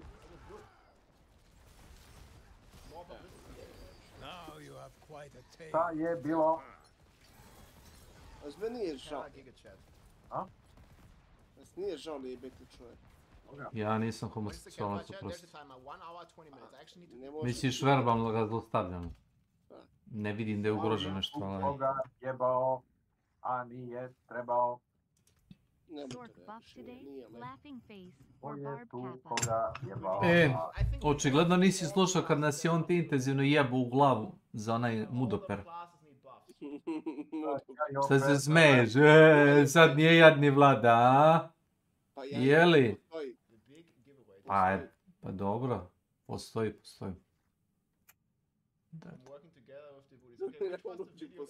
Pa da.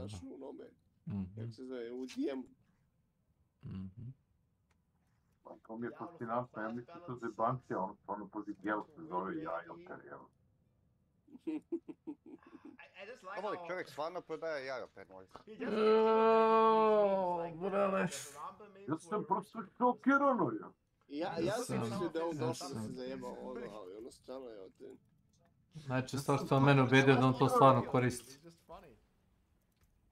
Može koristi, ali Dobro, ne treba mi. Znam, to je jako dobar gel za muškarac. Da ne To uopće nije u redu. Tomaš? Oj? Šta ima Tomaš? Nema ništa, Boris.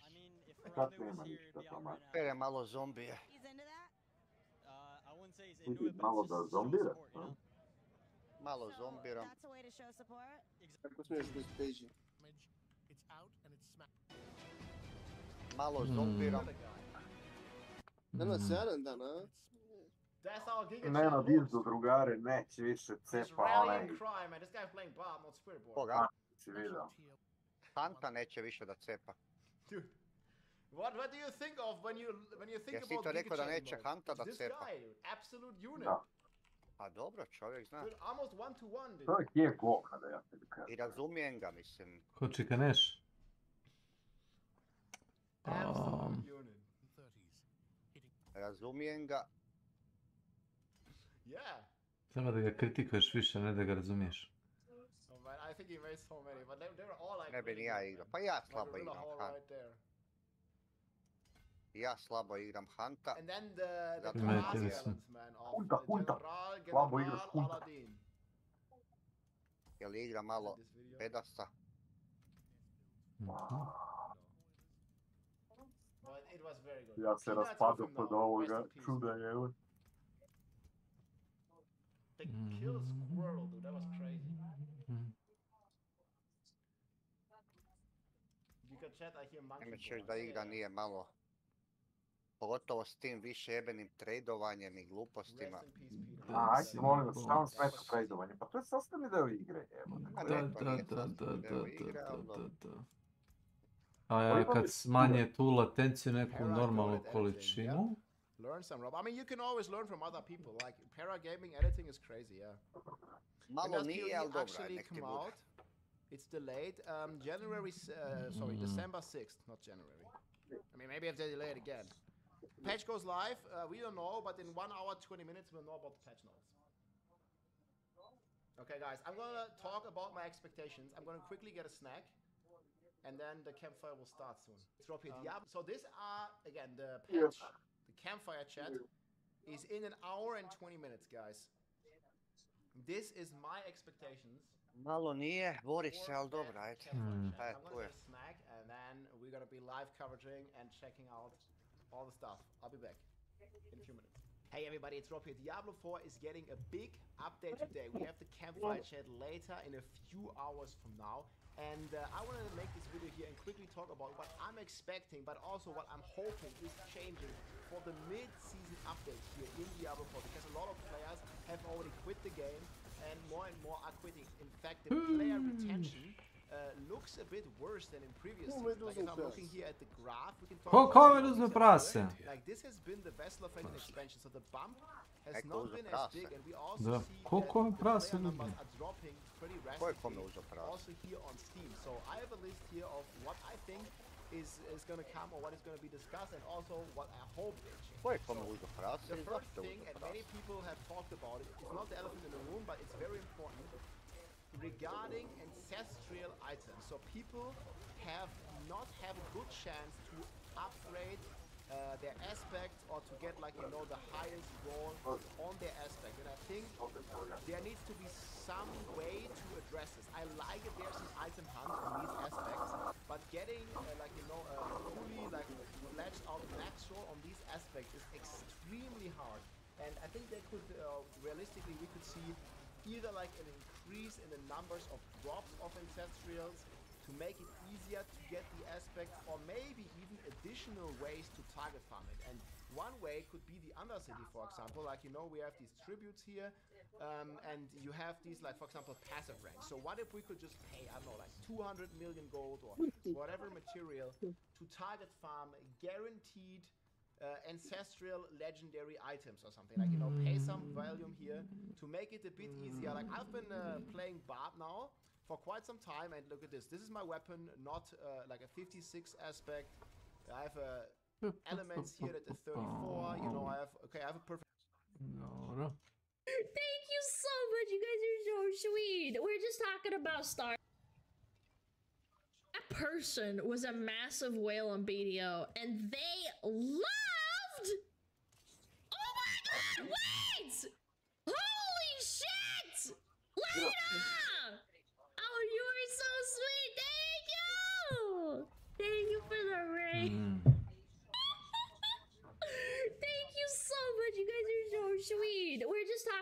Starfield and how it's awful.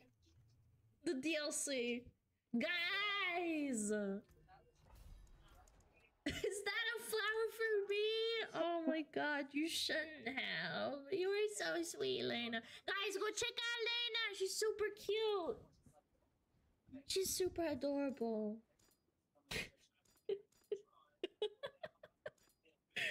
Oh, this is what happens when women enter my stream. I get distracted. What was I saying? Oh yeah, I had like a friend of a friend that played BDO in 2016. The only people that played Fallout 76 were his friends and him, and they wailed on that game like crazy. I'm not even joking, like thousands of dollars. Just wailing into the game while playing BDO. They were kind of like a rich kind of people, you know, doing whatever they want with their money. What's BDO? Black Desert Online. It's a Korean MMO. Played it a long time ago. Made a lot of friends on there, and then I quit. Yes, voila. So, but yeah. Thank you so much for the raid. I hope you have a wonderful rest of the day. Hours into the game. Off my ethereal dig. And with that, the only fan of Fallout 76 was extinguished. So now no one liked Fallout 76 at launch. It was so bad that even Bethesda fans had to admit it was bad. They talked about how I still can't believe there was like 3 hours worth of bugs that people reported on Fallout 76, man. There's a video that's 3 hours of bugs in the game at launch. It wasn't like, you know, shortened or lengthened. It was just displaying the type of bugs that it had. I watched the video, by the way, while I was cleaning my room one time. It was great. It had 1,000 bugs! Was how Todd was a liar, how they could never trust Bethesda ever again. Even Todd had to admit that sometimes it doesn't just work. Ha, very funny, Mr. Todd. I don't know, I always thought Todd was really lovable in like a really goofy kind of way. Like he approves of this, man. They could make it so good. He's just a lovable asshole. I don't know how to describe it. Maybe that's why they haven't failed yet. Todd has too much to give. Tells us sweet little lies every day in our little ears. Listen, we messed up, people. We know we made an MMO where there's nothing to do. That being said, buy Starfield where there's nothing to do on thousands of maps. Gargle the slot pipe, consume the slot, you window lickers. Why are you all laughing right now? I'm not joking. And here's where the twist of fate comes. This is the first time where Bethesda fans got truly angry with Todd. Not because of the shallower than ever RPG mechanics, the empty maps, or the removal. I do have to preface, the idea of Starfield is great, but why would you make it so bad when you already have No Man's Sky? No Man's Sky was a complete failure in my eyes, and to many people too. But at least they fixed the frickin' game. The DLC is also free, I'm pretty sure, is it not? The DLC here is $40! Because of the shallower than ever RPG mechanics, the empty maps, or the removal of gore, but because they slightly improved the combat and gun. Oh yeah, shooting in the butt. Play. Their favorite game, Morrowind, critically acclaimed RPG, has the shittiest gameplay you've ever seen, and that's just the way Bethesda fans like it. So hey, that was back then. I accept a little bit less shittiness now. Yeah, I don't know. At least it was playable. It was bad. Yeah, it was great back then. This betrayal caused an upheaval. People were burning their Todd jerseys, ripping down their Todd statues. But in the midst of the chaos, the good news for Todd was that this is the golden age of gaming for fuck-ups like him. Nowadays, every bad game gets a chance to become mediocre with just a couple years of updates. And if the anime's good enough, shit, you might just reach the coveted "the game has always been good" status where your face. I've never once understood that. Starfield, I don't think it will ever redeem itself. Unlike No Man's Sky. No Man's Sky did eventually redeem itself, and it had like a comeback arc, but that took a long time. I think it took like 2 years. Yeah, I think around about. Fans voluntarily erase all the bad memories to make more room for hype. But in Bethesda's case, this is just a quarterly disappointment model. Bethesda fans ask for a car, you can have a car, but you can't have wheels. God damn it! Can't have shit on the move. I know what's wrong with it.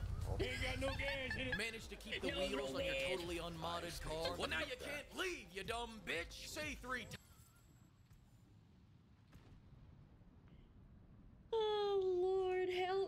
Todd marries and kiss your toddy pillow goodnight to enter Todd's cum dungeon below the map. Don't like the bullet sponges? We've added a bunch of difficulty sliders. Go ham. My favorite quote from Bethesda fans, like Giga Bethesda fans, it's like, oh, well, it's, you know, it's just naturally like this. Bethesda always had bugs like this.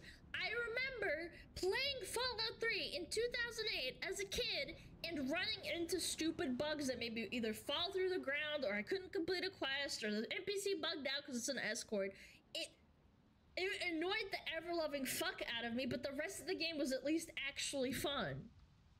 Even Fallout New Vegas had horrible, unplayable bugs. You'd have to reload that shit or get mods to fix it. I get it, but Starfield is inexcusable. But if you think you know balancing better than Todd Emperor Todd, we're nerfing your XP generation. Want mods? Have mods. God bless. Oh, yeah. Brothers, keep on fighting the good fight. But don't forget to check out the $8 mod that adds a 20-minute mission. Fuck you, Todd. Wanna reason? $8 for a mission? Yo, chat, I'm gonna start charging people to watch stream. It's gonna be $2 a stream. If you don't do that, you get banned. $2? Yeah! American dollars, not $2. Australian or something. That's ridiculous. And to build a base, sure, we'll let you craft ammo. Get those sweatshops up and running, you crazy kid. Just one little catch. The final ingredient can only be bought at Home Depot 7 at a time. So enjoy your 20 rounds of 45. Oh! Sun Yin's gonna get a 5-cent raise after that Coolidge performance. I mean, you laugh at this, but there was actually a prospect a long time ago for Call of Duty to actually charge you for ammo. This is an actual fact. Also, Kutan, why'd you give me $2, you piece of shit? I would refund you if I could, but I can't. I hate you. What? No, I'm serious. There was a prospect, the CEO of EA, I believe. They actually thought about, like, seriously thought about the idea. Was it COD? I swear it was COD, but it was for Battlefield EACO Prospector. Okay, it was Battlefield. Okay. Battlefield was considering it seriously. To make it so you have to pay money for bullets in a virtual game. They thought it would. Yeah. Stay there, I gotta go see if my Home Depot's got my doohickeys back in stock. I said get the fuck out of my way, I'm going to Home Depot. You asked for better maps, and you got them. The new maps are actually very nice. I've got nothing bad to say about this. Now, as for performance improvements, that is not why it's a better time to play. Todd, any... Yeah, the gameplay finally after... When did Starfield release? Hold on. Starfield release date. When did it come out? September 6, 2023. It's been over a year. So it's playable now, chat, after a year. Any thoughts on the performance issues? Stop being poor. Squad, get this broke bitch! I will... That's actually an unironic, tweet, by the way, chat. It's an interview. Todd said, you need to upgrade your PC if you're struggling. The engine for Fallout and Starfield has been around since 2006, if I'm not mistaken. Why would I need to upgrade my PC? Are you kidding me? What do you mean? It's like a spaghetti-coated engine from 2007. What are we doing? Wait! Oh my god. Elastic with 10 gifted! I really appreciate it. Still full price? Yes, of course. Poor. Squad, get this broke bitch out of Todd's sight. What GPU did he have? A 3080. Ah, okay. Oh, you want a nice big DLC like Far Harbor? Okay, you freak. I'm more of an Operation Anchorage man, but you know what? Massive Rod Howard's got a gift for you. Go ahead, open it. What do you think? There's nothing in there. It's just another empty map. None. $30. It's not even $15. Like, I'm not saying it's okay that it's 15. It is $30 fucking dollars. Oh my god! No. There's handcrafted nothing in there. That is a handcrafted empty map. The shitted space DLC is a bread sandwich. If I remember correctly, the DLC for Starfield also only had 3 hours worth of gameplay in terms of story. Yeah, I don't know. $30, that's $10 an hour. That's like... That's kind of crazy if I think about it. I usually play games for like at least 100 hours. They're worth like $30. At least. It starts fine, it ends fine, but there's nothing in the middle, and an hour after you've eaten it, it feels like you haven't eaten anything at all. With the added bonus of being $30 poor. It's late stage horse armor, except people wanted to buy the horse armor. Half the people that own this DLC from the deluxe edition don't even know it came out. My favorite new mechanic from this DLC's marketing, because of course they didn't bother to add any to the game, is Bethesda's marketing this as handcrafted. You watch the trailer and they say completely. As opposed to what? AI crafted? What is that marketing choice? The person that wrote handcrafted needs to get, like, removed. What do you mean? Ass crafted? As opposed to what body part? Procedural generation. Yeah, I guess so. Yeah, handcrafted. We shat it out in like 3 months.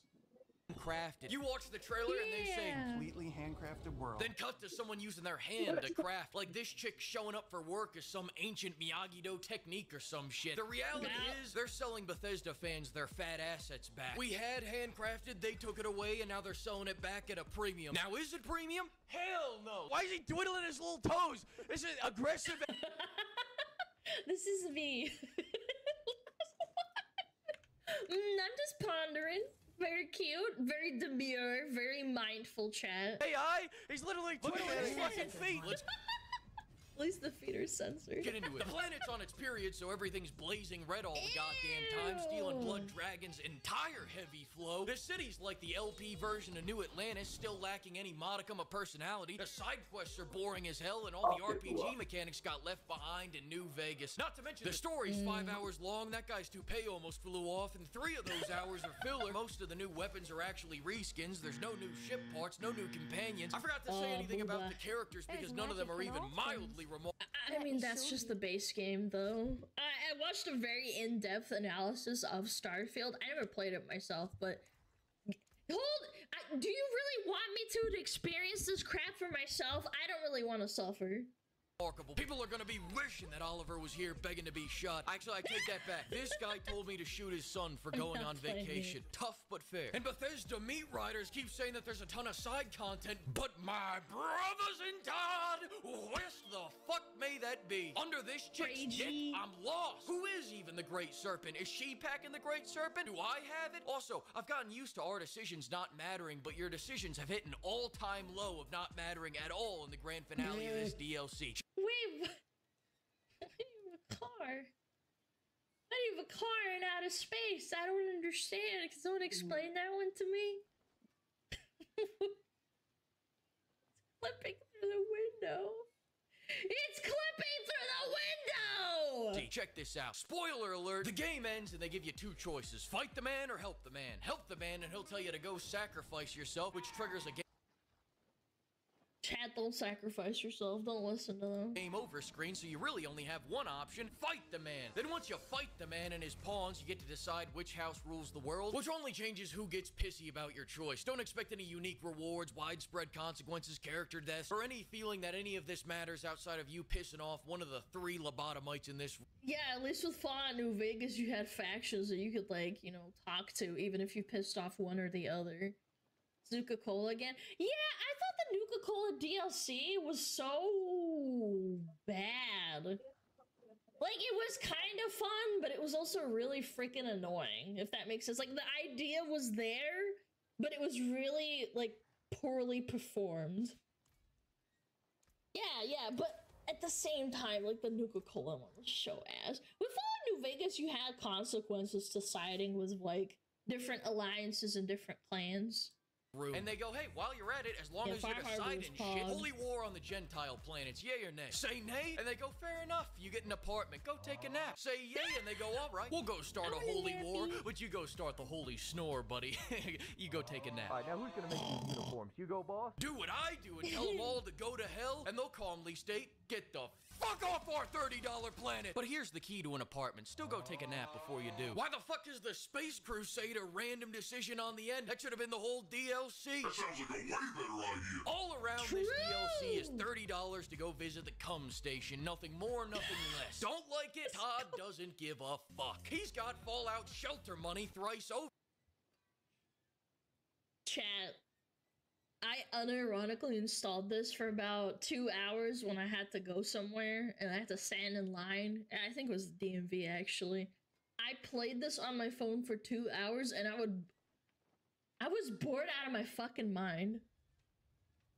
I uninstalled it afterwards. I was just really bored. My brother plays this game a lot. How much do they pay? How much do they give money? Like, how much money have they given? I wonder. You only had to wait 2 hours at the DMV.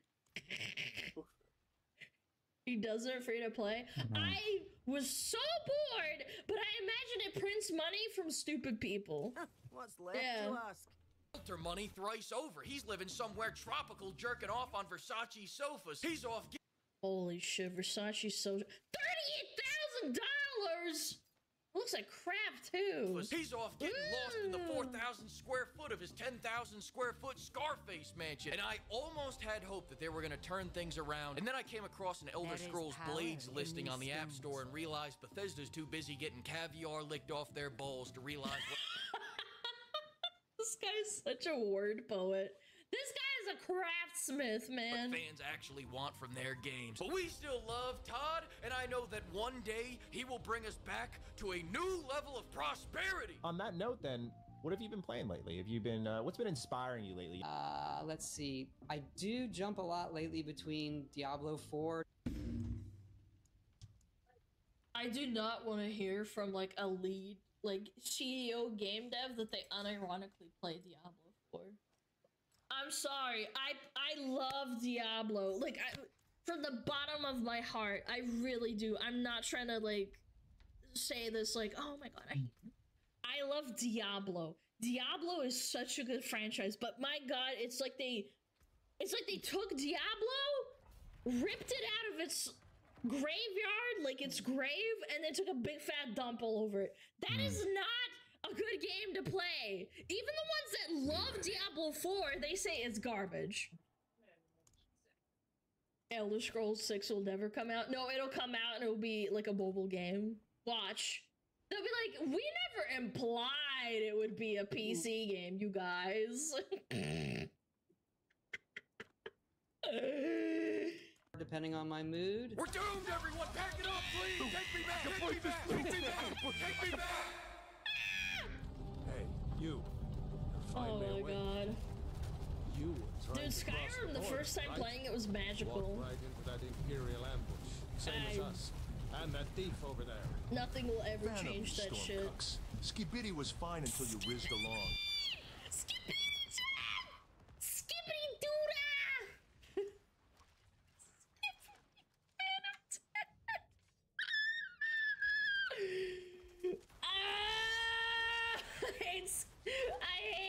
I hate everything. Chat, nothing will ever beat you playing Skyrim for the first time when you're like 12 years old. Like between 8 and 12 years old, you first launch up the game, nothing will beat it, sorry. You can cope yourself to death, I'm just giving you the reality. I'm gonna hang myself from my balls now. Nice. Take me with you. Like 24? Holy shit. How's that fucking 1 foot in the grave feeling, huh?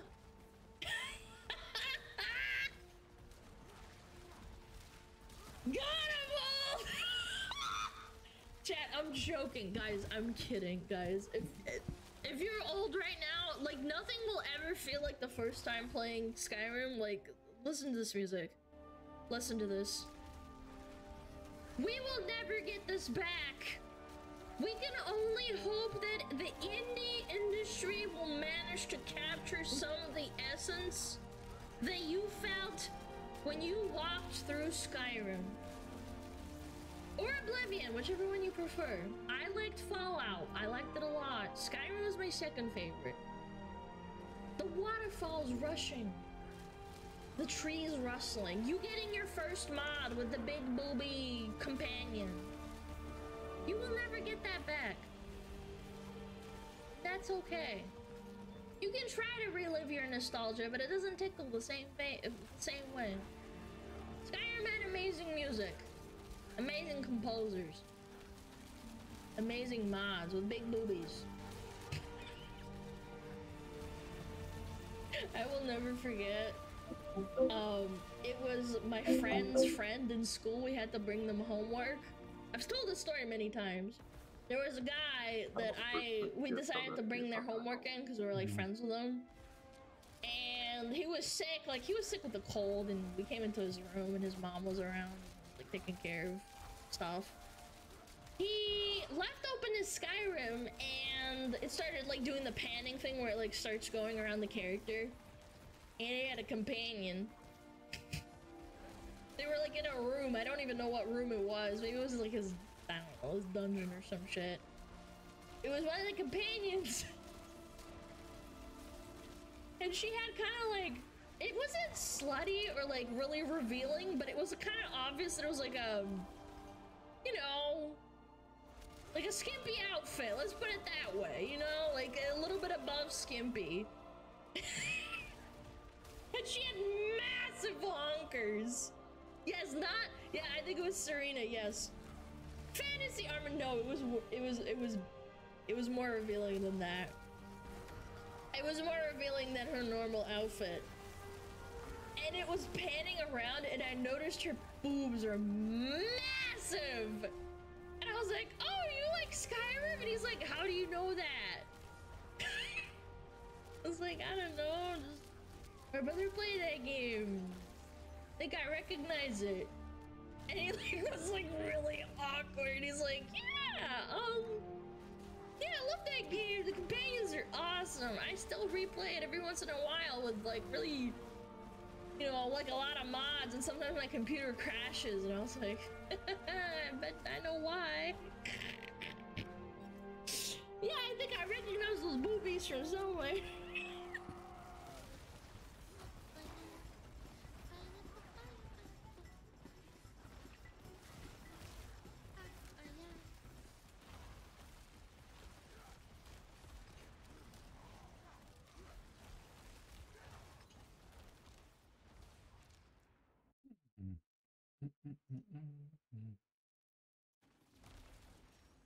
Hey guys, thank you. Call of Duty Black Ops 6, the Angry Review is done. I want to thank you for your support. I want to thank G Fuel for powering the show. There's a % off code down below so that you can grab your tub. Every tub directly supports our show, helps us keep making these silly things. So I hope you guys enjoy the video. More to come. Check it out. Sit down. Yes! We finally got her. Good job, Operative. So, Jane Harrow. Harrow to you too. Oh, disgusting. Is she the only one who knows where the WMDs are? She's the only one. Not telling you anything. How are we gonna get it out of her? She's not gonna cooperate. No. Torture? Like this. Oh, no! Truth serum? This is worse. Oh, man. Far worse. You may want to get out of here. Oh, some time. All right. You do what you have to do. This is a matter of national security. No. Please, no. Jane.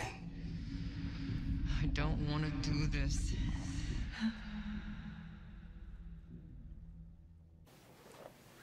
I forge more than horseshoes and nails. If you need to. Hello, Jane. Who are you? Shall we begin? Begin what? I want you to tell me about your mother. No!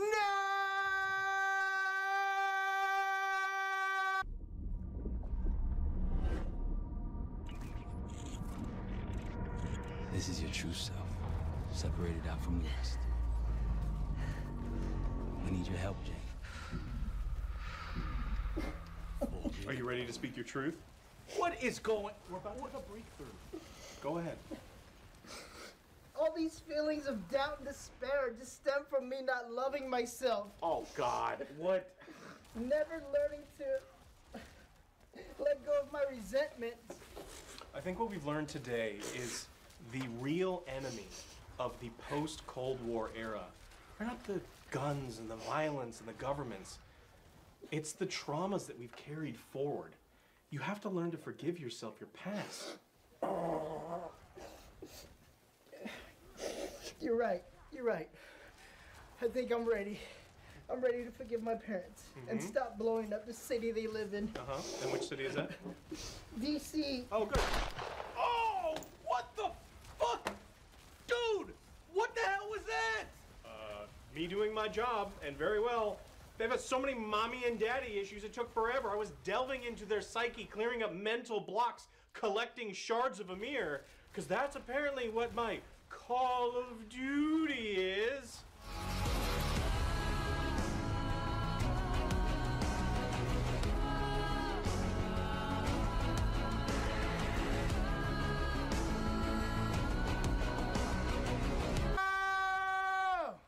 Mommy issues, huh?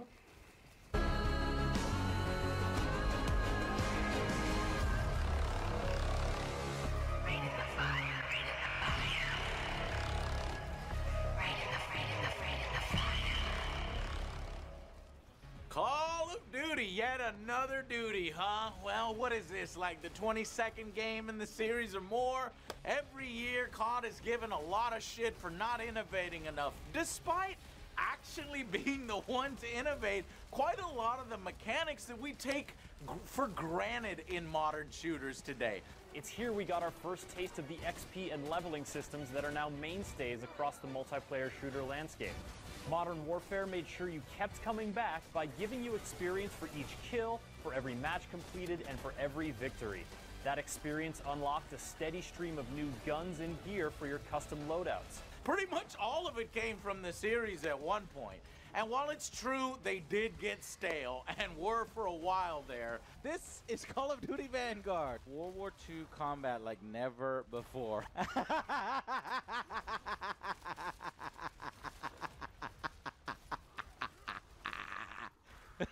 How does Black Ops 6 work out specifically? Is it worth your time and money? Well, yes, it's pretty good. It's not mind-blowing like I was kind of hoping for. It's certainly better than last year's Modern Warfare 3, where in my opinion it kind of just felt like Infinity Ward just gave up. It's over, John. We nailed that bastard to hell and gone. Yeah, that's what we said if we get a little shadow grades, yeah? Makarov's We dead. need to find Don't a let him live body. inside your head. What? Wait a minute, I was joking. What? For 4 hours in 2023? You have 4 hours for $70, $90, $100 4-hour campaign. Lazy. The worst missions in Call of Duty. The same fucking maps, reused maps and locations. But here, we're back to a cohesive, interesting narrative. Great characters, well-designed levels, the set pieces that we all know and love among the Call of Duty campaigns. Whatever. Welcome to my channel. Yes, but it's... There's the set piece, Call of Duty set piece, let's go! Nema društva za vrlovi ribolov,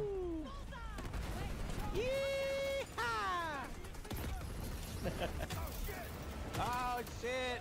It's a roller coaster ride! No visible threats in the airspace. As in Cold War before, there are bits of headquarters sections in a mansion this time that contain Easter eggs. Shine the black light on it. Maybe there's grossness on there. You're just looking for it, aren't you? I'm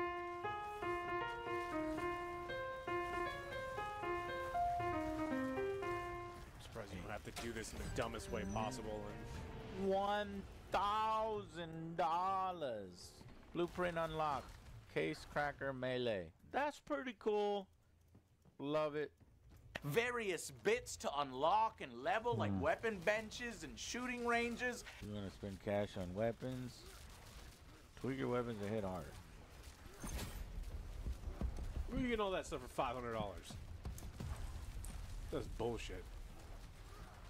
And some natural dialogue, where characters actually move around and talk with each other quite realistically. Is that my tape recorder? Oh, this. This. Fortunately, it contains the exact electric condenser microphone I need. I found it in that pile over in the corner. You mean my stuff? It helps break up all the shooty bits with some atmosphere and some character development, further making those riders from Vanguard look stupid when they said Call of Duty has no memorable characters. We came into this process saying, how do we make the iconic COD characters? Because you don't really have that in Call of Duty right now. You know, when you... We're gonna have a real fucking problem. It's all really immersive stuff here in the campaign, if you ask me. Many of the missions, they kick ass. Like the Bill Clinton party, where you can like approach multiple ways, like pitting a mistress versus a senator's wife. And it ends in fucking dirt bikes and jumping cop cars.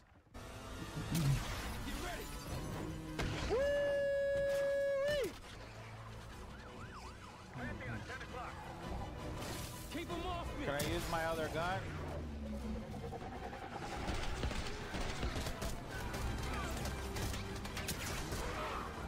Yeehaw! Now that's what I call pod racing.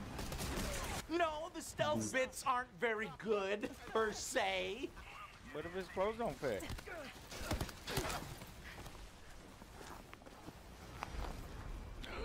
To maintain stealth. Belly strong. Will be tested. Wow. Super strong. Wow. Yeah, Bravo team checking in. 10-4, fucking high rolling. Oh, I think we got a nicer secret base.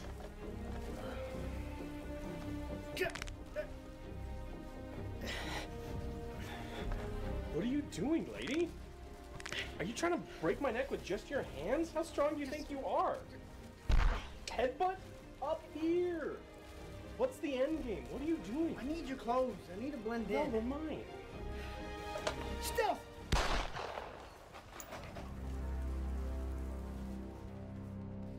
Hello, fellow soldier. Nothing to see here. Everything's all normal. Doing normal soldier things here. Nothing suspicious here at all. Yep, watch yourself. Oh, what's that? Are those classified? You know I gotta see those. Bring them over here. Me? I've been here for 15 years. Yeah. Yeah. What? Thank you. Oh, good God. Well, yeah, everything looks normal here. Yep. Just gonna take these. Yep. But there are plenty of other things that make up for it in the campaign. The Ocean's 11 heist bit. They're fuzzy. The American does not know when to take a bow, huh? I see you paid them to laugh at your stupid jokes. What's on the... Hey! How dare you! I do not pay my women. The raiding Saddam Hussein's palace. If I can't lose them, I'll use them. The mother of all targets. Sayonara, Saddam. PG.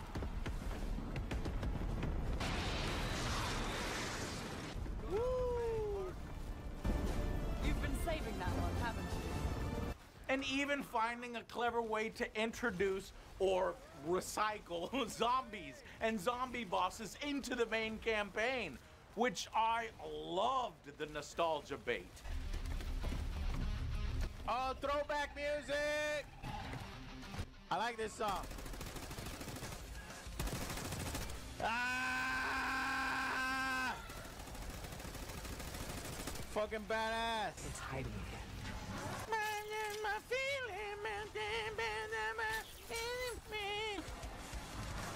Is Cartman sing it? Yeah, well, it's a chick. I'm doing a girl's voice. Oh, That's how the Sound more like Cartman. Cartman.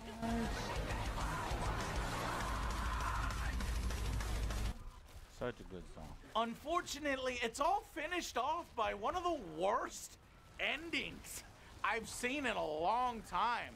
That Haro section was horrible. Mommy? What is this shit? I'm playing Call of Duty. I need to know.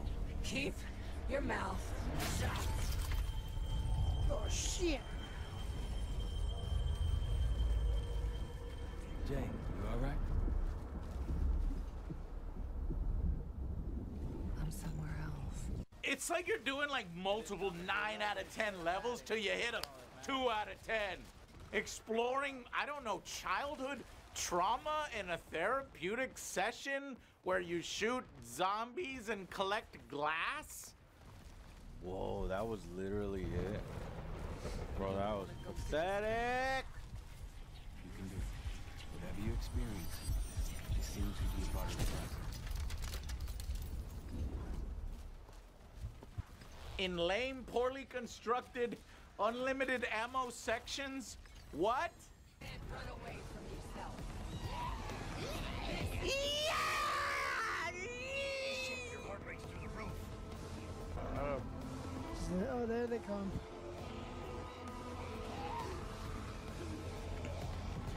This is a epic boss battle. Cocaine is a hell of a drug. It's a Janado. No, it's a Hurricane.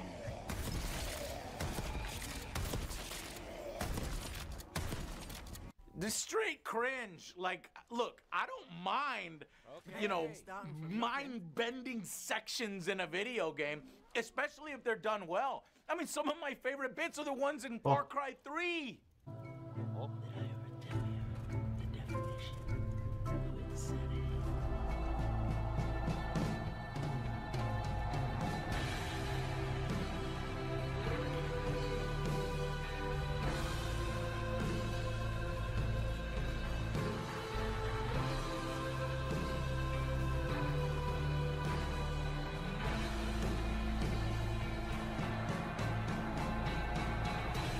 Even Black Ops itself does these sections regularly in the past. It's par for the course, really, but those in the past have, in my opinion, been well executed. Think, Bill. Perseus. Slavko Jovanovic. Do you remember coming Welcome to my channel. Perseus in Vietnam? UQLSE Barbarian Here, Ogochios. it feels off. It's shoehorned in at the Okay, end. Check a okay, box. strongman. Bro, this went off the Droid. rails fast. I was highly enjoying every mission. This feels like a completely different game. This is a Bluebird game, and I get it because you got the serum and the deprogramming and the programming and the mind brain and the washing. Maybe with a more compelling character, but we don't play with Haro the whole fucking game. Then at the very end, she gets more character development than the whole fucking team? Are you out of your mind? Literally? That one looks kind of like Texas. 2 more after this. No! 2 more? Yeah. The game just sharded. I wanted to know more about Marshall. He's fucking awesome. Not this chick. I would rather have learned about the German dude who's having like a moral crisis. I'm afraid my Cyrillic skills are not as sharp as they once were. And I am working with ingredients that I could hunt and forage from the surrounding area. Potatoes? So, I hunt them. let's call it a stew, shall we? Potatoes. Boil them, mash them, stick them in a stew. You hunt potatoes? Hell, even the master of disguise, Sev, and all of her costume changes throughout the game. She was more interesting fooling people with her costume changes. Time to go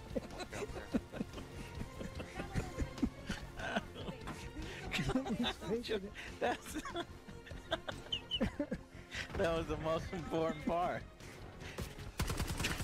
Joe, again, that is Sam. Why is she wearing the same thing everyone else is? Exactly. Because she tried to blend in. And Joe shot her more than he shot the enemy. You're about to do it again. But no, Haro gets all the focus at the end. What? Epic fail. And also, personally, I miss those multiple choices, those branching paths that can change the story from previous Black Ops. You're like, which is the canon ending? Which is my ending? There are multiple choice dialogues, which gave me hope at first, but ultimately they don't really change anything at all or lead to different paths. They just don't. They're window dressing. So it makes the campaign a bit less replayable than otherwise. However, overall, I still think it's a great Call of Duty campaign that expands and improves on many of the things introduced in Black Ops Cold War. But for Christ's sake, maybe bring fewer RC cars next time. I was like, what the fuck?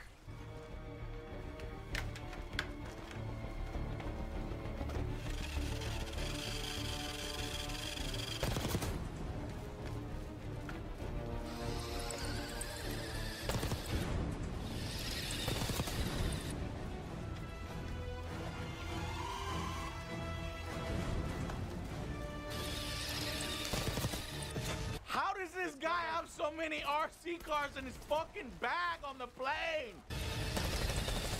God! Stop fucking throwing RC cars!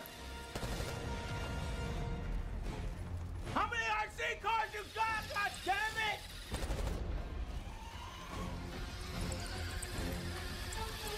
Enough with the RC cars!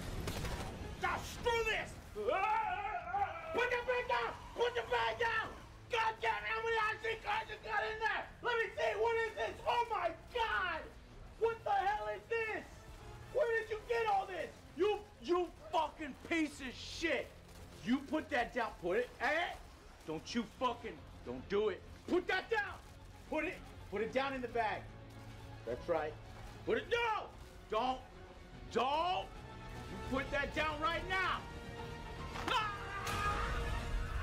I got so frustrated, I couldn't even move forward. He had so many. Run!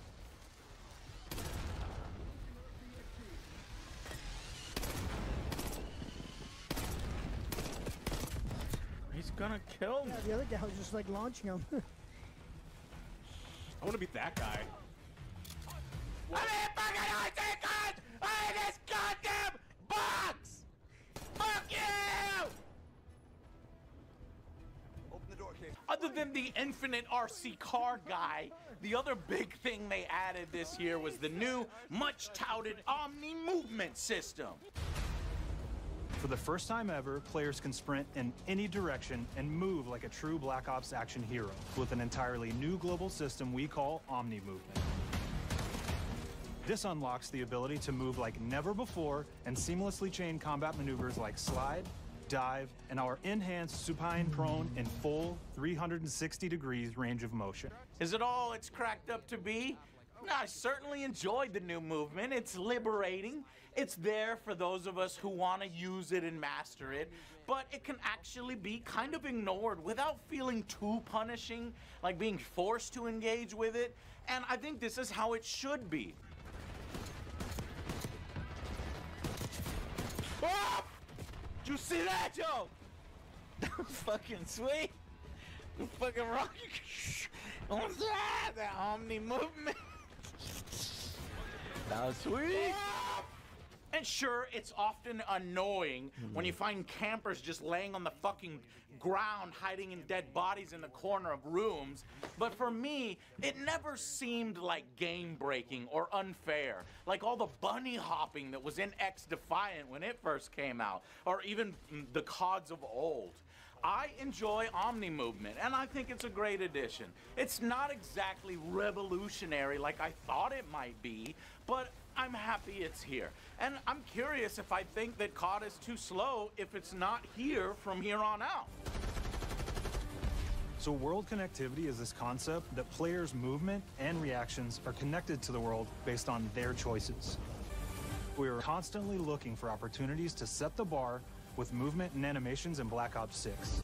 And that obviously carries over into the multiplayer. There are 9 modes right now: Team Deathmatch, Kill Order, which is a variation of Deathmatch where you protect a target while killing a specific target. You kill the HVT, oh god. I got killed, nobody was protecting me. I'm shooting, I'm blinded. I'm blinded, I can't see shit. Can't even finish this goddamn sentence. I got him on the ground. Got him. Yes, we won 5. We won fucking 5v6. Nice. Domination, search and destroy, kill confirmed, hardpoint, gunfight, headquarters, and control. And 4 face-off variations, which remove skill streaks and places people on smaller maps using some of those modes, which I actually appreciate, as I often hate kill streaks and previous CODs that, you know, that swing matches crazy. However, some of these matches get crazy anyway. Otpuštavanje je kad uzmeš kosti pa skideš s njih meso. How do you domination in this match? What the fuck is it? Prestao si piješ mleko, šta? Wait, this are you serious? Is this domination? Yeah. That's impossible. To sam tako shvatio. Manje si ono skalpcima, ja. Tako nešto. They are fucking insane on the smaller strike bit maps. Like these tiny little areas where it's too tight of a space and then a bunch of people leading to pure chaos. Go try and capture B.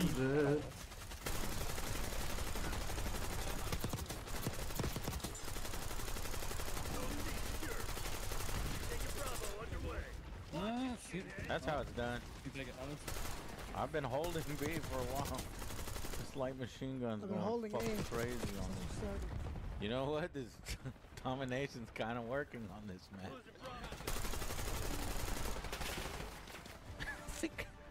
I think I like stakeout. Candace said it's dumb fun. It's actually kind of fun. It's ridiculous though. There's no strategy to it. It's just it's wild. Specific instance. Best play from me. It was just a machine gun. Watch this. Is this where I switched to the pistol? No. Oh yeah, this is watch. This is a good play right here. What? Fuck you, bitch. Oh, oh, oh. However, I don't know. Look, I'm not a Call of Duty professional, but there is something going on in multiplayer, and I can't figure it out. I don't know if it's server lag or desyncing issues, but I'm getting a really inconsistent experience, and especially with the time to kill and versus other guns. And this is what led me to actually get more into the hardcore mode for some reason this year. Don't take my kills, you. They're cooked. You're both right next to him. Everyone dies in one bullet. How's he stealing your kills? Ow, cover me. Okay, OJ, your turn to get the kill. I can't cover, you're dead. Fuck. Okay, practice is over. Don't go in there. But I gotta say that when I played this, I was having a lot of fun devoting my time to these maps and these modes in hardcore, where just a single bullet or two can take you out in an instant, and you had to do more like role playing. Pistol kills. Yeah, Jack just You friendly. killed me. I know, Joe. I saw your name, and you I had to try it in hardcore mode if there's friendly fire, and there is friendly fire. Who knew? I did. Yeah, everyone did. But good thing you're testing, just in case they left it off. The biggest problem right now, though, in my opinion, in multiplayer are the spawns and the maps themselves. While there are a massive 16 maps at release, I found that, in my opinion, so many of them are meh. No, pit. Everybody go pit. Classified. I picked. No, fuck you, John. You're wasting our vault. God damn it. It's gonna be stakeout again. I'm about to hate that map. I'll go bad. You said you liked it. If we keep playing it over and over. I liked it. I do like it. I think that map is fun. I mean, we did a count and we found out, like, we said 5 of them are good, 6 are meh, and 5 are just bad. So that's pretty mixed on the map selection in Black Ops 6. Whereas on other Call of Duties, I remember almost all of the maps being fire, or at least better than a, 33% banger hit rate. So I do think the maps aren't the best that this series has had. Hell, they're even having to add some of the classic popular maps to the game already to keep people happy, like Nuketown.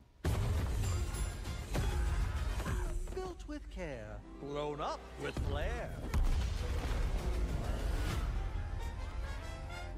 Further making that an issue is the spawns, some of them just terrible, which can take an otherwise good map or alright map and make it feel like shit. Same with the modes. It's all really heavily dependent on those factors. This year, I find myself less engaged with the multiplayer maps, you know, that are on offer here than in the past.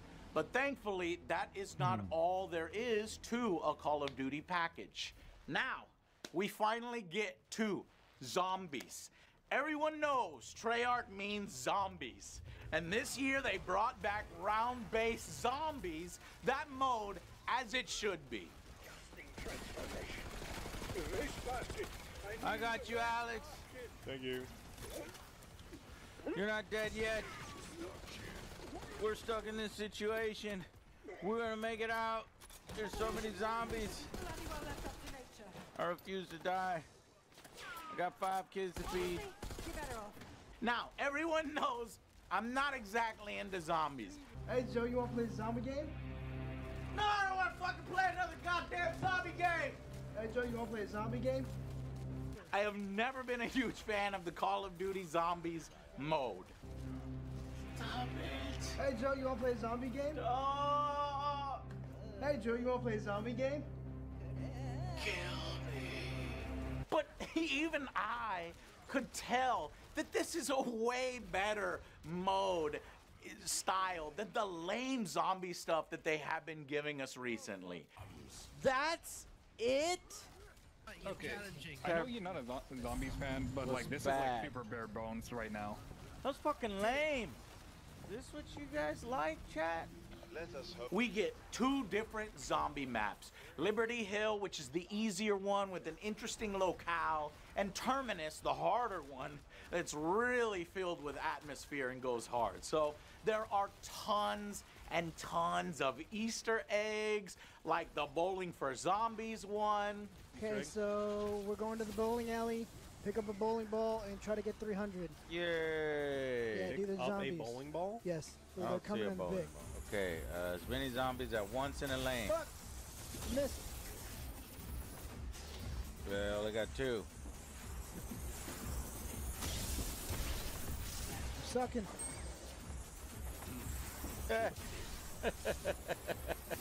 This is crazy. And I like the new spider creatures and the craziness that they've added. Okay, spiders are probably coming now. Yep.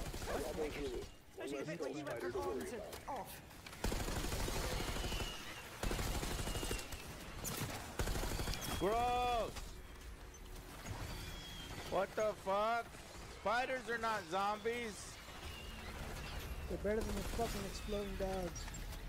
Shooting mindless zombies with some variants and bosses here and there is fun for a while, but personally, I do grow tired of it quicker than others, it seems, who can play it all day long, multiple weeks in a row. You know, it's the classic, earn the money and scrap, use that to open new locations and upgrade your guns and armor. fight with others about how much money you're spending versus how much they're fucking hoarding. Oh, we have a rando in our team. Damn it. Forgot to do the thing. Oh, that's why it unreadied me. So without As long as like let's two just make him buy all the gates. Yes. He's not gonna do it. And do your best to survive as many waves as you can handle before being overwhelmed by damage sponges or exfilling out of there. It's always really been a good way to level your guns in a different, entertaining way for multiplayer and eventually for Warzone. It's best to do, though, this time around with pre-made groups, as you won't really get people doing the Easter eggs if you randomly queue, as no one really likes to talk or communicate much. When I was playing on my own, you know, there's quirks to buy, packs to punch, gobble gums to pop. Though I didn't really use those much, as I prefer, you know, to know what I'm getting rather than doing the gambling mechanic. But you do need to use these. I think it makes some bosses easier if you're doing the Easter eggs.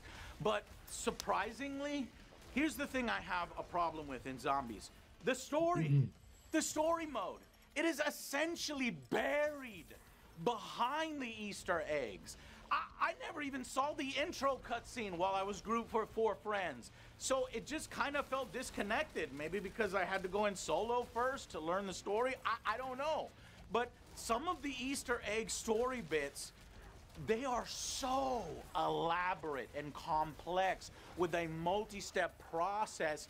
I'm not sure how anyone figures out what to do without just looking it up and following a YouTube guide. In fact, I think Activision just leaks like the exact processes to influencers, and that's how we all know. You'll have to hold your interact button to pick up as an orb that is imbued within your hands, and then you want to walk up to the much larger orb to place that orb inside. You're going to need to repeat this 2 to 3 times, and eventually you'll see the orb will disappear, flowing over to another island. Before leaving the island, make sure you pick up that resonator part, as you won't be able to complete the next part of this Easter egg without picking that part up. You know, it's just like small things you need to know, like not leaving behind the resonator as you hop from island to island, looking at clocks in far off corners and random playing cards on pin boards, and assembling and doing trigonometry, and then it's just crazy as hell, all to unleash Nathan, which you can only do by simultaneously pressing a button with all your teammates at the same time. So yeah, you can't really do this shit with randos. It has to be a concerted effort. But given all that, I actually like that. That's value. That's like, let's fucking get it done. Like, this is immersive, but it's a lot. And I am looking forward to the guided mode that Treyarch says is coming later. Sure, you could do a few quick waves and exfil, but that's no fun. And that's mainly what we've been doing. So, I got carried by Flippy a lot. We did it. No, we didn't. We lost. We lost? Mm-hmm. Why? We failed. What do you mean failed? What do you mean, yeah? I was down, so... I got you up. Yeah. Or did you go back down again? I think you have to interact with that smoke or something. I blame the pub. You really want to see what's at the end, completing a map, and that shit can take like 3 hours, and if you die, it can be pretty frustrating experience, rushing for the review especially, but there is no denying it adds value and fun to the package. I just wish the story was more out in front instead of buried, so that more people can enjoy it, everything that's there, like full boss battles, without having to, like, you know, simultaneously have 2 YouTube guide videos pulled up and stuff. So, surprisingly, I'm giving Black Ops 6 a boost because of its zombie mode this year and the potential that I know is there. Something that I never thought I'd do. Well done. A lot of the value comes from zombies. Okay, so I think what makes up for a lot of this game's shortcomings is straight up gameplay. Can't believe I left this for last. You know, no matter what you're doing or the mode that you're in, it feels fantastic. And of course, it's finely tuned, the gun mechanics and the feel. You know, the core gunplay, it helps cover up a lot of the flaws. The guns, they're punchy. They feel great. They sound great. I don't like the Tonto gun. It's because you got so many bullets. That's why I want to unlock the PP. You just keep going and going and going. Number 2. I love the feedback. The designs are obviously more classic for the time period. There is some balance needed, I believe, on a few that are clearly better than the rest, like in the beta, the Jackal. But all that stuff will be ironed out here pretty soon. Suffice to say, I like the gun selection. Maybe not love the gun selection, but I like them. And speaking of Warzone, currently that's not out yet, but it's actually like a 4th aspect to the Call of Duty experience. And when it integrates, it will bring over the Black Ops 6 weapons, the Omni movement system, and potentially a new map. I am very much looking forward to trying these out in Warzone, and if there's a new map, that is just even more insane value. Though you can play that for free, as always. But in any case, it's hard to beat Activision in all of its offerings for each new iteration of Call of Duty. It's easy to see why. It's the best-selling military shooter and the global phenomenon that it's become, rotating between 3 and 4 studios. I don't know who that is. Little Caesars? He's from Little Caesars already? He's a Little Caesars employee. Oh! Fuck! Oh, shit. I get it now. The pizza's not the only thing Little that's hot and ready. Caesars. Hot and ready. And the Little Caesars employee. We've got eyes on the $4.99 Crazy Puffs. Great job, team. You've uncovered a deal where ordering from Little Caesars unlocks awesome Call of Duty Black Ops 6 in-game rewards. Roger. Fuck, I knew How it. did you not know? How did we not know that? I love the pizza cutter. Just out of curiosity, how much double XP that they give you? They only give you 15 minutes worth of XP for it. Not only do you double your points when you order Little Caesars, you double your weight. Greg, and Greg wants you all to go get Crazy Puffs. Delivery. I guess I just expected a little bit more from this year's, you know, perhaps because those trailers and marketing were so good for the game leading up to its release, and the hype was pretty high. I don't think it quite measures up to my lofty expectations I had for it, like being another Modern Warfare 2, but that doesn't mean it isn't a highly polished, very good AAA military shooter at the top of its game, because it is. The final verdict for Call of Duty Black Ops 6 is a solid 7 out of 10. I can even see an 8 if they polish some things up, fix that server lag, add better maps, fix spawns, improve the game with fresh updates. But for now, 7 out of 10. It's got a great campaign, minus the end, and some fantastic nostalgia. What's next? Sledgehammer, I think it is up next, but with what? It can't be that horrible Vanguard 2, right? God, I hope not. And will Black Ops 7 continue with this like era trends, like going back to like, I don't know where we go, 80s, 90s, 2000s, like more famous political figures or presidents, or will it jump back into the future stuff? Or will it give us endless RC cars? How many RC cars you got anyway in here? 7. 7? No fucking way. How many are really in there? Look at that. Look in there. Show me how many fucking RC cars you got in there. Hey! Put that down. Don't fuck around. I'm tired of it. Put it down. Put that RC car. No. Joe, you put that fucking RC car down. You put that fucking RC car. It is not a phone. It is not a phone. No, for me.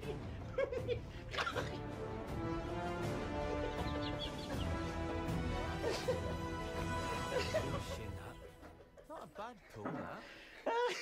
All interesting things, and I can't wait to find out. Until then, I'll see you guys on the next Angry Joe Show. Aren't you supposed to be in a wheelchair? Yeah, but I got better. It's a miracle! Just ignore that! I got a wheelchair, okay? Go! Ready? Go! Do it. Okay, what do you want me to do? This? Yep. I don't have a wheelchair. I'm not gonna spend Lieutenant Dan. $300 on a wheelchair. We had to give Joe a little shoe in there. Upside down. Because I'm average height. Average. Average. In an average, what? How many XL is that? That's a men's medium. No. That's 7XL. Oh, It's so- XXXXX. Triple X. It's 6XL. Sit down. All right, you got her. Get off me. So, Jane Harrow. Harrow.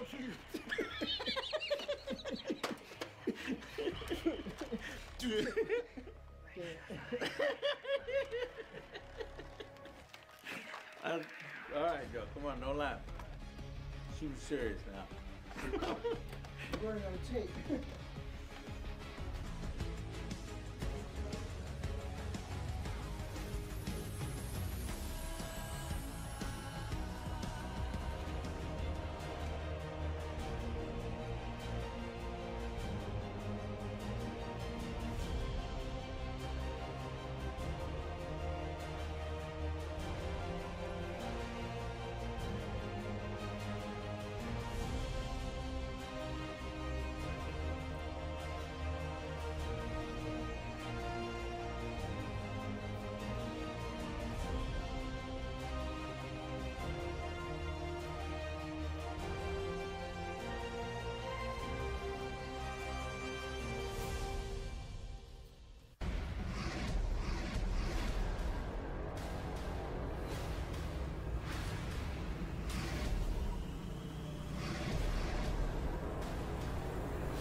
Okay.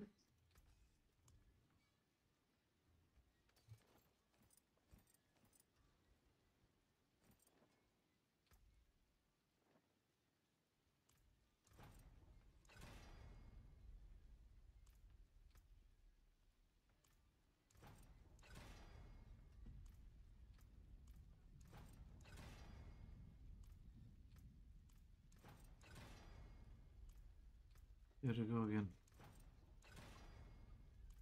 Find tech courts.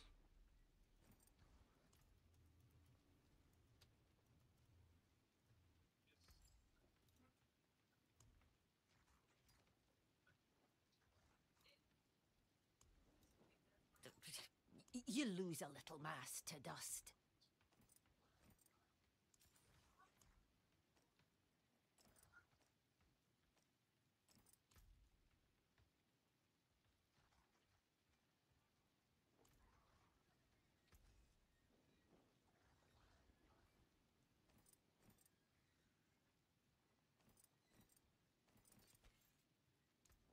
My hammer sings on your return.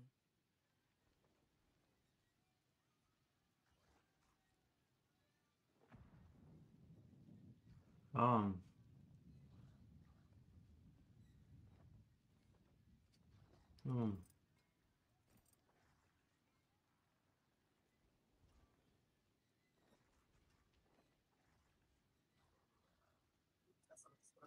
Oh là là! Oh là là. Oh la la, my ding ding dong. Reci Borise. Hajde The ova wonders stolica. of sanctuary Ma at your ništa, ja fingertips. zabavam se malo How svojim may I help you? zombačama. Jel bio naš moj i njihov? Pa tu ti je, a ne, nije. Miljan? Ako misliš na Miljana, nije. Nešto ste ga naljutili očito kad ga nema. Ma i za to nas. Pa znam, ja samo komentiram. On se baš ovako lako ljuti, da. Kad se neko ljuti... Uletim u kruti, Uletim u kruti. Sve to znamo. Uletim u krutojko. Uf. Pojel Đorđevu šnicu, sad jebem.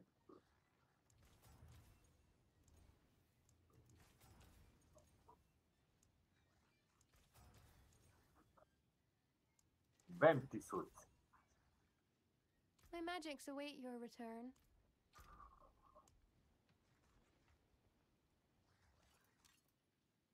Sunce ti je bem žarko and the car Marko.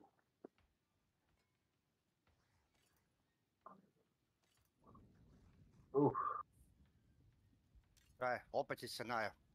Idi nisam još. Ti samo jedeš i...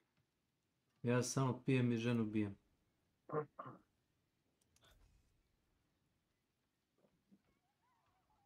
Zašto kupiš ženu? To je šala.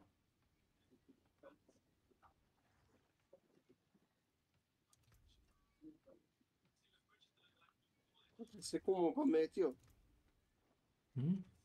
Ne znam ja ništa. Je više ne tuče ženu. To nije moj plan. Ako nije tvoj, ti si mu kum, ti treba da ih miriš.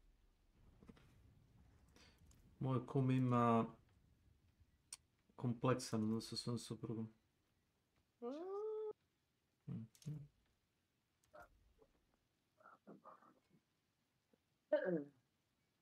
Ne znam da li ti treba nešto više osim toga.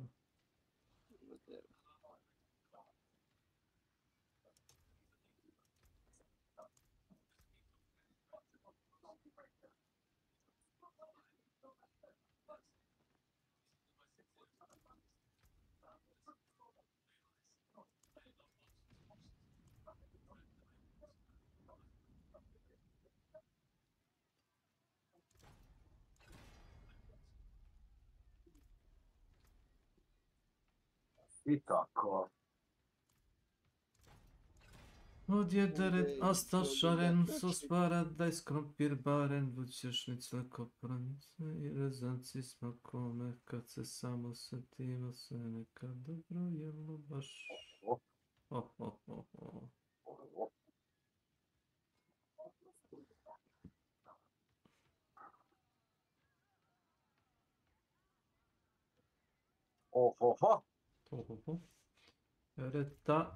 Retaliation. Kad dođe stalkerčina, brate, znači, brate.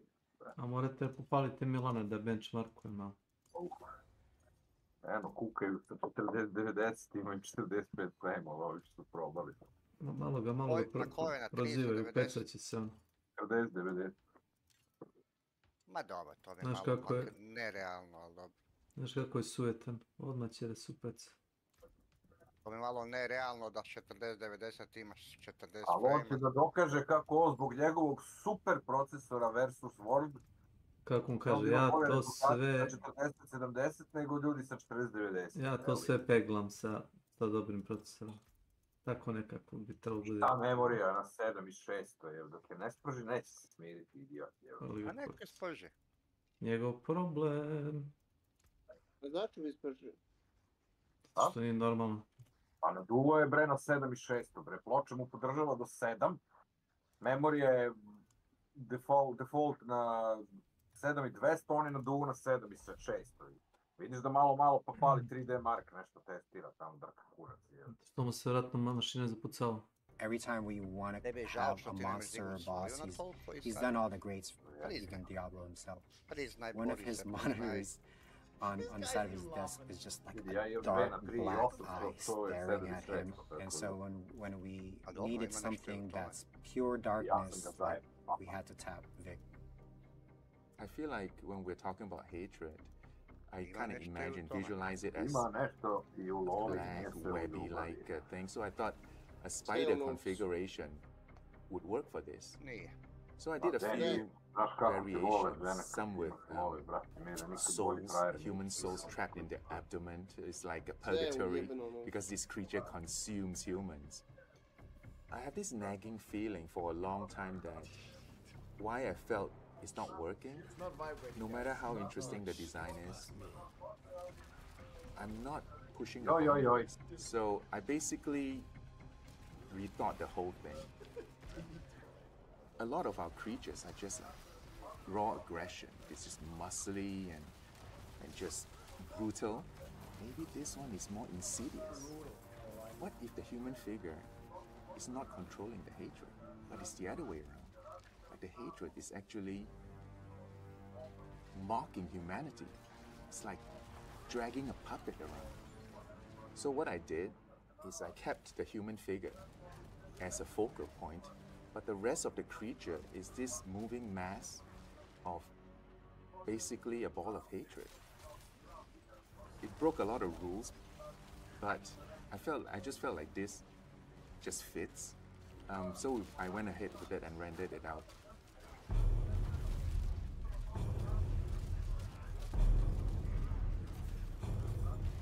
I was looking at the concept for the first time with the designer on the feature, Charles, and we were kind of in this stunned silence for a little bit because it was this reaction of, this thing is so cool.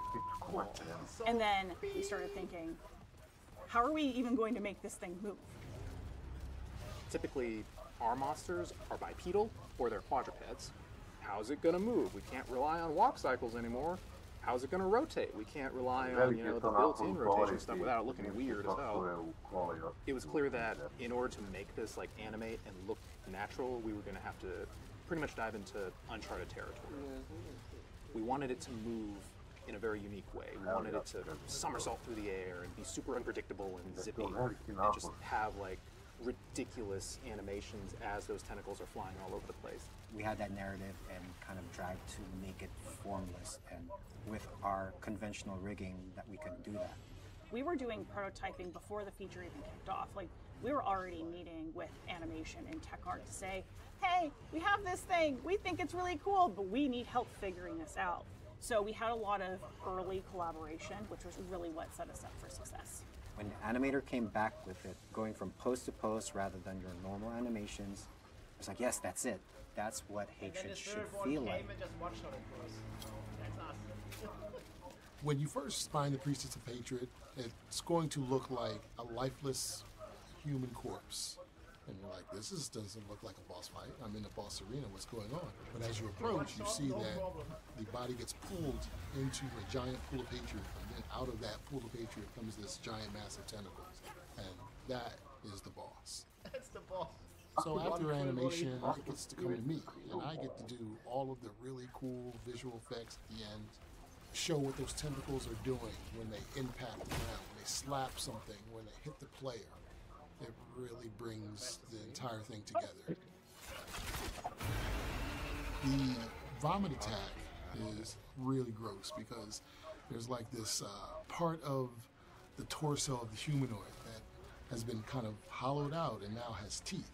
The tentacles come out from the mask and they grab the humanoid and kind of pull the body back so that the slit in the belly opens up and all of the hatred just pours out in a straight beam. It's pretty gross. The Hollows are just such a unique family. From the moment they spawn in on your screen, you can tell that they are different. They have just such unique behaviors and animations. We were able to execute on a vision that's really just so different from what we typically do. The whole process No need to worry. Our whole team. I know you'll make it right. They understood and what the I know monster you'll was. come tell me They got the vision, and it just worked. I hate to let you go. The wargs like you, my friend. But they like fresh meat too. The eye on the screen has many functions. It keeps me in the right frame of mind. What we're doing is dark. It should be horrifying. I should feel the fear while I'm doing it. It's a reminder of that. The eye also serves as a warning. Like, get moving. Don't dwell too long and wander around, you know. Get this thing moving. Get the work done.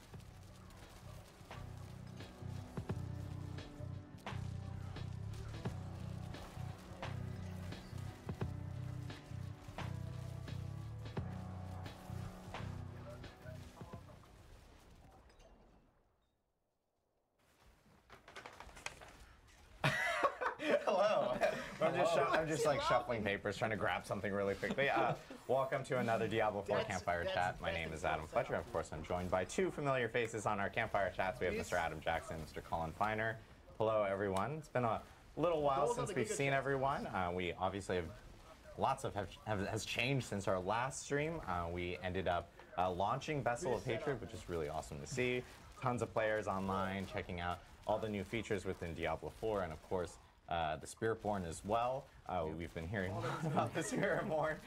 Seems a little awesome. Obvious.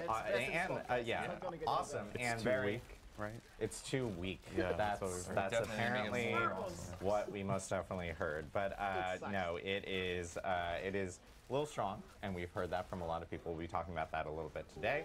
But first, before we do jump in, I do want to talk about some upcoming plans that we have for streams. Obviously, we're doing this stream right now for the mid-season update. The mid-season update is actually currently scheduled to release next week. We won't have patch notes immediately after this stream. As you know, we're doing this stream on a Tuesday, which is a little bit of a different day for us. We typically end up doing these streams later in the week when we do release those patch notes, but you will have patch notes later this week. We just need to get them through localization, make sure everyone sees them, and we get all the final changes in them before we actually do release them. But you will have the final patch notes for mid-season update later this week, and then again, mid-season update next week. We will be back next week for another stream.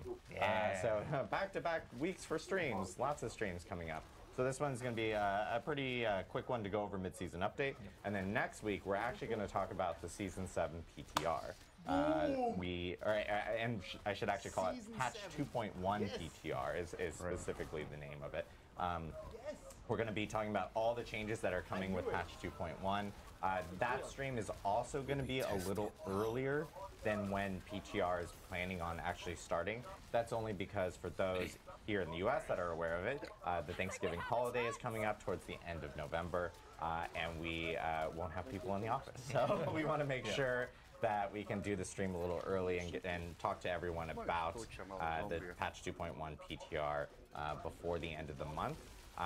PTR itself is planning on starting after the holidays, or after that Thanksgiving holiday in the US. And then for some notes regarding PTR, we'll have that before the holidays. So everyone gets to, at least in the US, they can eat turkey, read patch notes, and then elsewhere, they can just read patch notes. We have a lot of stuff coming up and a lot to talk about, but before we do get towards some of the other items, and Colin, Nije problem što sam igrao Battle Pass u Modern Warfare 3, problem je što ništa od toga nema u novoj igri, znaš, iako je to ista igra. For the mid-season, we actually think, I just wanted to talk a little bit about how we think about the game currently. You know, we've changed a lot over the past year. We've changed itemization, we've changed all of the progression. A cilj je da svake godine moraš da nešto novo radiš, a ne da nastavljaš ono staro, znaš, da se razvije neka monotonija, ali uvijek isto radiš, znaš. Nije čak i novo, bukvalno isto, da je novo, pa ajde, nije novo, iste stvar radiš svake godine. I nemaš ništa od toga. Sljedeće godine nemaš ništa od toga. A nemaš ništa od toga. 5 sezona sam otpečavao skinove, kozmetiku, igrače, ne ostaje ti. Znači, ista igra je Black Ops 3, Modern Warfare 3, iste su igre, ali nema ništa od toga u jebenom Black Opsu, razumeš? Ništa od tih 15 sezona. Kapiraš? Ništa. Pa dobro, sljedeći godin kad budeš uzeo drugu igru reći. Ne znam ja ništa. We had to do a couple updates on materials. Just a couple, so we're really looking at tightening up a lot of those things and sort of making more iterative changes to the overall progression of the game, and we hope that creates some more stability, and that sort of lets us, sort of put more time and focus on like balance and adding more things and sort of leveling up the game in that sort of way. Yeah, just thinking back a year ago, like so much has changed in our systems, right? Like we did all of our combat math over again. We changed resistances. We changed how loot drops and the whole upgrade system there in Season 4. Unique's got a big overhaul. Like, there's been so much change in things. I'm looking forward to having a chance for things to kind of settle down and we can fine-tune and refine the existing systems that we have now that we have so many ways of progressing your character, making yourself stronger. And I think there's a lot of room for improvement inside of these systems to make them kind of better, which I know people have been requesting a lot. So we're looking forward to that. Yeah, it's really about refining what we currently have. We feel like the structure is really strong right now. Yeah, most definitely. And I know with this mid-season update, of course, the biggest topic that we've been hearing a lot is around class balance, specifically around like Spiritborn right now and how it is performing very well compared to some of the other classes. And so, Mr. Adam Jackson, I know you wanted to talk a little bit about some of the class balance. Yeah, let's talk about classes. We've got a lot to go over today. So first, just to give an overview of kind of what I'm going to talk about. First, we're going to talk a little bit about kind of the state of Season 6 and kind of how we see things and how things are going. And then we're going to give you a preview of some of the changes that we're going to be doing for all of the classes. Normal disclaimer here, we're not going to be covering everything that we're going to do here in the patch. There could be a lot more notes than what I'm showing today, but just to kind of give you an idea of what's coming for each class and kind of what you can look forward to. So yeah, the current state of Season 6. So, a whole lot of people are enjoying the Spiritborn. I think this class has been really successful. We've been hearing that it's a lot of fun. People are really liking kind of the way that you build, the way that you play, and just the class in general, which is really gratifying for the team. Just for some stats here, 62% of all players have played the Spiritborn. So, when you think, there's 6 classes in the game now and 62% of people are playing it, that's kind of a lot of love for the class, which is pretty exciting to see. And to give you a basis of comparison here, the Sorceress in Season 5 was the most played class, and she was at 32%. So, to give you an idea, and that was, Lightning Spear meta, and, this class was really, really good. A lot of people had fun. And so you can kind of compare there of just how many people kind of logged into the expansion and enjoyed that. So that's pretty exciting. Yeah, just a few, right? So kind of the state of the game. The Spiritborn is performing quite a bit better than other classes, which we want to dig deep, do a little bit of a deep dive into how and why and how we think about it. Largely, a big culprit of this is actually due to unintended interactions that the class has with how some things scale and other issues. But then there's also another component that there are some balance issues with the class itself. And so it's pretty easy to conflate these two and be like, well, how much of the power is just like, bugs or unintended interactions and how much of it is just some things have high numbers. We do think it's a bit of both, but the unintended interactions, I think, are the lion's share of what's going on here. But on the bright side, the other classes are actually performing fairly well when compared to one another. So if you look at, Barbarian compared to Necromancer, or Druid compared to Sorceress, they're actually pretty close and competitive when we see like pit tier clears and other content, how they're doing, which is a really good sign for us. So when we're thinking of kind of what we're going to do going forward and how we balance the game, there's kind of 2 really statements that we need to think about when it comes to balance. The first one that's really important is players to feel strong and powerful and kind of feel like they can break the game and find these crazy builds and do awesome things with. And then on the other side of the coin, we also want kind of, class balance and parity when it comes to our power level with one another, right? We don't want a situation that exists for a really long time where, the only answer is to play Barbarian, for example, compared to everything else, and that's all that you kind of be pushed into playing. So these 2 things are kind of at odds with one another, and we've kind of gone back and forth on our strategies here. If you remember back when we launched Diablo 4, we really actually prioritized class parity and harmony over, everything else, over the power fantasy of the game.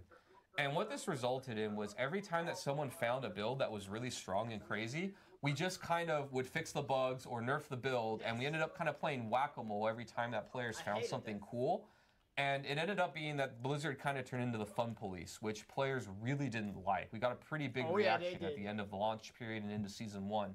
When we tried to only think about class parity over kind of the power fantasy of Diablo. And in Season 2, we kind of really turned things around in the way that we thought about the game, and we really prioritized, power fantasy and this idea that our players kind of want to break the game and be crazy The big shining example there was Ball Lightning for you Sorceress mains, where that skill, you know, had an unintended interaction, was really good, but players really liked it and had a lot of fun. And so, if you remember, a long time ago, we came on live stream and we talked about this, and we kind of said that we were going to allow players to play the game in this way until the next season, right? A i poslije kaže da ga ne zebam, jel? Impacting like the performance of the game or the experience Kako of ne? players, like Kako ne? causing Pa them ima to Vlad, lag or kako se? something. Evo Dimo će da odgovori, I think in regularno. season 6 we had this example with the evade build with Spiritborn. But overall players really liked this strategy a whole lot more, right? Hvala. Traži, ako budeš tražio od ovoga Slavka da te da moderatora, prestaćiš, ne problem. Yeah, the sort of philosophy here is sort of Jednostavno. beyond classes, right? If you remember in season 1, ucenjujete da budeš mod. Dungeon that was too za Vladino dobro. like any Vlada je time ta. like there was content that was like a little bit out of budget, we'd nerf it. So it's really about sort of establishing a trust with you, the player, during that season. Ovo radi za tebi Sort inače.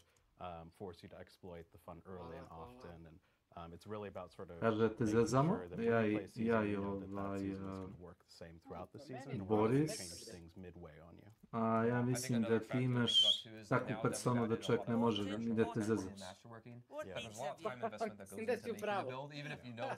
Sam siguran da je tako. But it's really, really good and crazy, and you spend, you know, 40 plus 100 hours, whatever, making it, and if we kind of pull the rug out from everything, it's worrisome to do that to players. It's all about respecting your time. Hello, Mr.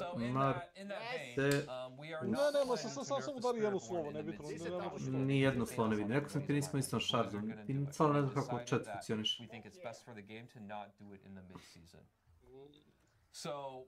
Ništa ne pitaj, samo pokreni. 60 ako možda guraš, ako ne možeš jebi ga nešto manje. Možeš?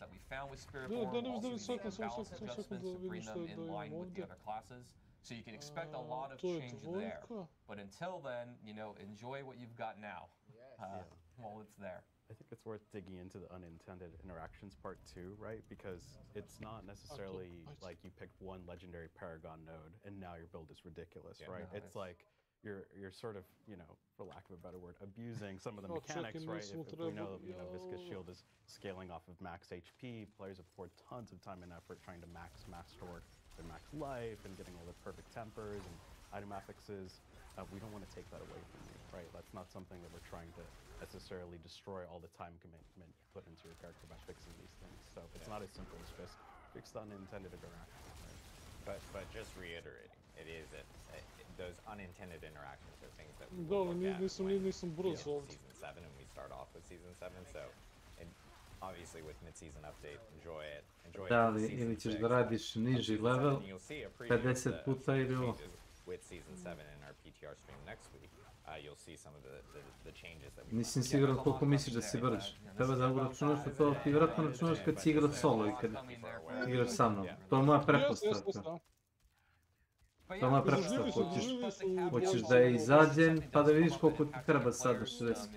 Ti igraš istom brzinom nego su oni buffani, a ja imam i nemam gear, kako bi ti objasnio. 55 sam uradio vada za oko 5 minuta. Ništa mi to ne znači, više mi znači, ja nikad ne gledam za koliko sam uradio, ne radim mentalnu matematiku kod ti, ja gledam koliko mi vremena ostane. Meni u prosjeku ostane 10 minuta, ne radim mentalnu matematiku, 10 minuta mi ostane. So we're really going to be buffing the classes to have more parity and harmony with each other, but then also to kind of where we plan to bring the bugs and stuff that's been fixed. So Znači, ja sam završio, kapiraš? Da, znači da sam završio. Ako mi ne ostane vremena, znači da ništa nisam dobio, jer nije važno da li ti ostane 3 minuta ili 100 minuta, kako ja znam.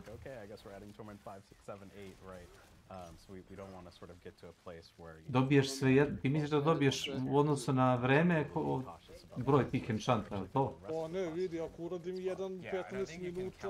Ma nema to veze, nema to veze. A to što ti pričaš ima samo smisla ukoliko ti, na primjer, ostane minut, znači jedva završiš, dobiješ jedan samo level, lipa. To je baš bedno, ne bi se nijad trudio. Ako dobijem i dalje 3-4 enchanta, boli me kurac. Da budem iskren. Kad igram sam, kad igram s tobom, ajde kao u fazonu, znači sigurno te neće ući nešto što ti treba, razumeš, 2 sata. Kad ja igram, ako ono, mogu da guram, boli me, mislim, ne bi ovo igrao svejedno, se nalažem. Torment 3, sam. Prvo nemam armor, imam, 6 armor imam, nemam pojma kako. Nekako imam 6 armor. You know, when something's out of balance, it's okay for a season, but then we're going to try to bring it back, right? That's kind of always our goal. So yeah, let's get into the class updates for all the classes. We're just going to be going through one by one and kind of giving you a preview of what to see. Again, this is only a preview. There's more than what we're going to show on screen. This is just like a Vještica. Debufat ćemo. Ne, gledaj. Treba i vremena da se sponuje, meni je to. Once we get everything kind of sorted, we're To je at to, normal bit će time for a 4,5 stream minuta. on a Tuesday. Normally we Ne, ovo je do 3,5 minuta. Ne znam šta ti pričaš. Yeah, let's get to it. 3,5 minuta. So starting off with Barbarian, we got some baseline core skill Uvijek buffs for nezadovoljan pretty čovjek. much all of them, right? You Ne can znam see čemu here to. upheaval, hammer the ancients, double Jesi swing. čuo za sklonosti vrline i tako You know, to? we always hear it that they have a little bit of trouble leveling. Ne, Their na late način game na koji is ti really misliš. good, but just getting there it can be a little bit painful. A zašto So we're pričam just s gonna be čovjekom squeezing up those numbers a little bit more. koji So 15 puta resetuje master working. But all the builds will get a little bit better. Fali mi, htio sam ovaj And then also kanđer we da have stavim some buffs 8. to level, underperforming ne da ga legendaries stavim and 8. Znači, here's an nemam example pametnija of posla nego da skupljam materijal da bi resetuo stvar 20 puta. Što kažeš ti jer moram, ne moram. Tenim sve slobodno vrijeme toliko da kažem da ne moram. Mislim, ti možda radiš šta hoćeš, ali hvala ti što mi pomažeš, ali iskreno ono što kaže, kad ja vozim sam, ne moram to da radim sebi. Ne znam jesam li jednom resetuo stvar, nisam siguran, možda. Ne znam. Ne znam da li sam i jednom, mislim ni jednom da nisam to radio. Kažem, radije ću da nađem novu stvari da je napred. Odmet kažem. Kad te čuo da si onaj šako, u kacigu da si update-ovao. Jo, ono prvi put kad sam je dobio, čovječe, ja ne znam dok sam to radio master. Mislim, ne znam čemu to kažem ti, za nekog ko nikad ne resetuje, ja dobijem solidne stvari. Jednom sam dobio 3 puta na isti items, dobio ono, upgrade. Samo to je sad kurac, zato što je Blizzard nrpao sve te stvari, Da znaš. se meni to desi da dobijem iz prvo što mi treba, ne bi ja resetao sam u stvari da ja to ne dobijem. Dobro, razumem da resetuješ kad košta 200, ti resetuješ kad košta, razumeš, 800, razumeš upgrade, to je... Ili tamo otiš? Još mogu je tamo, dobro, vidiš? Došlo. Ne mogu oni mene ubiti, ali ja ono ih mrcvarim ovo sad. Next one, the Basilisk. This is the Earth Druid dealing with Petrify. So before, it was that first time that you hit an enemy, you'll petrify them, and then every time you petrify them, it deals a bunch of damage. We're just making that a lot more usable, so that way you can feel more comfortable taking it. So now it's going to be when you hit a healthy enemy, you'll petrify them. And also, this will work against bosses. So every 5 seconds that you hit a boss, you'll attempt to petrify, and then you'll get that bonus damage proc. So basically, this unique now will be giving you a damage proc every 5 seconds against bosses, which will be a lot better than now, where it doesn't really do much to bosses at all. Next, we got the Necromancer, so they're getting buffed for all their basic skills. Showing decompose. Ti si stao u srednji to. Damage is almost being doubled. Your essence gain per second is going up by quite a bit. And also now it'll scale with attack speed bonuses. So now if you build attack speed or you have it, Decompose is going to be generating essence for you quicker, which it didn't used to before. They're also getting some buffs and kind of some simple functionality changes to some passives. So an example here with the Evulsion passive is before you would get increased crit damage to vulnerable enemies. And now we're just going to remove that double requirement there of focusing on crit and vuln. So now you'll just get more damage against vulnerable enemies. So it's just a lot more usable. It's now used, you can use it more generally. You don't have to worry about critting all the time to get the bonus, so it'll just be more consistent. And then we've got some unique buffs here. These are just number buffs. Some examples. We've got Mordecrux, so your chance to spawn the Skeletal Simulacrum is going up. And Howl from Below. Nemam sad vremena, to te pitam ranije da iskoristim onaj summon materijal što imam kod Barbarijana da summonemo bosseve. Ako možda ih ubiješ na Tormentu 3, ako ne možeš onda na Tormentu 2. da... Starbom mogu sigurno s ovim, ne znam da smo pokušali s ovim. Ma nebitno s kojim, samo da iskoristim onaj materijal bar da ne znam da li vredi jedan nik za druida, ali pojme nešto su batili u sezoni, pa ne znam.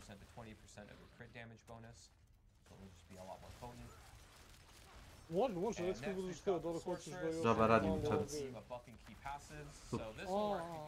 Možemo slično. Mogu eventualno do 9, jedno pola sata za koliko uradim lepo večeras. To, onda mislim isto bolje tako da se napravi. Ali pazi, sad je utorak, ja radim tek petak ujutro. Znači radim večeras, ja tek radim petak ujutro, tako da ono...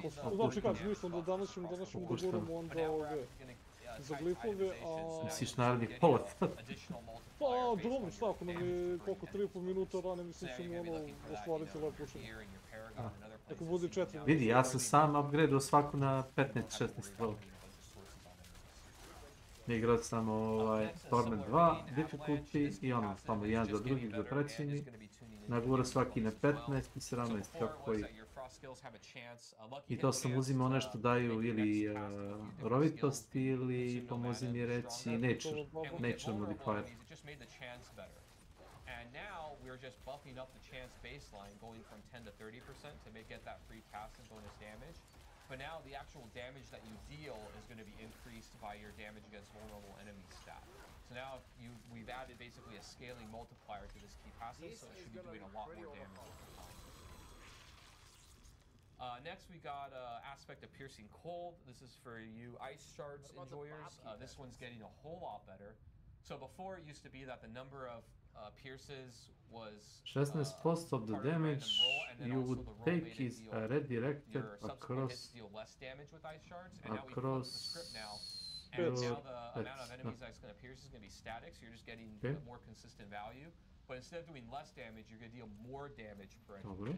So that actual going from less to more is going to amount to a substantial increase in the amount of damage that ne, gledao sam dropao i ono bio sam dosta impresioniran.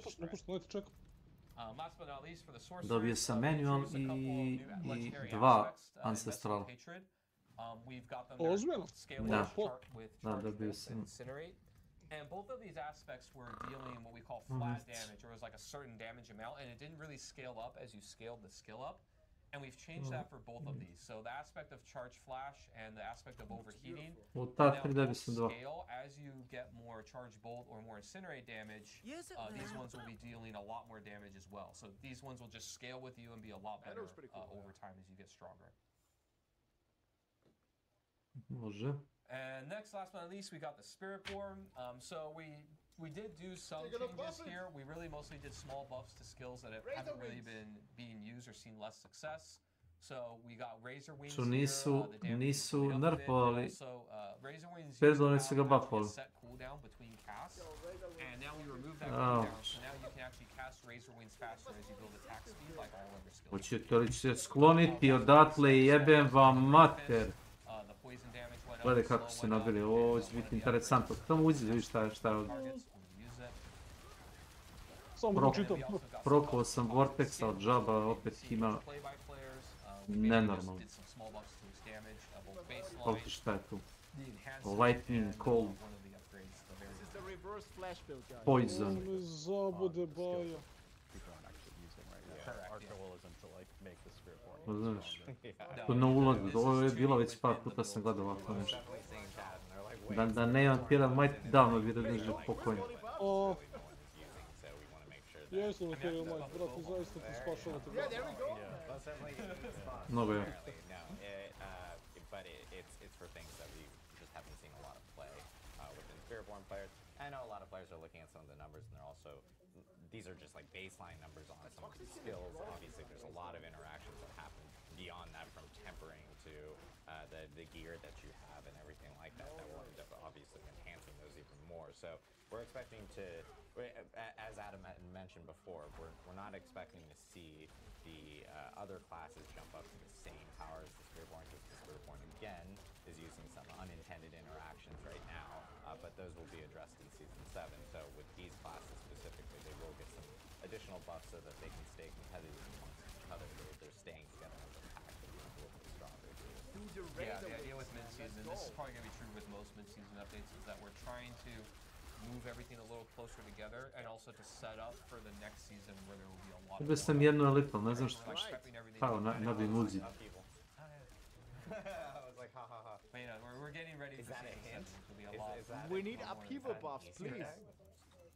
Cool, awesome. Well, I know we have again, Adam had mentioned that this is just a very small, there's a lot more than just that. There's a lot more than just what we showed here. That would be the shortest patch notes ever, but we do actually have a patch notes coming out later this week that will have all the different class changes and everything. Koliko fira je bilo We have ovdje. a few other things that are actually also hitting related to rune words and Jedno 6 ovih krugova sa fira.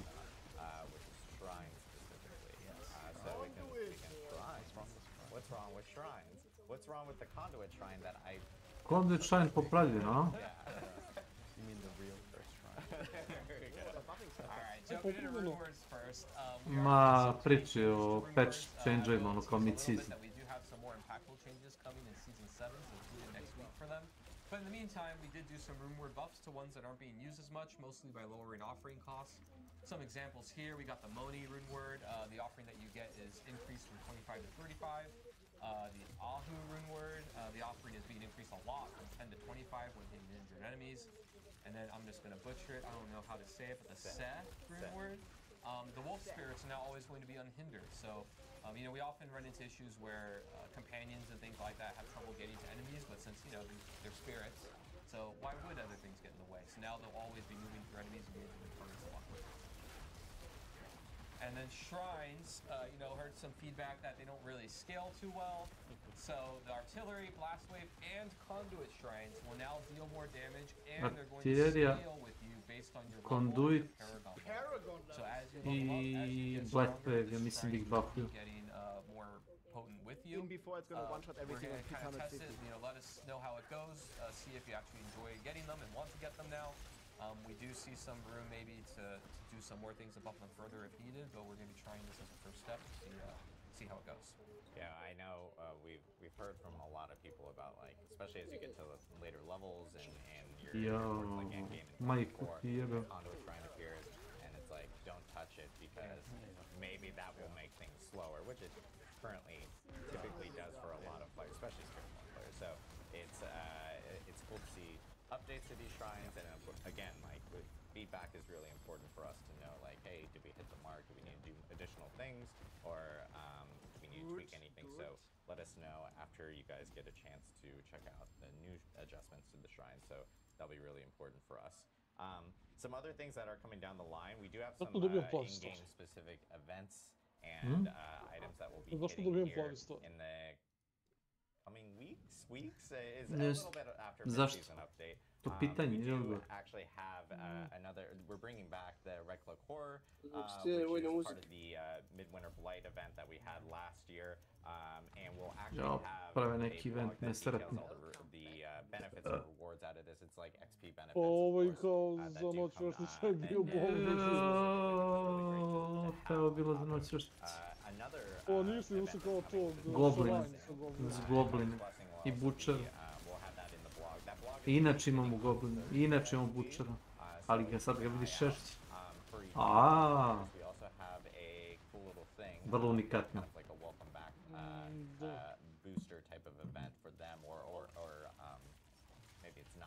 Šta je ovo, kako se osobi? Prazno. Yeah, so we wanted to put together just something to get you back into the action. I know part of X1. Da, ovaj Rob je taj streamer koji gledam sad. On gleda kao taj Kempačar.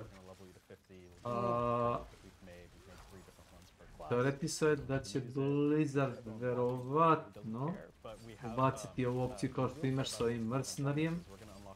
Pošto trenutno nema nikakvih bonusa da koristiš bilo kojeg Mercenarija bez njega. Jer kad si ono igraš solo, kad isi u partiju, bukvalno ti daje map hack. Možeš optimalno da se krećeš od dungeona do dungeona kroz Helltide, kroz najveće pekove mobova, ne da otpecaš po 3 moba, razumiješ, po ćoškovima. Znaš, I to ti bukvalno quality of life. Sad, ovaj dao pretpostavku da će verovatno u jednom trenutku Blizzard, verovatno, ne znam, dodati tu opciju, znači mimo toga da li imaš ili nemaš Mercenarija, šta? Mercenarija, da, zato što... Mislim, ne verujem. A ne znam, nije, da li mi kao ono DLC plaćena mehanika kao, ako ideš ekspanziju imat ćeš i to. To da kažem, ja iskreno ne verujem.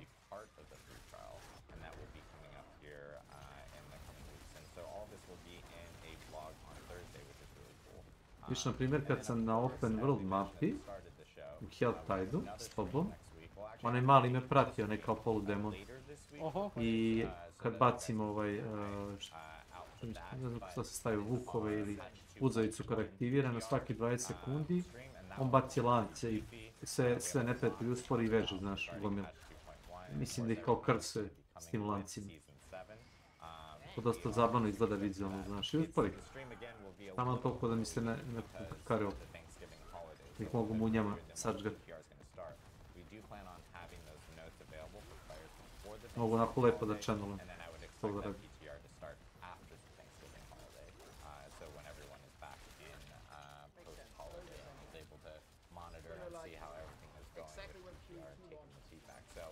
We'll have a stream next week. You'll see, of course, some of us back on stream next week for that.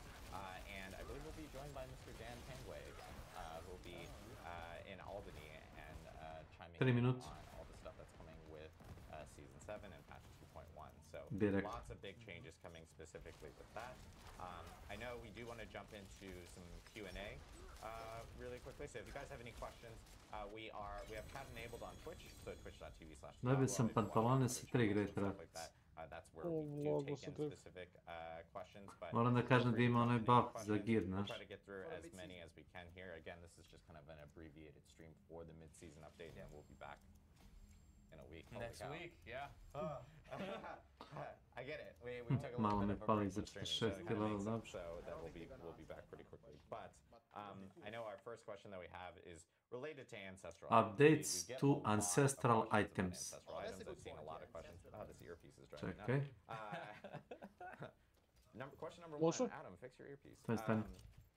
There's a plant right here, which you guys can't see, so I'm like having to read the screen. Any updates to ancestral items? Do you guys have any updates or news to share regarding that? Yeah, I know we saw a lot of confusion in terms of maxing out a lot of the codex of power. In X1, we actually added roughly what we call ranks 5 ranks to a lot of the legendary aspects. Maximum life dodge chance. Mogu da prodam samo zarad ovoga, pazi, svi aspekat. Skoro je maksimalan aspekat, znaš. Ljudi prodaju aspekt, to znaš. Da ga dam tebi, da ga ti rastiš, dobio bi sad ovaj svaki 5. basic skill daje ti 2,4 sekunde cooldown. Once you have that play style assembled, we still want things that we need to work on. That being said, your active cooldowns, sve cooldownove skida. Ne jedan, nego sve. Za razliku od imaš stvari koje ti ono kao tipa random neki skill na cooldown, ne, sve.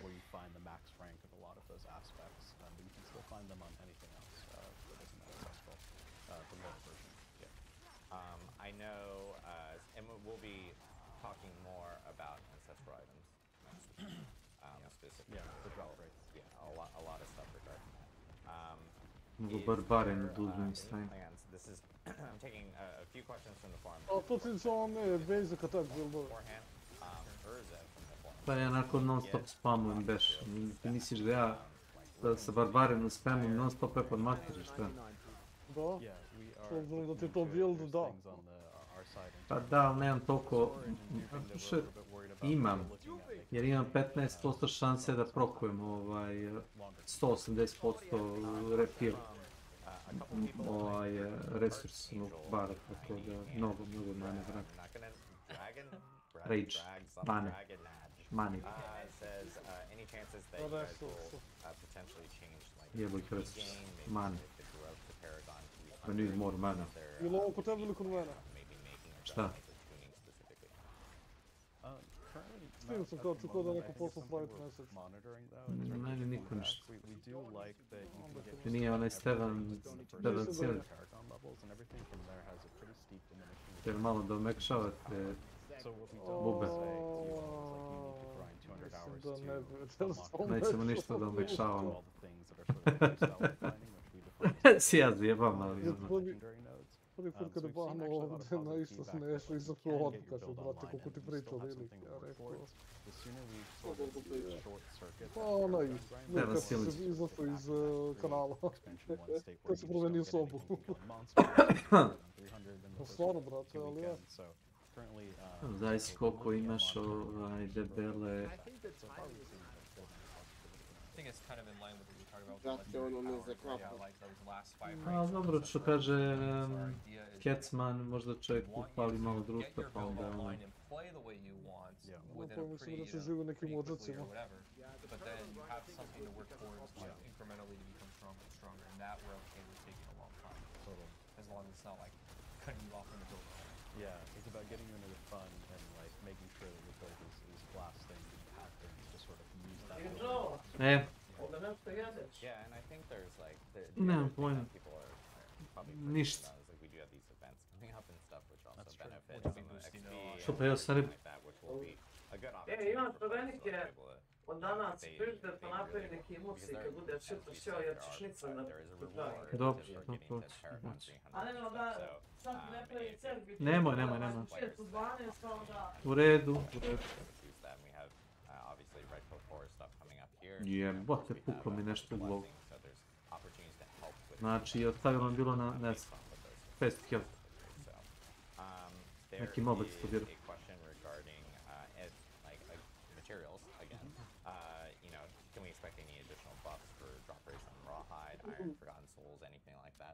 Yeah, so actually it is in the mid-season, but we did buff Legion events. I know that was a personal favorite of a lot of folks. For the mid-season, for Season 7, we're taking a look at just sort of buffing the various sources and also really drilling down on like what are the bottlenecks players are having and iterating towards that. There's no major changes coming in Season 7, like we're not going to quadruple the amount of materials across the game, but it is something, again, in the spirit of like tightening the things that we have. We are actively looking at a lot of the material inflows and outflows, and we want to give you the tools to sort of get the materials that you're looking for. We're sort of what we're trying to do is ensure that there are things that you still care about, right? And you still want to grind. It's Trying to click them all. It's walking that fine line of there are things to work towards without it feeling super tedious. So that's what we're trying to tighten and work towards. There is a question regarding this from Remster. Fist of Fate. Says, do you 77% lucky chance. In new mid-season mechanics? I think for that more so, I would expect like larger mechanics, content. Čekaj, bi vidio koje bonuse dobiješ na glifovima za 60. level, to moraš da uđeš tamo samo i samo to možeš da vidiš. I think we'd look at taking updates, making some tweaks to balance items or anything that we're hearing feedback surprising, from, so that we can spend most of our concentration and focus on really putting in some of these newer type of content around new things specifically. Da vidiš ono glifove što dobiješ po onim levelima, unapređenjima. To samo uzelo moraš da vidiš u pitu, na kraju. We're really putting all of our bucks on like Pa mislim da vidiš meno što ga gledaš. Pa da, ali samo tu sam nešto kao htio da vidim. So next week will be pretty exciting. We got a lot of new stuff coming in. But that's where we're kind of targeting that to make that kind of next week is the real campfire to come back and play. There is a question from Casual Dragon regarding Undercity drops and asking, is there any plans to potentially fix those, make those better, specifically on that end? Dobra stvar kod ovog gleda jeste kad ubiš ove paukove ne mogu da ti truju kad ih razbiješ, znaš? Da što ne ostavi kao leškovice, to je to. I'm about to take this earpiece and throw it across the room because it just keeps popping out and it's driving me insane. That's a question from Pez Radar. Any question from Benamdar says Diablo, any stability fixes coming? Been seeing a whole lot more crashes since the last couple patches. I will say that we've been monitoring. We can actually see whenever a we can actually see whenever a player actually crashes. We know it. We get the logs from it on our end. I know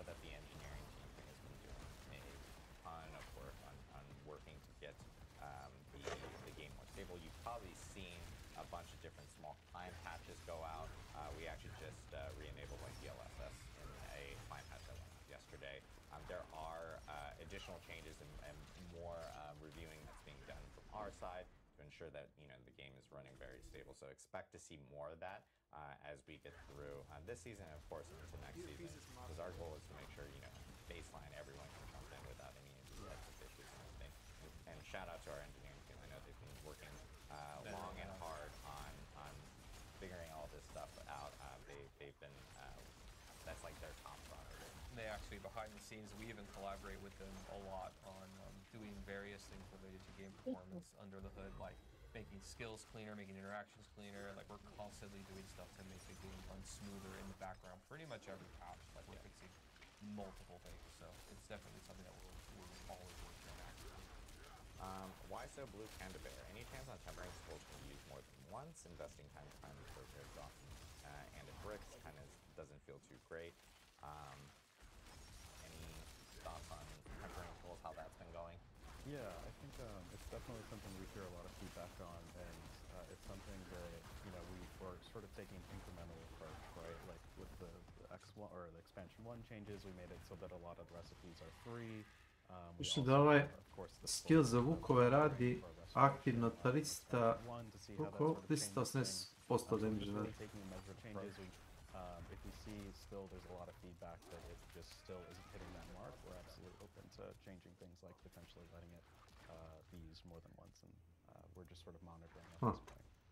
Išla sam samo nam dverima grupovi mogu. We are getting questions about the armory.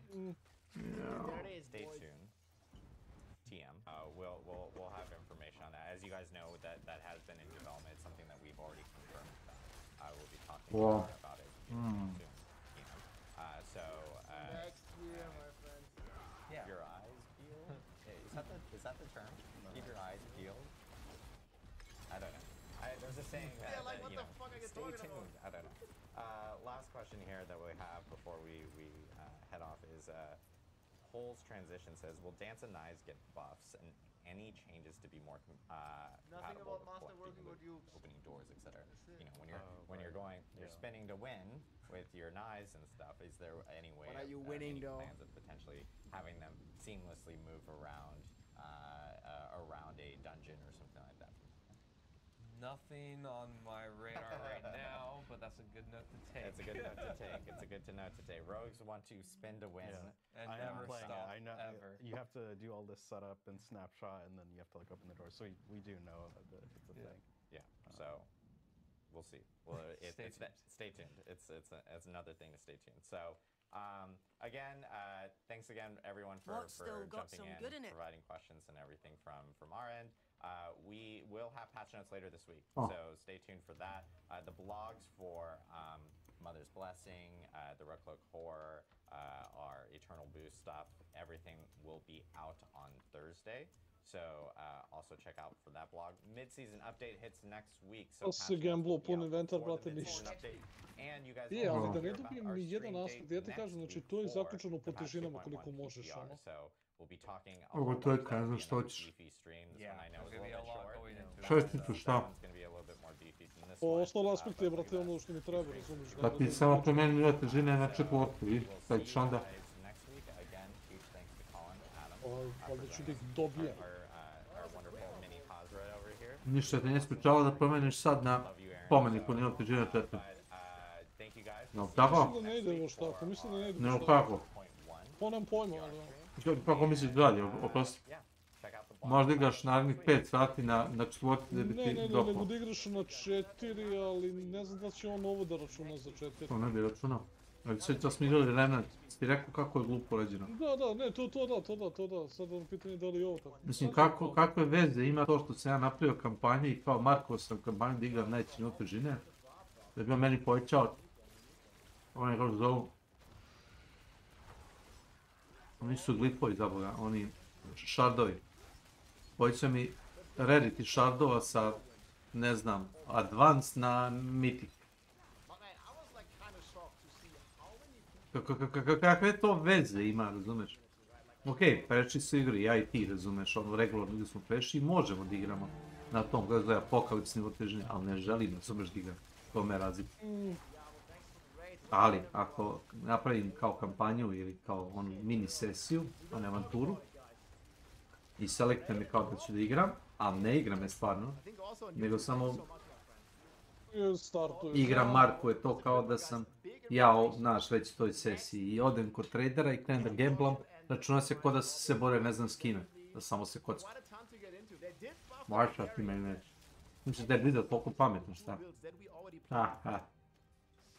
Ne da su pametni, ali su bezobrazni. Bezobrazni, nije. Ništa nisu radili s ovim što su ti razvukli aspekte po ancestralima, znaš. Prvo, ne možeš daći dole ancestrala. Drugo, ne možeš naći, budući da imaš jako malo ancestrala, generalno, naprimjer po satu igranja, ajde kažemo tako, šanse da nađeš aspekat, upgrade za aspekat koji tražiš su jako male. Jako malo. Gledao sam ovoga, kažem ti Nemca, njemu je posao da igra Diablo, znaš. Ja imam svoj posao mimo ovoga, meni je ovo hop. Njemu je to posao. I čovjek i dalje nema, znači, upgradeovani aspekt, razumeš, koji bi on htio. Nema, pa njima je to posao, nema.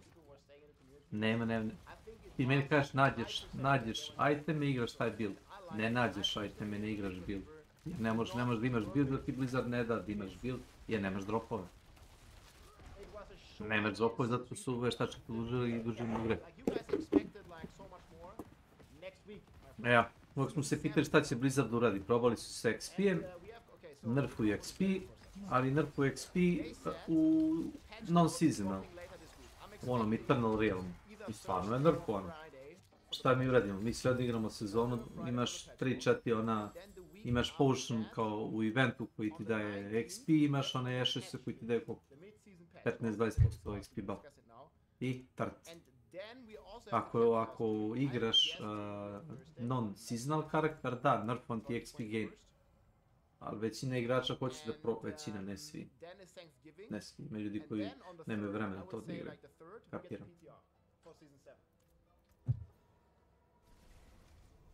There's a lot of stuff coming. All I wanted is the game won't crash anymore. They're gonna fix that. They're on the way.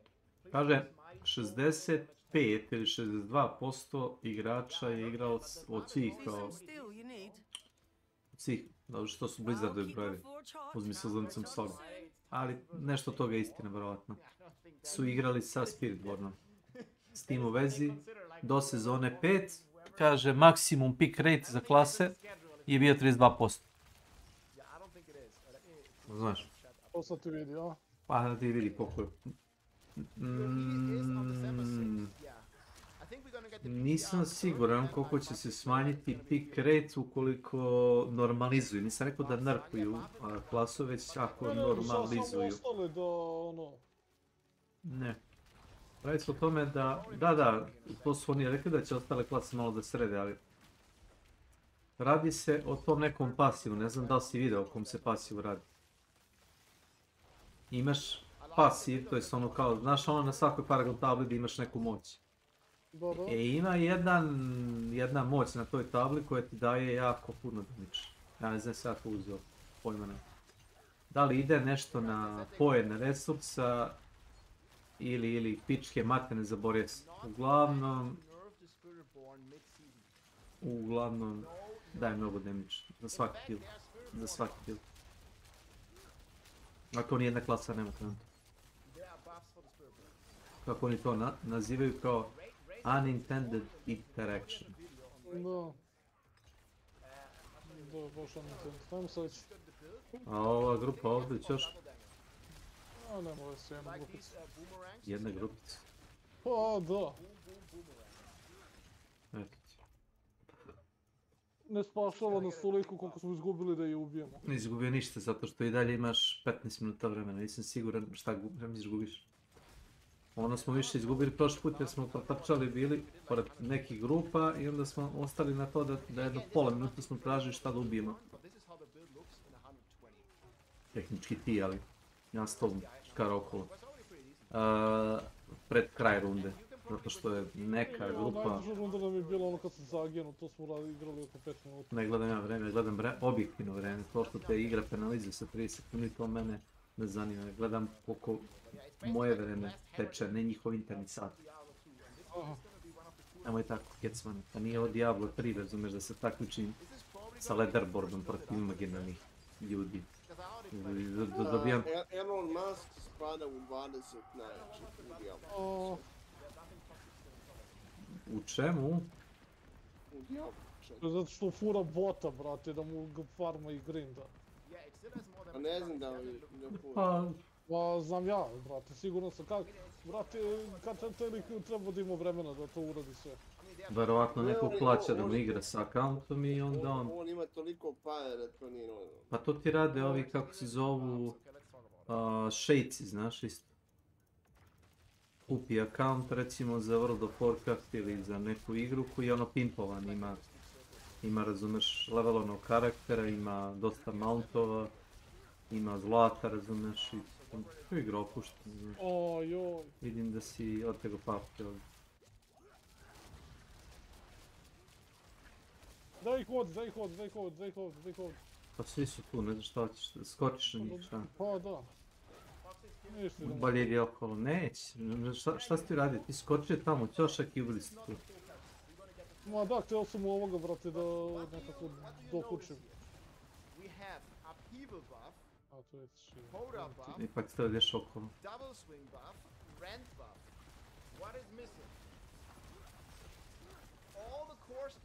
Yes, that's right. Where the hell is Whirlwind? I mean, again, it might be in the patch notes, but like, why not mention it? Yeah, like most, like, 80% of players, they want to play Whirlwind buff on the buff. I mean, it might still... Ja neću da igram vrlo bande, Barba. Whirlwind is no longer a core skill. Igrao sam ga možda u Diablo 2, neću da ga igram u Diablo 4. Man, people want to spin to win. Ne želim spin to win. There might be, I mean, there are some indirect buffs, like they... Ne znam, zato što je tužno, zato što je to isti build, razumiješ, koji si igrao Diablo 2, i Diablo 3, i Diablo 4, pa igraj, a zašto ja igram mrtvog Barbarijana sa sekirama za bacanje?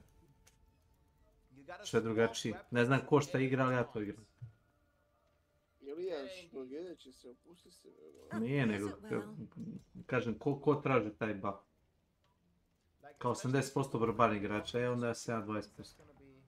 I mean, 8 times in 4 seconds is pretty easy to achieve. Well, it's actually not that easy. You gotta swap twice.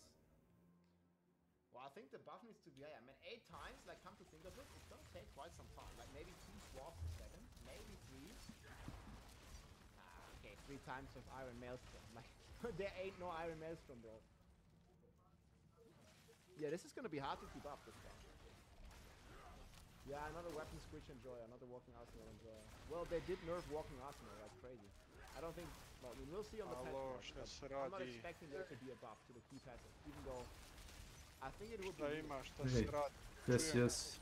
Da, 1-2, alo. Ništa, evo mi pričamo o Diablo, Neša ono svoje.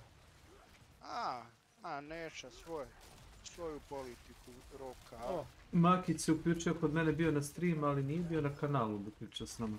Ne. A ti bio zauzet pa došao malo ovako. Ja to me posao poušao čisto. Pa? Došao nije mi pisalo čega je ušao na kanal da pogleda. Razor Wing, yeah, and the cooldown is also gone. Well, wait, it's gonna still have cooldown, but if you have enough stacks. The thing is you can get Razor Wing stacks, like in the video that I played. Verova ili ne, Snake mačka došla kod mene da se mazi. To ti verujem. Like you don't see it fully, but yeah, you see here, like I have like 25... Ukrao, što je htjela nego je zima na polju. A skače odmah, znaš, odmah skače i mazi se. Ako nećeš da maziš na silu se sama mazi. Prljat se od tebi. To.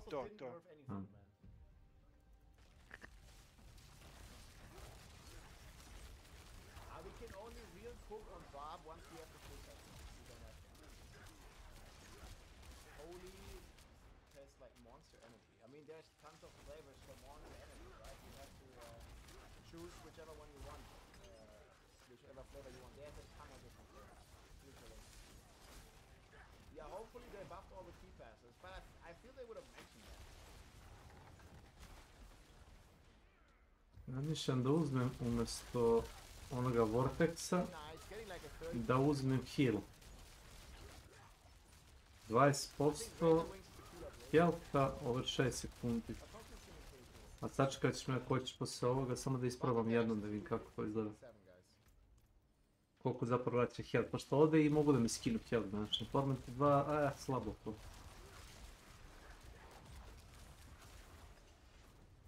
Ono ne znam šta ćete to, ali dobro. Peto čovjek koji ima 18-19.000 healtha sa barbom, šta će mi to? Objaviš. Ja mislim da imaš 12, zadnji put si mi rekao, osim ako nisi nešto radio kriminalno. Da ti žrtvuješ DPS radi healtha, to mi je jako sumnjivo. A vidi, ako ih ubiješ brzo, onda ti toliko healtha ne treba. Si igrao, Souls igre. Ponavljam se. I? Kad si ti to igrao sa 500 healtha, koliko ti starta? 5-6 healtha? Dobro, vidi. Samo te pitam, kad si igrao? Ajde, uzmi bilo koju Souls igru i probaj challenge on sa 5-6 healtha. Da ti koliko ćeš peći. Ne kažem da nećeš, hoćeš. Ali ti je lakše da leveluješ health na 1000 i da iz 2-3 pokuša ubiješ bossa ili da sa 500 healtha drndaš se 6 sati. To je pitanje. Možeš slobodno daš odgovor kad se treba. Zavisi koliko ste sad omazu. Ne, 500 healtha je 500 healtha, oprosti. A 400 je minimum, ako se dobro sećam. 400 je nešto healtha sa 10 vigora ili 10 vitality, je nebitno. Izvoli, ako nisam pravo reći. Stalker dvojka. Da, Stalker dvojka izlazi. Nije mi cilj da te pobijem, Ketran, nisam tu da malo žavnim, samo te pitam. Da li postoji neka granica ipak healtha koju moraš imati? Vidi, ne mora da bude 500, ali ima to 650 je isto okej meni. Ako je u pitanju prvi boss ili drugi, da. Ako je u pitanju zadnji boss igre... Da želiš da se izvučeš sa što manji healtha možeš, znaš, kao bez tolikog ulaganja. Ne, apsolutno ne. Zato nosiš onaj kao lakše armor da možeš da radiš one bolje rolove. Ne, nikako lakše, medium moj.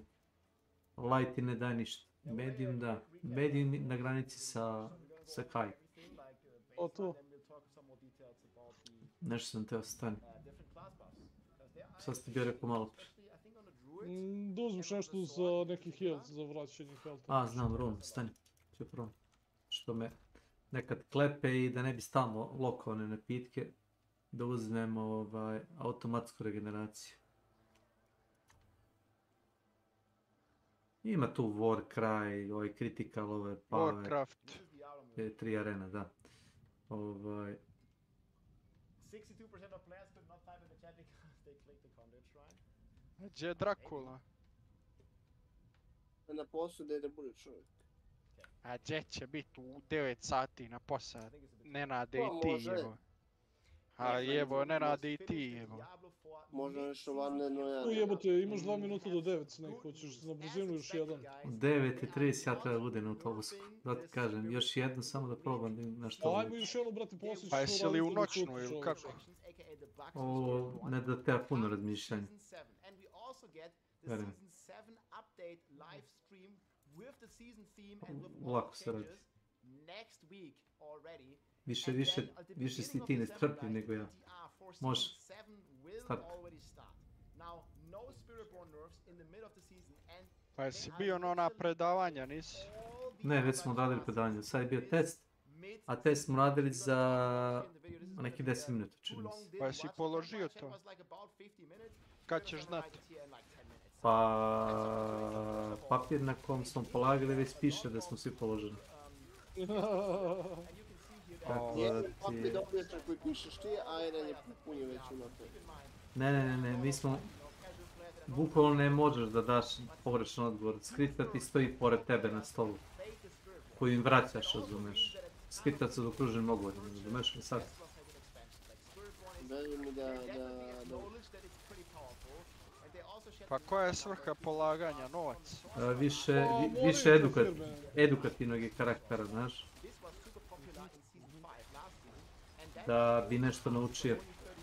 Imali smo prvi dan 2 sata predavanja, drugi dan 2 sata. Skoro sva ta bitna pitanja smo prošli, tako da taj test je čisto pro forme bio, radi kao da se oni kao opravljaju time, kao držali tu govoranci, kao da smo svi prošli, smo svi zapamtili. Iskreno, na jedno pitanje nisam bio siguran koji je odgovor, a drugo pitanje nisam dobro pročitao. Spavalo mi se. U 1 sat mi se nešto prispavalo bilo, znači došao sam tamo na test poluposlan. A ovi ljudi, njih je radio adrenalin, oni su radili treći s meni. Ja. Prš! O sred rata ono govno bilo. Znaš, pomarice.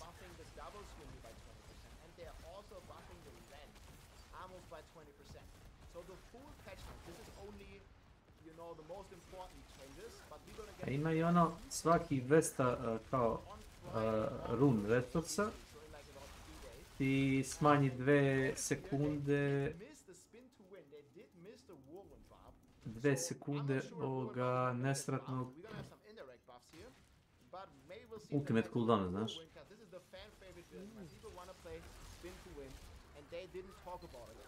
A otprilike mi treba 2 sekunde da to uradim, znaš. 2 do 3 sekunde. I 2 sekunde cooldown na ability. Tako da svaki, na primjer, 2-3 sekunde mogu da skinem 2 sekunde s ultimate. Koliko je sad to efikasno. Prilike neki 40% bi telo da je brže.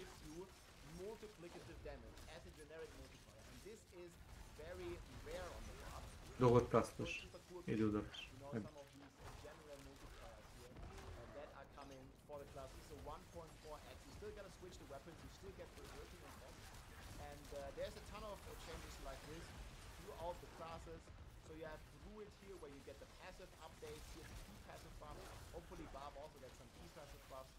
A, već sam uzeo to.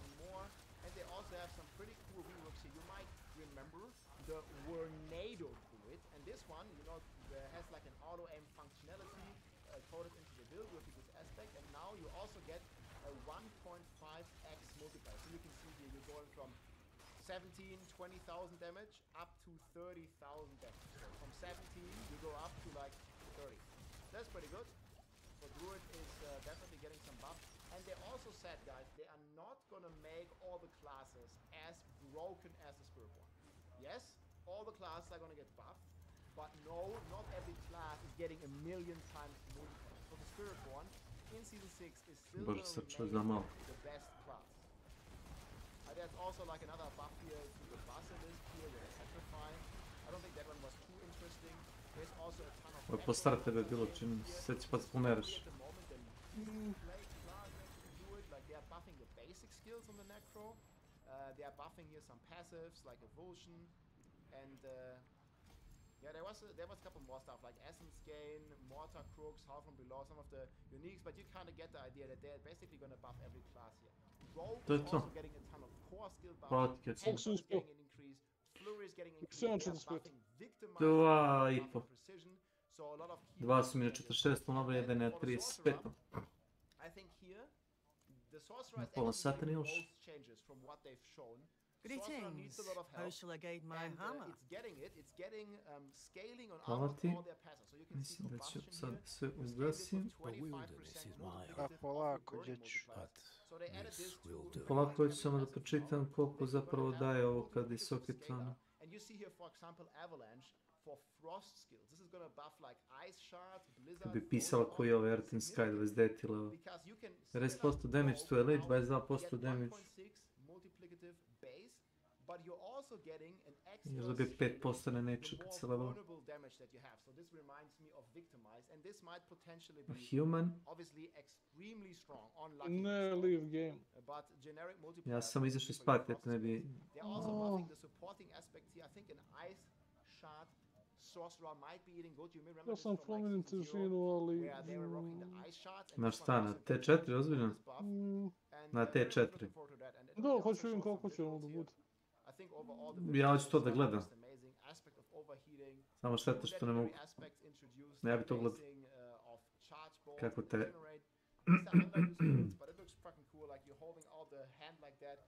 Pokazujem prstom praznu ruku i drugim prstom ubadam u to. Jeste, slađen mi pisao. Da, Stevan. Slađen. That are like underused. So the first one here is Razor Wings. So you're gonna get like a 25. This is actually a 50% damage increase for the Razor Wings, and they no longer have a. Zašto ima 80 build power? Karti jedno. I'm gonna link this video below. I already played. If you might have seen my video here. I got 40,000 views like 1 week ago. We zapravo 95. And this is basically reminding zapravo 100. Si vidio i kad 100 na atribut. Plus 173% damage of only human form. And this is actually a level pit 120 that I cleared in like 3 minutes or so. So this is pretty powerful. And you see there it's hitting already like for 80 trillion damage. And this is gonna get cooldown reduction and another 50% damage increase. And if you're bored of like, you know, the Kepaleke builds, you can try one like this, because this is a not Kepaleke build, it's just like a fun build to play. And I think you like speed running 130, 100, look how we just deleted them. Like this is like the pack. I don't even know what we're hitting for here. It's hard to say, but yeah, a couple billion, there's 60 billion, there's probably a few trillions in there too. I don't even know, like at least it's doing a lot of damage, like more than any barbarian or any other class can do. So that is getting a buff, guys. So the Razor Wing buff is here. They're also buffing Withering Fist, and then now, last but not least, there is more buffs on the Spiritborn. Like again, they only like cherry picked a few. They did talk about toxic skin.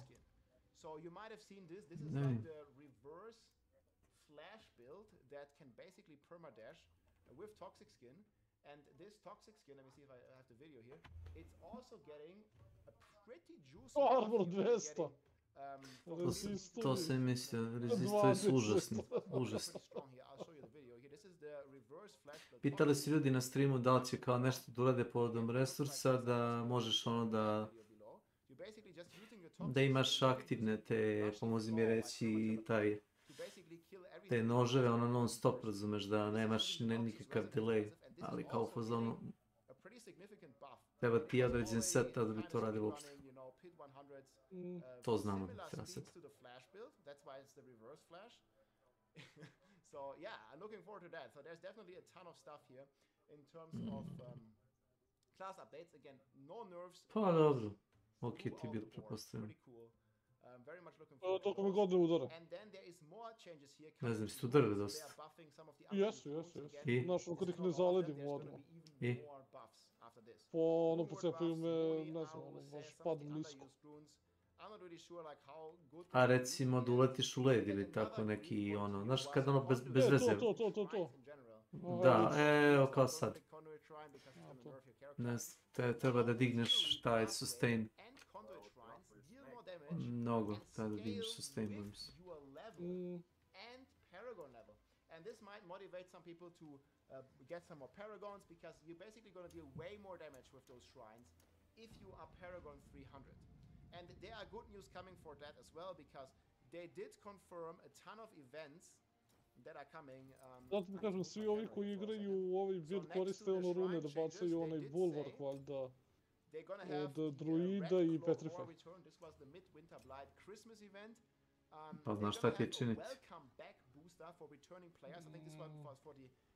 Znam da ti se ne sviđa, ali... That gives you a character that levels you to level 60 to level 50 instantly and stuff like that. They have another Mother's Blessing coming, and again the PTR coming at the beginning of December. So there's going to be good opportunities also to level your paragons here in those days or at those time. So pretty cool stuff. I did make a couple more notes here that I quickly want to talk about, because they did host a full Q&A session. I'm going to show you my notes here. So they had like a very cool setup here. Colin, Adam Jackson, and Adam Fletcher, they were cooking. It was a short stream packed with a lot of info. So they're going to post the blog for all those events on Thursday. So that's going to be Jesu 2 te days cepnuli. Thursday. And then probably on Sad Thursday jesu. or on Friday, we're going to get the patch notes talking about the timeline here. Then on the 19th, the mid-season patch releases. Then probably on the 21st, Snijeg, snijeg, we're going to snijeg, have the season snijeg. 7 Snijeg. stream, like the Snijeg. PTR reveal, the theme reveal, and also again like when the test server starts, and they're also going to discuss what they're going to be changing on the Spiritborn for season 7. Then they also Pa so ja. there's a lot of stuff to look forward to, and then I think PTR starts on the 3rd here right after. And then they also Šta have da smanji? Q&A. They were looking into ancestral items, guys. They're going to share more details in the stream next week, and they hinted towards they're going to make it easier. They're working on the boss material stacking, and also didn't really directly say it, but they have some. Ovo je dosta dobro, kaže 16% damage you would take is redirected across your companions. A ja imam 4 vuka, 2 puzavice i 3 vrana, ako se dobro seća. 5 vrana. I još piše na kraju your companions cannot die. I forge more than horseshoes and nails. What do you need? Open world Legion event where you can go to fight some monsters and get like at the moment no reward, but it used to be a very good way to get rawhide and to get iron chunks, and they are buffing this again. So Da li je moguće da dobijem you're gonna get a guaranteed high amount Raven of attack rawhide speed? and iron chunks. So those materials Jel me ti to jebeš? to farm for you, my friends. And that's pretty much the update. I'm looking forward to it. I'm gonna keep you posted with all the stuff. Znaš Kecman, Patch notes. Raven attack speed. And then another, the patch is dropping in a week, and then another stream for season 7, new theme, Vam te PTR, kurc. announcement, everything. Probably they didn't say the date yet, Ništa. but probably on Wednesday or on Thursday. Ja pa šo. Yes. Hope you enjoyed, my friends. Let's benchmarku. get the patch notes updated once Toshima igra, My kaže. hammer sings on your return. Gosov sa Shima. Yeah, Legion events getting a buff. A jebi ga, samo za to ima para. Pardon, nema para. Okay, I'm gonna link you those 2 videos as well. Što ne igraš Black Meat Wukong?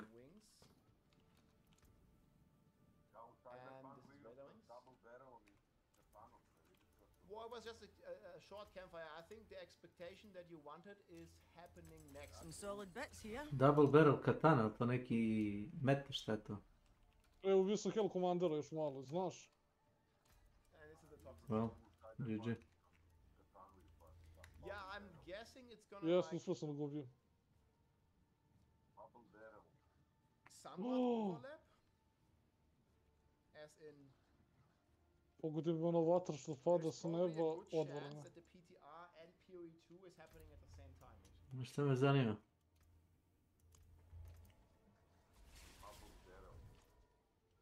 Double babe. Ne znam koliko mi se sviđa ta tvoja ideja da budeš kristalni top. Ako možeš da radiš tako, okej, ali... Da je kristalni to. Znaš kako, da sam kristalni bilo bi mi super, ali ovo je stakleni. U tome je problem, kristalni čuva se istraživ. Staklo nije.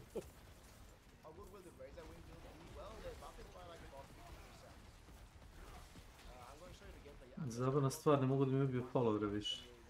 Znaš da ono kad su veći nivoji težine, kad ono bossovi rade neki splash, da se ono dešava da ti ubiju minione i onda ono... Milane, ne govorite! Kući kuje se od se. Da. Da... Ne, nešto ko peo zlo ne misli. Da pevaš, ima veze, ali na ruskom pevaj samo. Nešto voli kad ti pevaš na ruskom. Rasvjetali jabuke igruški mračni. Evo, mislim, fali mi još jedno 25% damage-a i fali mi još jedno 300% istražljivosti. Pa sa kompletno novim itemima. Misliš oni što ne padaju nikako, ti? To znači... Misliš oni što nemamo dropove ni ja ni ti? Ja koji sam tek napravio karaktera, ti koji si napravio pre mene jedno 4-5 dana. I... Ovo danas je tek 4. dan, nisam ovo karakter. Da, ali koliko misliš da si našao boljih itema u odnosu? Pa nisam našao. Znajući tebe, ti si najvjerojatnije maksovo glipovi i to je to, koliko si god mogu. Nisu, pa ne mogu da ih maksujem, ne mogu da teram toliko daleko da mogu da ih maksujem. Halo? smanjio sam ga bio zato što je gleda tenis, ja ga ne čujem ništa. Ma nekad si bio uključio tenis. Ovdje tenis. Pogledaj u general, klipčik. Klipčik. Milan in action, vidim. What buffs did the Bob get? Core skills, we have some generic multipliers.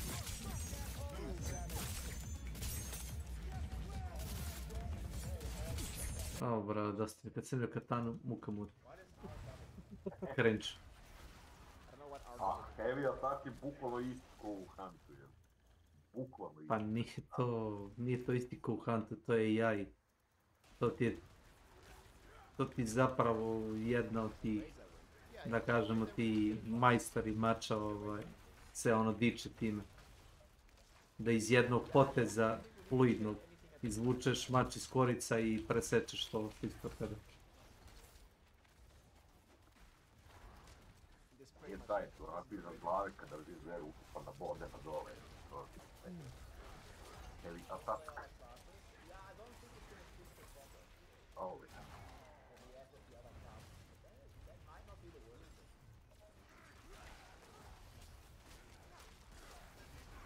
Da znam, ovo je dosta dobro za T2, znaš.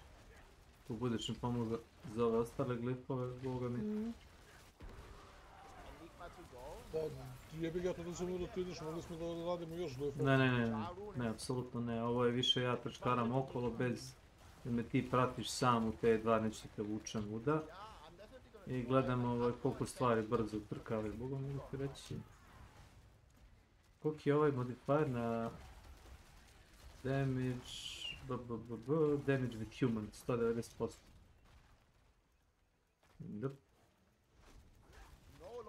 Mislim da mi je 110 ili 120 ovih willpower poena, ono od 40, znaš.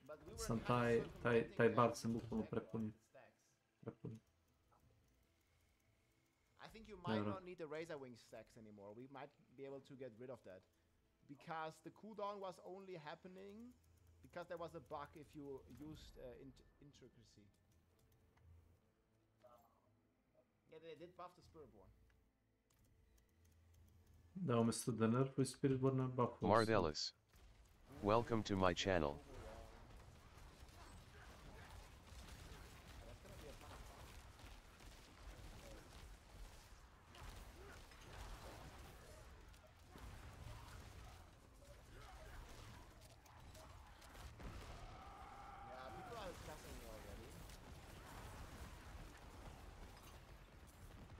Nije mi jasno kako ovaj deo radi pasiva,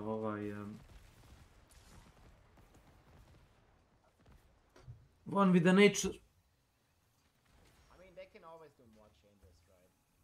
Zadnji deo kako to ga radi, znaš? To mi je onako malo... A znaš? Jebote, samo 60% čovječ, pa šta ti to? Je, ali zato imaš pasiv poison damage, imaš pasiv 12.000 damage-a i imaš pasiv 15.000. Svaki 5 sekundi. Kako se pasiv? Yeah, I have the video is gonna come on my YouTube as a summary, guys. Yeah, 123, pretty good, man. But this is like with big snapshots. The thing is that build... Šta ti je to? Pa ja sam ti igrao... Pa nemam pojma, baš mi se pazio da ne pričam. Ne, moram da rađem iteme. Nisam siguran kako radi modifier, ali 60% mi zvuči kao mala stvar. Nema izgledao? Jeste, pamet kući. Znaš da 60%, pa dobiješ još jednog kompanjona, znaš ti da ti svaki kompanjon daje po, koliko već, 12% damage, to znaš? Sa aspektom. Znaš to? Da znaš. To je razlog više da ne uzmeš tu stvar. Zašto ne bi? Pa piše ti lepo na tom pasivu, svaki kompanjon ti daje 12%, imaš 3 kompanjona, imaš Vuka, imaš Vragu i imaš... Čekaj, to je neki pasiv, to nije key pasiv. To ti je aspekt. Pa da. To nije key. To nije modifier, množioc, nije množioc, već je aspekt. Isto kao bonusna damage kad si pod barijerom 40%. Ja sam otišao, će mi zbristi autobus. Gasim sve, prijatno. Ćao, čao.